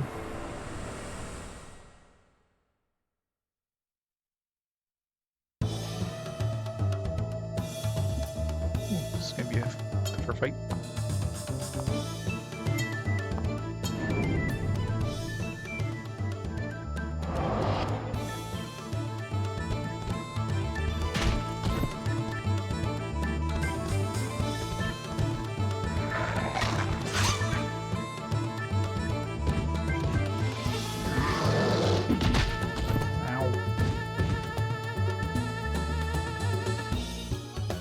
Design, yes. It's like one of their last games, isn't it? Like, was it Gold Lancer was the last game under working designs? Based RPGs. I don't know if they made any non-RPGs.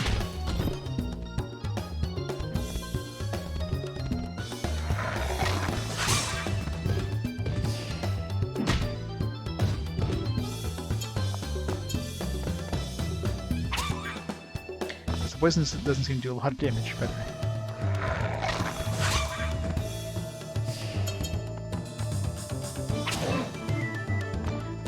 especially since it depends on how fast the enemy moves. If they barely have any actions, then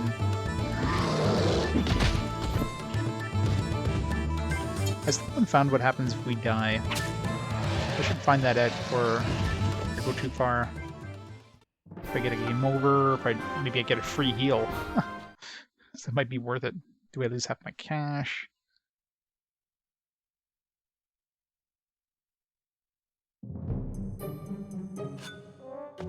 One fight away. Let's get this last fight and then we'll let the bats because they don't drop any money. Some doggos.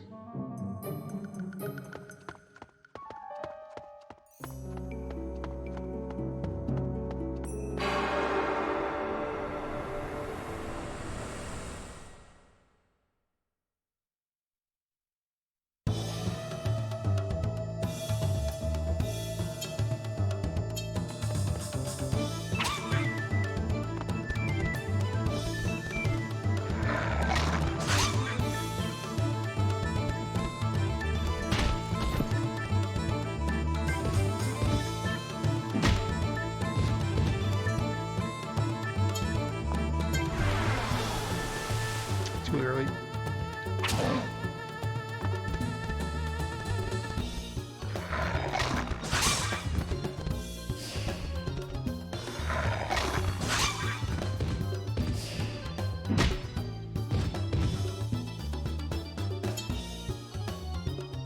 Hey, Bridge.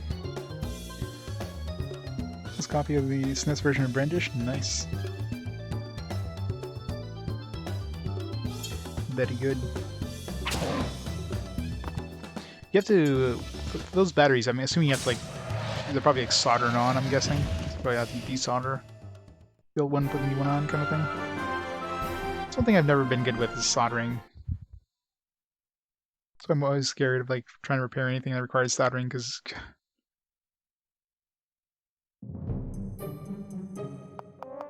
like I did it for my my Dreamcast battery there, but I was scared of, like, breaking it.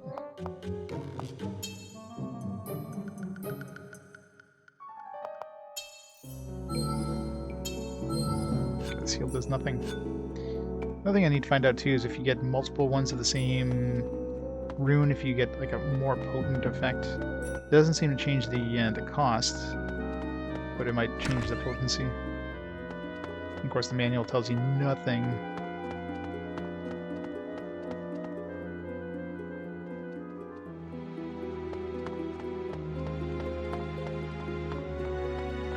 Oh yeah, I mean, it helps getting stuff like flux and all that stuff too, and some good solder.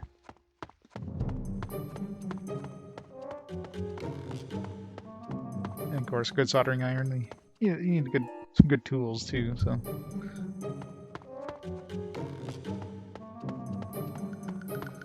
Going the wrong way. I feel like I'm going the wrong way. We definitely went downstairs, and we want to get out of here. I have enough money right now for that. Yeah, enough money for that new weapon at least.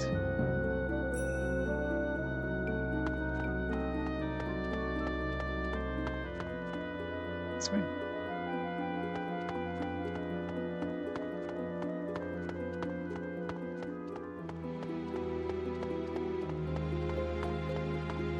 These randomly generated dungeons are kind of a pain.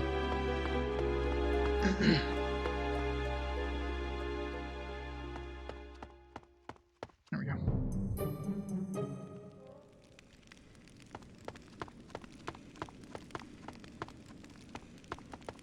This thing's got to do something.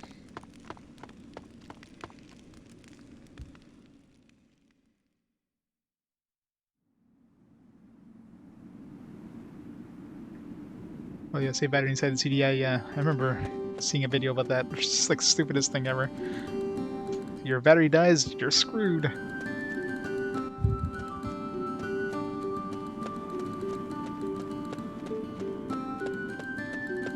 Like, what kind of weird design? I mean, obviously those systems were not designed to last.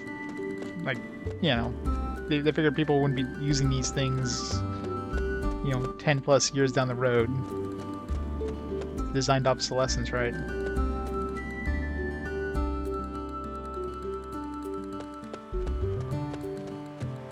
I mean, most of those, like, well, they knew they weren't going to be making new games or anything for that thing down that path. It just didn't. People didn't realize about the whole, you know, retro community being, you know, wanting to play these old systems and preserve them and all that stuff. It wasn't a thing back then. It's a selfie. It totally is. I mean, her character model looks better in here than she does in Final Fantasy.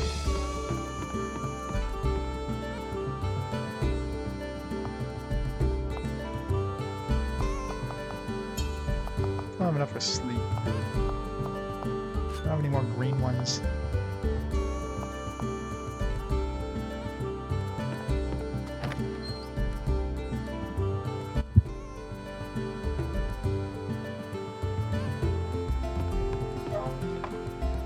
I mean, the company didn't really care. I mean, if anything, let's say they were still making the systems for some weird reason by the time the battery died, people would have to go out and like buy new systems so the warranty would be over. It's design obsolescence.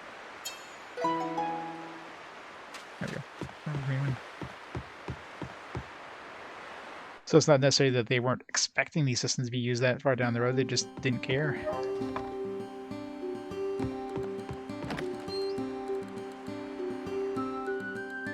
I'm sure there's probably a reason to do that too, in terms of like maybe protecting some of making the systems harder to clone, that kind of thing.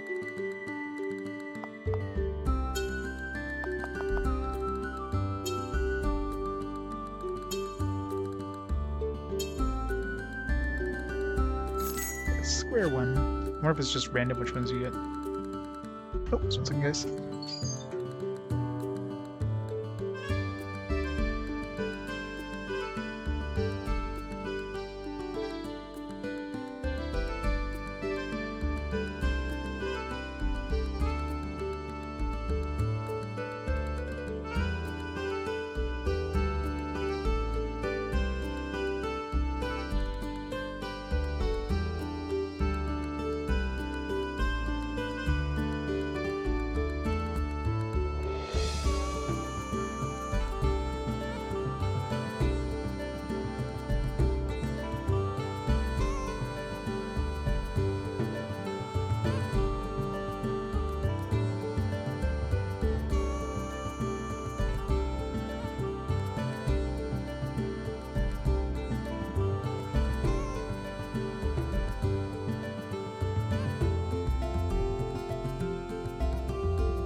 Alright, back, sorry. It's the coworker call. Alright. Let's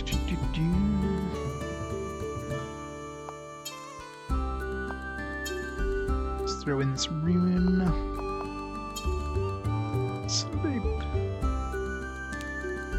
So we need either one medium and two smalls. Or I can just put these in Balrog. I mean, I really don't like the summons, because, I mean, it takes a while for them to summon, and then they use mana, so the summons seem to be pretty shitty in this, but...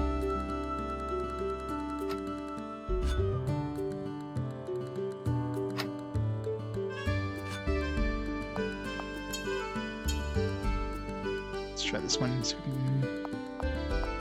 The large one, we don't...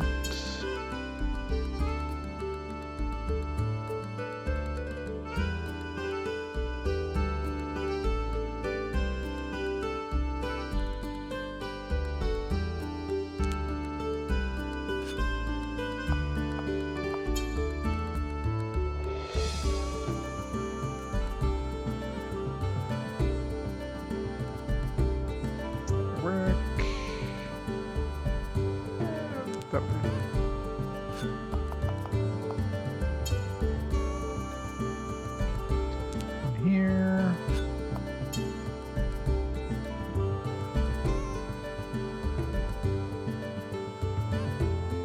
It's big. That'll work.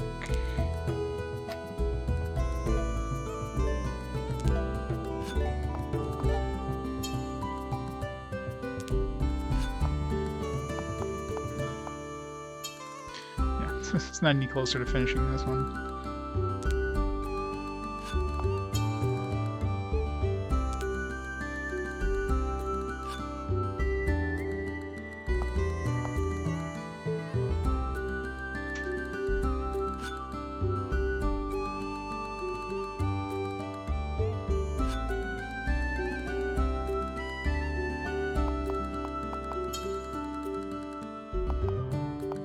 Any accessories yet?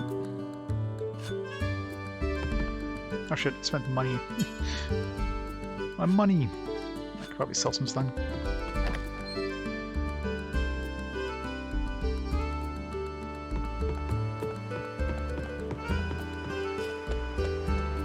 I was gonna buy a trident. Boom.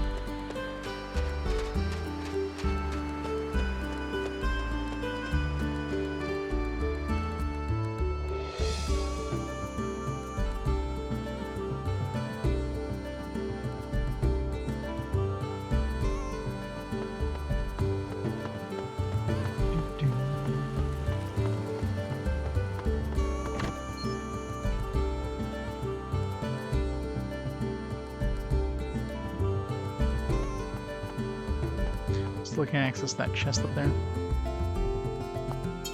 Alright, let's see. Why is holy water like, why does it only give us 50 if we sell it, but if we buy it, it's like 1,200? What kind of bullshit is that? What kind of rip-off operation is this guy dealing? Like, holy shit. Everything seems to be like a weird percentage. Like, medicine is like 30% of the buy cost. Special medicine is like a little bit under 30%. Holy water is like a huge difference between sell and buy. Antidote is like 50%. Eye drop's 50%. Salamander is less. Salamander eye is practic. Oh no. Actually, I'm trying to compare it. Yeah. Water exorcism. I guess up to eye drop, anyways. But man, holy water buy and sell is insanely different.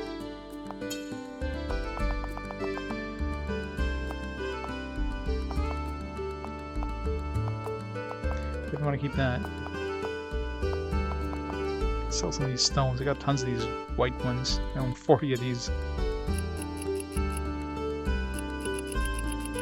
How much do I need for the armor?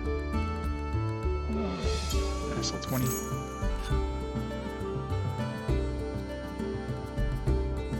Yeah, exactly. I mean, yeah, they had to manually set prices. That's the only explanation.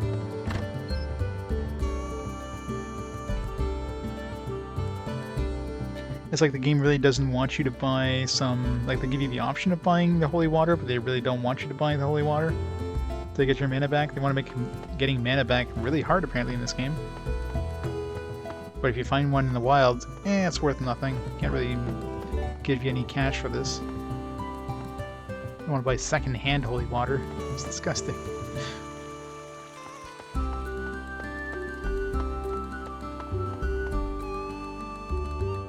Like, I'm still surprised, unless I'm missing an obvious thing here, but it seems like there's no way of healing. Like, you can't go back to town and heal up. You can't get your mana back or your HP back. Unless, again, dying does it, which I kind of have to try to die on purpose just to see.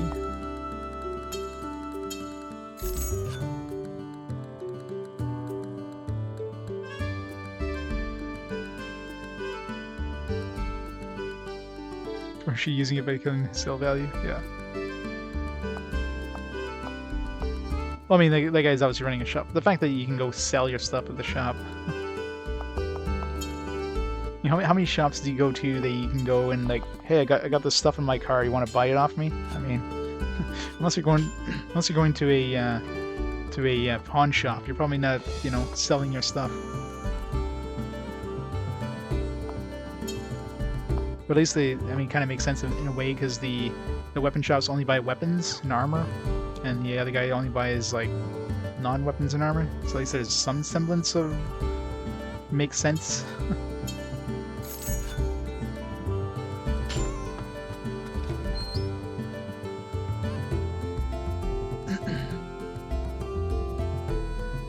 But still, yeah, you're definitely not going to go to a... I mean, I guess I could see a weaponsmith buying old weapons, old used weapons, and then, you know, to either refine them or to melt them down to their, you know, parts.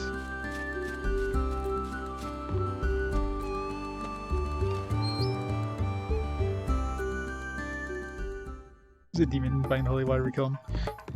He just very gingerly hand over the vial to you. It's like, don't spill any on the counter.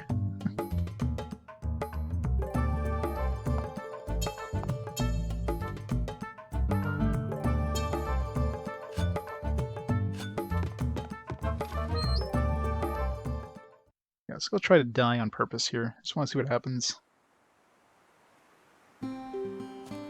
Which might actually be relatively hard because there's no guard option.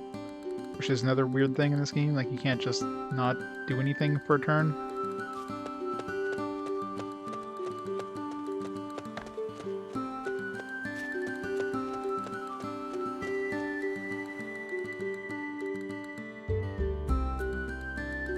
Also, there's like a little well thing there. I wonder if that well has...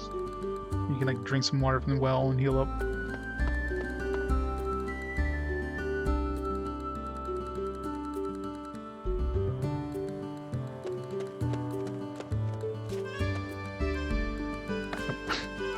Damn it, game.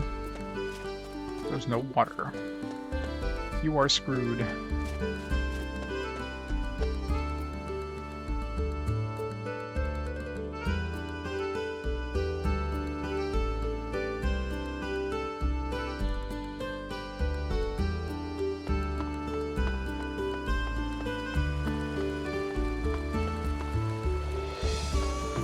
Just got like flowing non-stop in the fountain, so... To the castle, to death! I don't know if we like, this is like the Dragon Warrior style of like, you die and come back with half your money, or if it's just an instant game over style.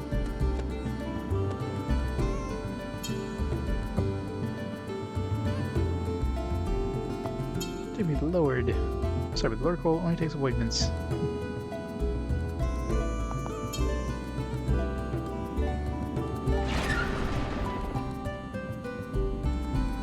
Attack those bats that did like massive damage. Hey, Adrian, how's it going? I mean, this thing here totally looks like it'd be a healing point. Like, what is this thing for? It's really weird. Unless there's something we unlock later on in the game that allows us to heal.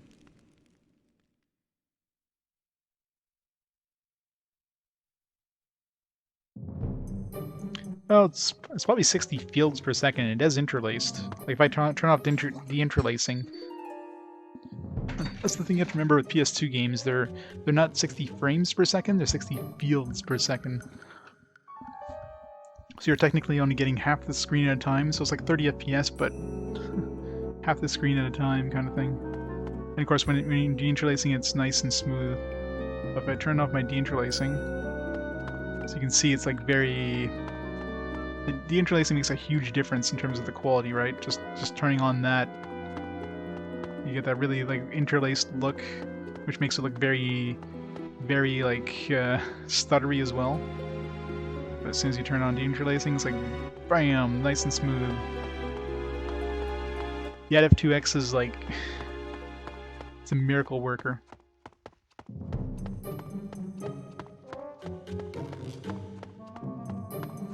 Satan Summoning Circle. But we defeated a Balrog already. Not with Gandalf, though.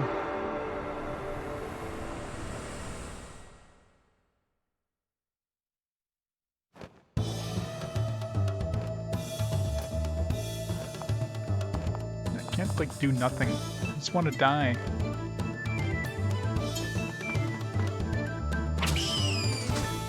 Don't kill it. Ah, Chris. I upgrade my weapons. These guys will die in one hit. I guess I could just run back and forth a few times. What if I use magic? Like, if I use... Yeah, use Master. That works. I'll do nothing.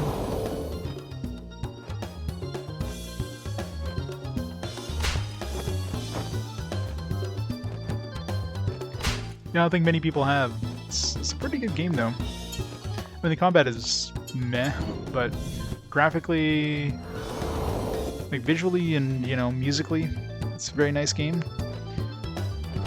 But I mean, it probably didn't sell a lot of units considering, well, look at the display, or look at the box art, right? Anybody looking at the box art would instantly think horror game. They wouldn't think, hey, this is an RPG. So, just game over? Yeah. So you just get game over if you die. Totally not Final Fantasy or anything, but... Alright, so don't die, is basically what it's saying there. The game doesn't give you very, very nice save points either, so make sure not to die.